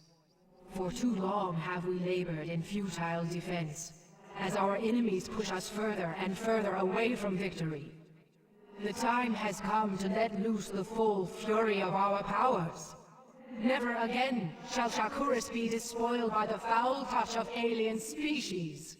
These Zerg shall be the first to fall before us. Matriarch, I have served you for many millennia. I have always valued your wisdom and strength. Yet, lately, in your mind, I have sensed something that clouds your true spirit. Though Kerrigan has gone, I wonder if her treachery still remains. Be at ease, Zeratul. I am still the same Rashagal you have always known. These recent events have weighed heavily upon me, and I am wearied. But fear not. My warrior spirit will shine before you and light your path to victory. Indeed. The time for action is upon us. The crystals must be taken to the temple while the Zerg still muster their forces. I shall carry the Urash myself, while Zeratul handles the Callus. Executor, you shall provide escort for Artanis and Zeratul as they make their way to the temple. God's willing, we will channel the energies of the Zelnaga and scour this world clean of the Zerg. Go now, my children, and know that the survival of our entire race depends upon your actions. So, a couple thoughts here right off the bat. You'll notice the writing of Rashagal, although it's somewhat subtle, is actually different than it was before. She doesn't say my children or my people or my brethren or anything like that. She specifically uses the word warriors. My warriors. Go, my warriors. My warrior spirit shall shine before you. Again, emphasizing the way her mentality works. In fact, if I could be so bold, I think that the mind control that Kerrigan has put over her is actually a extension of Amon's mind control, which makes sense because, as we know, the Queen of Blades is heavily influenced by Amon, so that's logical. Good night, Kemek. The other thing I want to point out here is, again, to someone... They're talking about the Zelnog. Anytime the Protoss say God, they mean the Zelnaga. From our third-person perspective, we sit back here and we see Rashagal, and it's like, well, of course she's being controlled. I mean, come on. I mean, it's stupid obvious. These Zerg shall be the first to fall before us.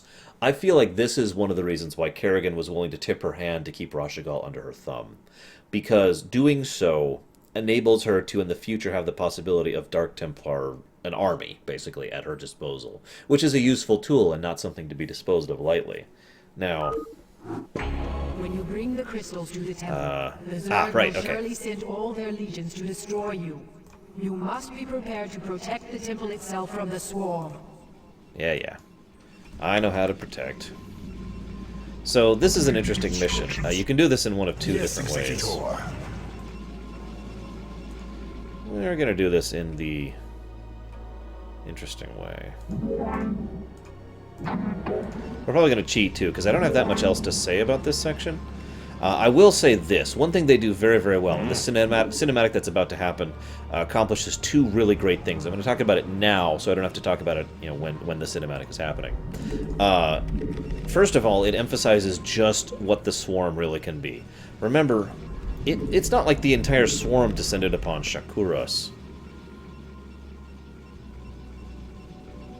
You know that's true, Hunter. I didn't even think about that. No men for that, by the way, because some people haven't played Undertale yet. The swarm, just a few Zerg came here. A couple of Cerebrits, and a few of the Zerg that came through, and yet in the space of however long it's been, weeks at best, or weeks at most, I should say, the swarm has risen to the point where it is threatening to literally choke the planet. Choke all of the entirety of Shakuras underneath the weight of their power and their numbers. Because that's how the swarm works. As I mentioned before, one of the swarm's greatest threats and powers is the fact that they can rebuild pretty much on the fly. And again, this is kind of like the Borg situation again. You can kill all but one Borg. But one Borg, which lands on a planet, it can basically mean the end of that planet. Because it only takes one. And again, that's the same exact thing with the swarm. One Zerg, one hatchery, one situation there, and bam, that's it. That's all she wrote. And we see that because that's exactly what happened to Shakuras here on Night Lord. Maybe Darth McTators? It is something I've been considering doing. I'm not sure if the timeline's going to line up because I don't know when Black Ops 3 comes out. So let's do one here. Hey, there is some good Call of Duty lore. It's just in the older games.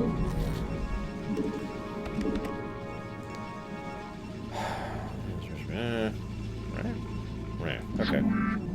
Oh, it comes out tonight. Oh, well then no. Kinda busy. Got a billion other things to do, sorry. Yeah, exactly. The only way to beat... It's exactly the same situation. The only way to beat the Flood is total annihilation. Good game, by the way. Yes, I know, Stars of the Ocean. I'm amazed no one's asked me about that. I was keeping track of that whole deal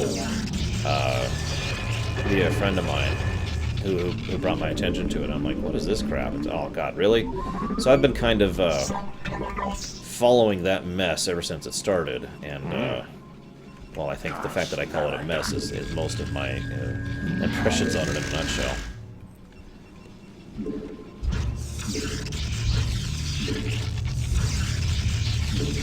The irony is you could summarize Call of Duty Modern Warfare and Modern Warfare 2 by a simple word, a simple phrase. War's bad. I've actually talked about it during the rumination I did of the two Modern Warfares, and I don't want to reiterate that here since we're talking about Starcraft. But yeah, Candy Crush is dumb, and that's all you need to know, Shadow. I'm kidding. Candy Crush is not dumb. The company that made Candy Crush is dumb. Seriously, I actually have a vendetta against the company that made Candy Crush. They may go burn for all I care.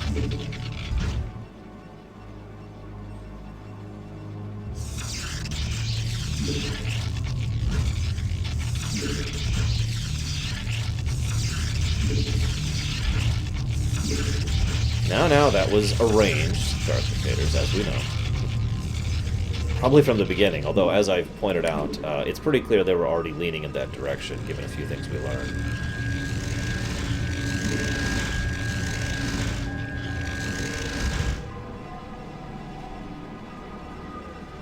Hello, Call of the Blade Master. First of all, thank you. I'm glad you enjoyed my my videos, of which there are admittedly many. About Final Fantasy VI. Welcome to my stream. We're talking about Starcraft here. Ironically, I don't actually have that much to talk about in this exact mission. But I hope you enjoy. As I always say to any new streamers to my channel, do not be a stranger. Please feel free to chat and talk and do whatever. We've got some awesome people on the stream, too, so there's plenty of people to talk to who aren't me. I mean, you're probably tired of hearing my voice at this point, right?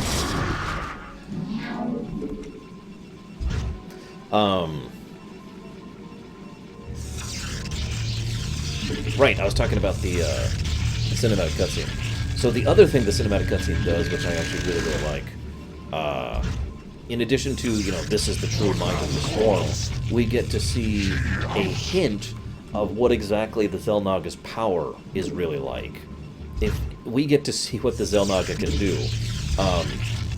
Now I know you're probably laughing like, oh, whoop-de-crap, you know, they can wipe out all of a single type of life form on a planet, whoop-de-doo. I mean, the Death Star could do that, right? Well, I mean, if you think about it, no, it couldn't. The Death Star was a blunt instrument. This Xel'Naga temple is a very precise scalpel. It takes just one thing from a huge area and removes it from that area. It is a wonderful, wonderful little thing, and very precise and very indicative of the level of power behind Xel'Naga technology. I use that word specifically because technology can be blunt technology, like the Combine over in Half-Life 2, or it can be very precise technology, like a lot of other examples I can come up with right now. I think he's asking if I'm a League of Legends player, who I believe had the name Lorerunner as well, as I've discovered since I claimed the name for myself and for my website. So if you're wondering if I am that League of Legends player, no, I am not. You can. I will go ahead and ignore your second question on the assumption that you only asked thinking I was that guy, which obviously I am not. No. Let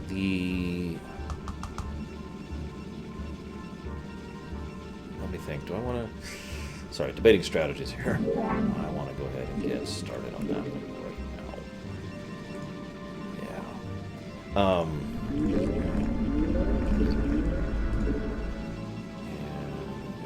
Your orders, Templar. I'm sorry, Zed. Hey, nobody can spell or pronounce Archie and Gaia, so it's... I mean, I can because I've typed it a million times. Oh, crap. Oh, crap. Oh, crap. Hey, did Elvis. What's up? Over here, guys. Over here. Over here. No, come here. Hey, come to the cannons. Yeah, that's true, actually, Kerrigan, now that you mention it. We do have a degree of similarity between this and the Halo thing. Oh, God, we missed one. Oh. Come on. Get back. Ah. Go ahead and get this started right now. Your warriors have engaged complete. What? Oh, oh. Oops. Whatever. Go die. Your lives are meaningless. Arkingia, yes. You guys are hilarious. And I hate you. But no. So I already got that done. I already got that done. I guess I'm just bleeding at the moment. Let's go ahead and set up the back line.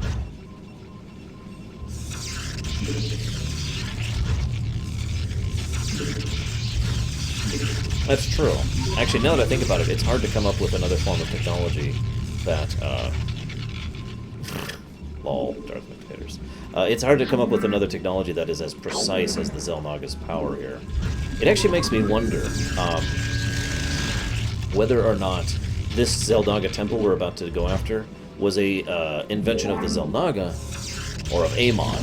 Now, I haven't talked about Amon too much yet, obviously, because, you know, we're going to be talking about him a lot more later, when we actually get to Heart of the Swarm, most likely, and a little bit in Wings of Liberty. But State your will. Amon is interesting in the sense that he's, well, he's either completely evil or completely insane. I'm not sure which. He literally espouses unto death. He believes that death is good. He literally thinks that death is a good thing, that life ending is what should happen, if that makes any sense. Your orders, Templar. That's kind of messed up when you think about it. He could be both, that's true. He could apparently be both.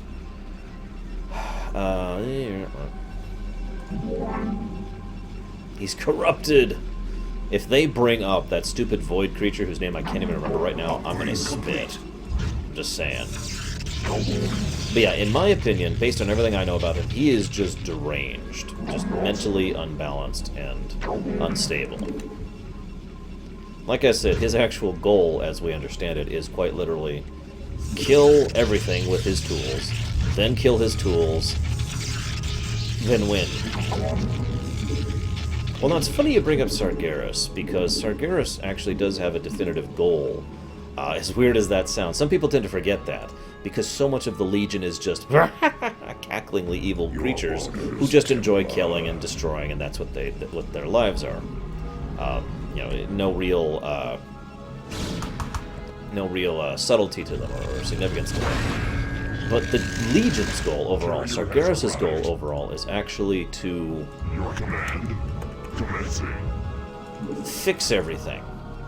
Now, I know that sounds really weird, but what I mean by that is Sargeras personally believes that the Titans are wrong in what they've done, in the way that they have enforced their order and their will upon all the planets that they've encountered. And so his goal is to go through, wipe out all the life on all the planets that the Titans have seeded, and then wipe out the Titans, and then start over. I'm not saying that's a great plan or anything like that. But, yeah, no, that's generally Sargeras' plan, pretty much in a nutshell right there. That's actually probably too many. Hola! Cruise to Argentina. Shoutouts, man. Welcome to Starcraft! Yeah, exactly, Cully. He's trying to bring everything back to its natural order, so that life can actually progress naturally. It is worth noting that based on some things we've learned about the Titans over the course of Warcraft's expansions and lore and whatnot, Sargeras probably has a point. I hate myself for saying that, because, I mean, he's an evil bastard, but Sargeras probably has a point. But I don't want to get too much into that here, because we do have the WoW lore run coming up. So here's a question for you guys, and I want your honest reactions, okay? How would you react if Amon was revealed to be a Titan? If Amon was revealed to be, well, I mean, yeah, a Titan, I think that's the best way to put it. If there was genuine continuity crossover for the first time between the Blizzard settings, and Amon was the first link that they actually say, no, really.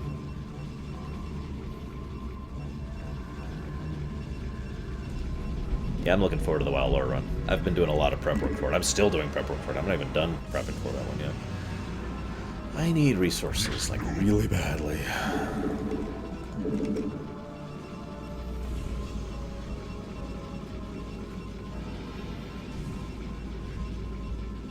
and then yell in German. Because, yeah, the Titans and the Xel'Naga are surprisingly analogous. And the obvious common assumption is it's just repeated storytelling. Because, I mean, let's be honest with ourselves, most people are good at particular types of storytelling, right? I mean, I've said this myself. I'm good at politics and war. Those are the kind of stories I tell well.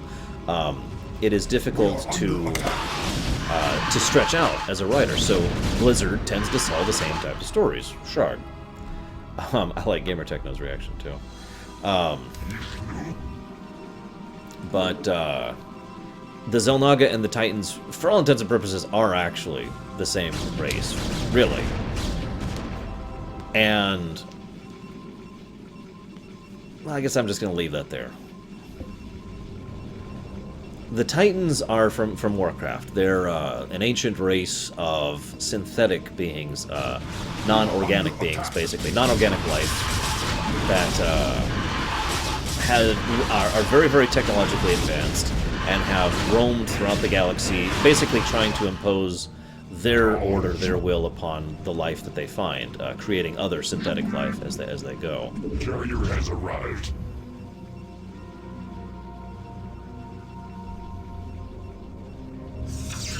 It would also be very, very easy to connect Warcraft and Starcraft, as much as I hate to admit that. For good or for bad, it would be a very easy thing to do. We are super lacking in gas right now.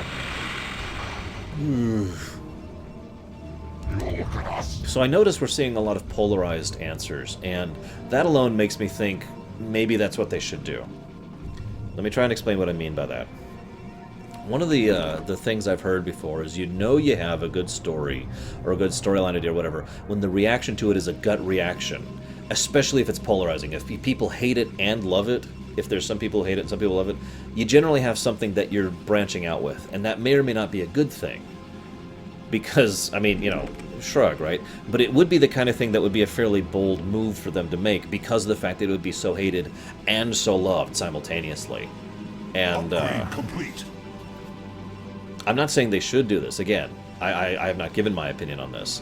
I will just say that it is, it would be a very significant maneuver for them to make, one they would have to do very, very carefully, and one that they would have to make that connection have some significance. That's the catch right there, by the way.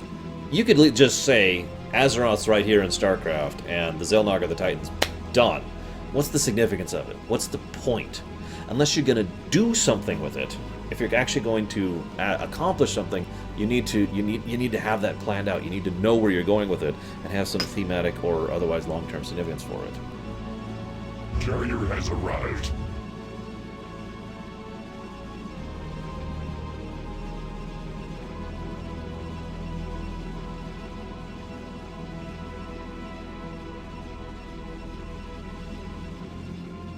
Sorry. Dinner. Yeah, and as Baronessa points out, crossovers usually suck, but the reason why, in my opinion, is because they don't bother to do what I just talked about. If you're just going to have a crossover, you just throw the two things together, do something with it. Make something happen with it. Have there be some significance to it. Don't just do it for its own sake. Don't just do it to get ratings or to be an attention grabber. If I could use a parallel... if I might use a parallel... You remember Call of Duty Modern Warfare 3? We were just talking about that, right? Modern Warfare... Yeah, exactly, Tripium. Modern Warfare 3 has... Okay, let me rewind. I don't want to spoil too much for the 5 of you who haven't played the Call of Duty Modern Warfare series, but Modern Warfare 1 had a great shock moment. And that shock moment was in service of the story, in service of the theme, and it was played through in gameplay in a great way that just had tons of impact. Modern Warfare 2 had a scene that had shock value and was very impacting and really emphasized just how terrible things were and straddled the line of sensibility and was just generally this impacting moment that, again, was very indicative of how horrible the situation was and was significant to the theme of Modern Warfare 2. Modern Warfare 3 killed off a kid right in front of you for no reason. The difference is the first two did something shocking in service of the game. The third one did want something shocking to be shocking. it did it for its own sake. So this is my overall point. In my opinion, crossovers work when they are done for a good reason. A crossover that's done for its own sake is just a waste.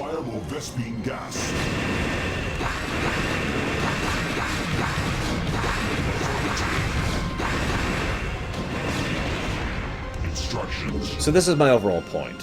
Again, I'm not saying it would be a positive or negative. I haven't given my opinion yet. But if they're going to connect Starcraft and Warcraft, and it would be easy to do so, what do you do with it? Which, of course, brings me to my very next question. Let's say you were handed the reins of such a thing. We're merging Starcraft and Warcraft. We're going to have the two universes connected. What do you do with it? What significance do you make of it? What purpose do you have behind that crossover? Where do you go with that? I have an answer for this, by the way, but I will not share it until I hear your guys'. I don't want to taint anyone's answer. Wow, we have a crap ton of minerals right now. Don't forget Archie and the Punisher, by the way, guys. For those not aware, Archie Comics connects, like, everything together. It's kind of silly how many things are connected by Archie Comics. Seriously.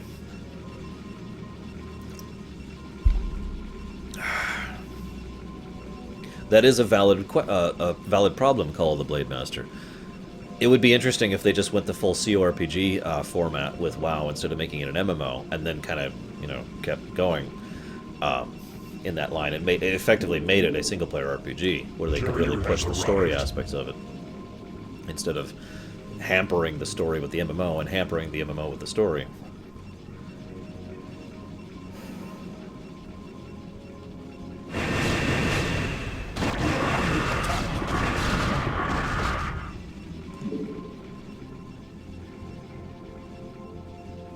So, odd question, Chaos. What is necessarily wrong with pandering to the fans? What is wrong with pandering in its own right? If it's a good story and if it's enjoyable, what's the flaw in it?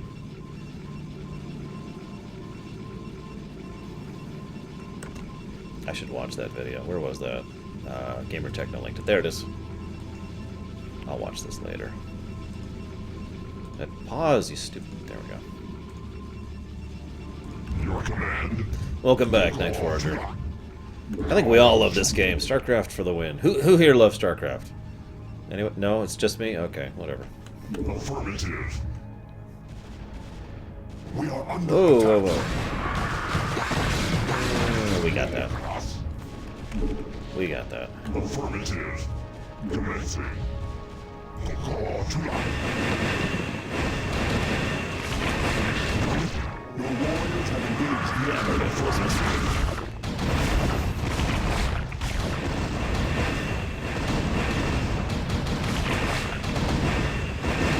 Well, see, I will agree that Tully's face was pandering to the fans. But Tully's face was also incredibly stupidly poorly done, which was my big problem with it. I have no problem with them showing Tully's face. In fact, a lot of fans did a lot better of a job of it before Mass Effect 3 came out. I actually have a headcanon of what I think of what the Quarians actually look like. No, there isn't True APM. I just do it for fun.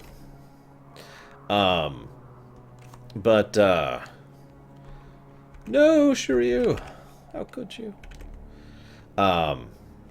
However, but that's my point. They did it wrong. They did it bad.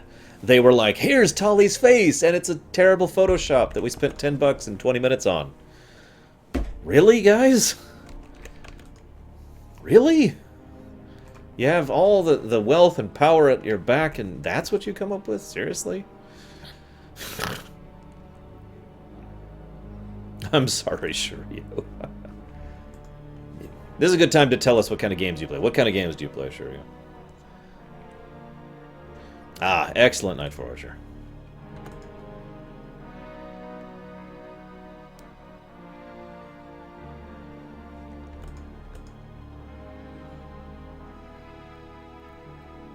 Now, I will, like I said, I will agree with you, Chaos. Like I said, I'm not sure they should do a connection between the two. It would be very difficult and costly to pull off. And honestly, I'm not sure the benefits would outweigh it. The biggest benefit, in my opinion, for doing so, both from a literary perspective and from a financial perspective, is it would be a big shakeup. it would be, and in my opinion, not for a few more weeks, Penguin, no. In my opinion, big shakeups every now and again are a good thing. When you just change how you're doing things, because it helps keep things moving forward, it helps innovation, it helps everything to move forward without just kind of backpedaling. Because backpedaling is a huge problem, and stagnation is a huge problem when it comes to fiction. I know, someone who constantly touts about how we need more proper remakes is talking about innovation, but as I've already said, those are not incongruent things, but I'm getting off topic. So it is worth noting that doing that kind of a major shakeup to Warcraft and Starcraft might be a good thing. However, that particular thing does not necessarily need to be that shakeup, which brings me to the final point I was going to make here. Why would you get banned for that, Nightforger? What kind of stupid question is that? Get out of my chat! No, I'm kidding, I'm kidding. Seriously though, guys, do you know how many people talked to me after the ME3 debacle and said, guys, or Arsh, I liked ME3. You know what my response always was? Awesome. My response was, that is so cool that you generated enjoyment and joy out of that game. That's fantastic, and I love it. Why would I ban you for that, Nightforger? Why would I even make fun of you for that one? Now, Diablo and Warcraft would fit a lot better, I agree. Diablo and Warcraft are a much better fit than Starcraft and anything else, actually. But, again, that's not necessarily something I'm saying they should do, because, you know, we got options here, you know? Should be right around here-ish? Oh, there it is. Duh.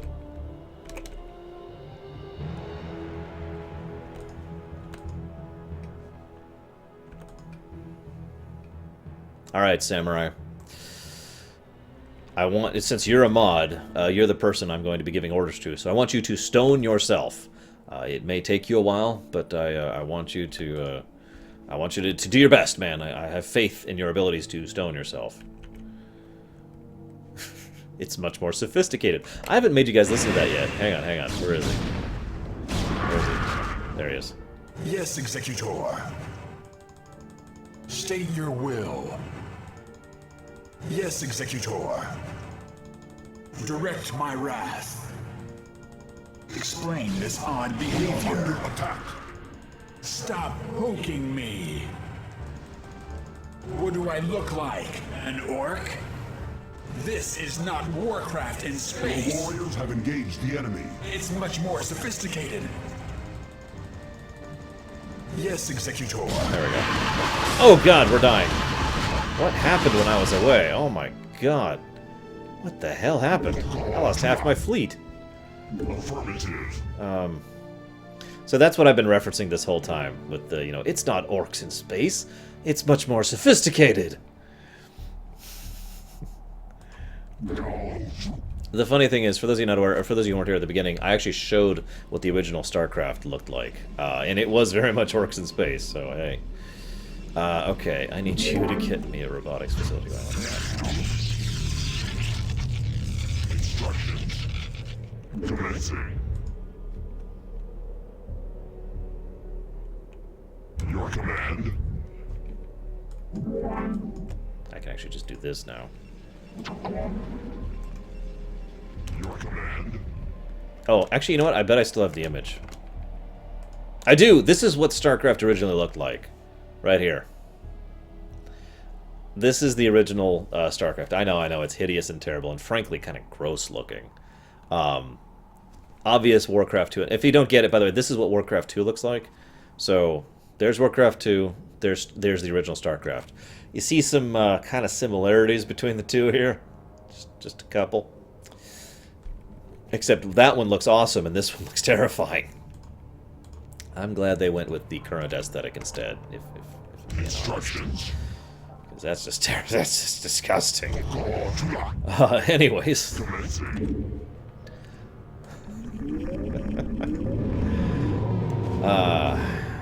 We are under attack. I'll tell you what, Shuripian. My rule is that if I run out of things to talk about, I move on and cheat. As much as I love this mission, this is my favorite Protoss mission, I'll go ahead and cheat just to push through this for you, man. Like I said, that's the rule, and with good reason. Where are you, Artanis? Here. I am ready. The warriors have engaged.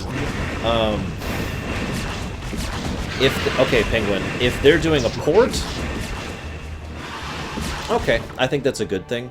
Ports, as I've said before, are not necessarily bad things, and I can't imagine Blizzard doing a bad port, so I'm okay with that. Ports enable people who don't have the old games or don't want to deal with them to keep playing old games or to have access to old games they never had access to. However, as I've said before... Oh yeah, hang on. So, as you can see, this is the enemy forces we're arrayed against. There's tons of them. I usually, for fun, wipe out everything. Executor. Just, again, for fun. Zeratul and I will begin to channel the temple's energies. You must prevent the Zerg from destroying the temple while we work. Adon be with you, Executor. So, now it's a timed mission. 15 minutes. Nothing I can do to speed that up. Just mute it.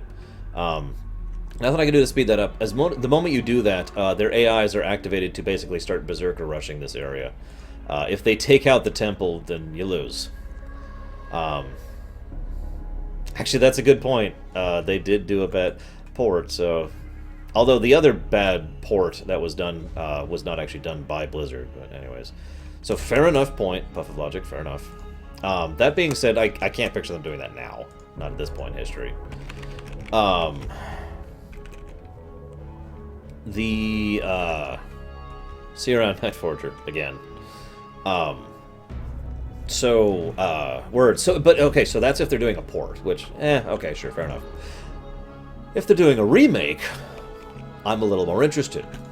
If they're doing a proper remake by my own definitions, then I will buy the crap out of it the day it comes out. Like I said, we're just gonna do this here. So I need... Seriously. Actually, they can plague the temple, yes, true APM. However, plague has a maximum duration, and it only does so much damage over time. So, in other words, it will never actually do more than, I think it's like 200-something damage to a unit.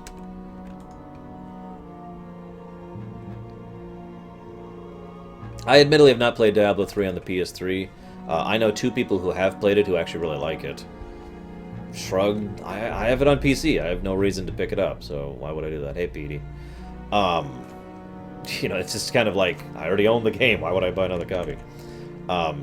But seriously, I really, really would love a proper remake of Warcraft. Warcraft 2.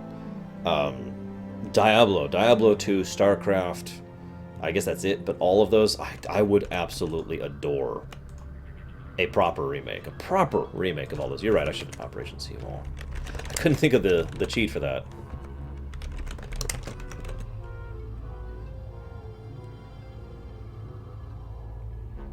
The funny thing is, it was questionable for a very long time if the StarCraft, if N64 StarCraft was actually lore, if it was in canon. For those of you not aware, there's actually missions unique to StarCraft 64, and we will be mentioning those in passing when we get to Heart of the Swarm, because that's the first point in time they'll actually be relevant. So, we're gonna wipe out everything, screw it. What exactly are the Xel'Naga? We don't know exactly. We know they are an ancient race that cannot procreate, that creates other races to help them continue on through some form of reincarnation or body hosting. They are also very advanced, very powerful, very technologically adept, and also they're totally the Titans. The Dragon Quest series, maybe. I don't have it on my list of requests right now, but I am totally not opposed to ruminating on Dragon Quest. Why would I be? Dragon Quest is awesome. The hybrids... The hybrids are a little more complicated. You're terrible, Titans. Even Deutsch wouldn't want that. Would you, Deutsch? Would Deutsch? The hybrids are the... Oh yeah, this is the first mission we see Devourers, by the way. Which I don't actually like that much, even using them myself. The Devourers, the hybrids, are... Okay, the actual genetic strain of the Protoss is fundamentally incompatible with the genetic strain of the Zerg. Okay? So that's relevant. Yeah, they do that little debuff too, little bastards. They also utilize completely different energies. The Protoss utilize the Kala, and the Zerg utilize the Void, although there's some exceptions to that. Because obviously the Dark Templar utilize the different energies as well. But the point is, Zerg and Protoss are basically completely incompatible. A hybrid is basically brute forcing using advanced technology and the equivalent of magic, and magic technology, in order to force a Zerg and a hybrid creature to have the same aspects of both, to be the so-called perfect life form, hence the term, the hybrids. Now, they are very unstable, excuse me. They are very difficult to be controlled. They only really answer to Amon. It's arguable that the hybrids aren't even truly sentient or sapient. I don't want to talk too much about that yet. We'll talk about that more in Wings of Liberty. But what they are, undeniably, is a tool of Amon. You know, I just realized, what's that food cheat? Does anyone remember?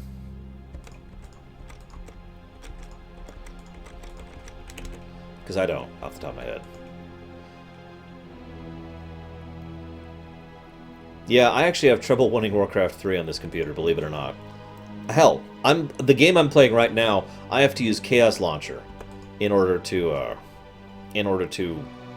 play this game. Yeah, exactly, War Rager. God.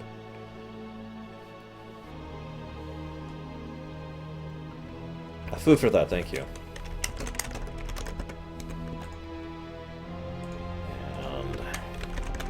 Screw it, we're just gonna go full tilt.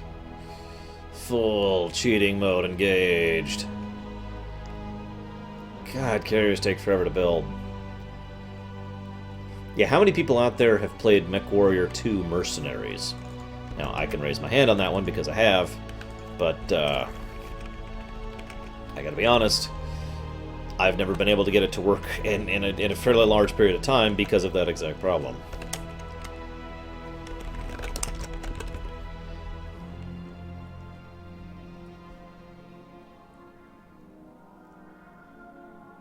Congrats, Silver Dragoon.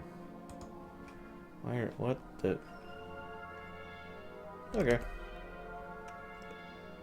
MechWarrior 2 Mercenaries is a great game, by the way.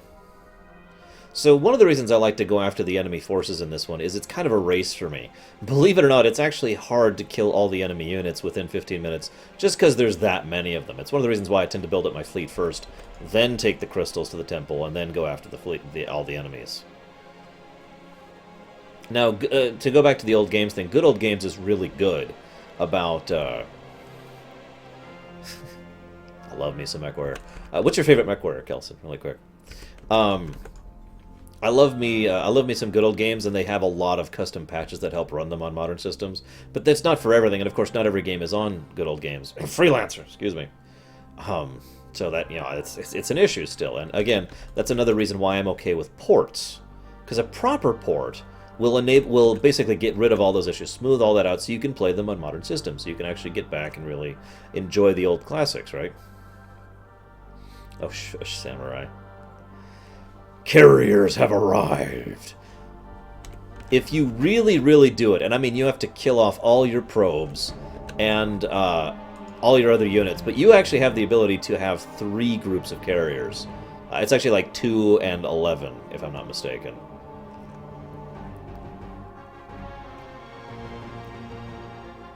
Four mercenaries? Good choice. Very good choice. I actually would probably have to agree with you, even though I like some of the gameplay design of 3 better. 4 Mercenaries is just such a phenomenal game. I've replayed that game many, many, many, many times. It's an awesome game. No, my base is fine, I think. Right? Yeah, okay, they're on fire, and... Oh, there's like one guy. Hey, you, go over here. This is gonna be funny. There we go. Yes, I will be playing Fallout 4, by the way. Sorry. On stream. I hope at least some of you will join me for that. Yes, I am aware of that True APM, and at first I was just like, okay, whatever. And then I found out it has a single-player campaign, And then my interest level went from to... So I'm hoping it's good. It also looks like it's... I mean, it's set during a great era. But it's also awesome because it's like playing BattleTech instead of MechWarrior. And that sounds a lot of fun. Yeah, no kidding, Kelson. I just wish MechWarrior 4 Mercenaries hadn't tried to end on the cliffhanger of tying into the story that most people didn't even know about. You know? And it was never actually followed up on in a game, so... You know, anyone just playing through the MechWarrior games will never find out what that was all about. No, Tracker. But... I'll buy you dinner. Or I'll do it dwarf style. Here's a drink. I like your hair. Are you ready yet? It's funny you say that, Deacon. I was just talking about that seconds ago. Mere seconds. Come on, I need to at least wipe out more. Oh, screw it. Just attack, move, go! I must see the fleets in action. Go. Go. I actually hope to do an exploration or an expedition, I'm not sure which, of Shadowrun soon. Probably an expedition, honestly. Because I haven't actually really gotten to poke at those.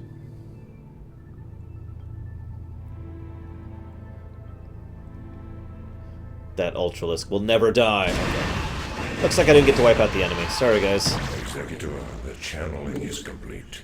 Withdraw our forces into the temple, and brace yourself. Ready for an awesome cinematic? I just cannot gush enough about this cinematic. This is great.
I'd like to go on record to say that that is what I believe we'd call it, excuse me for my technical terminology here, flippin' awesome.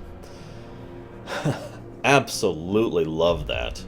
I'd like to point out, here, I'll answer Venture's question first before I forget it. Do I think it would have changed? Absolutely. I think Tassadar would have been a great unifying figure for the Protoss rather than anything else. No, Zeratul, no. Oh, well, he's dead.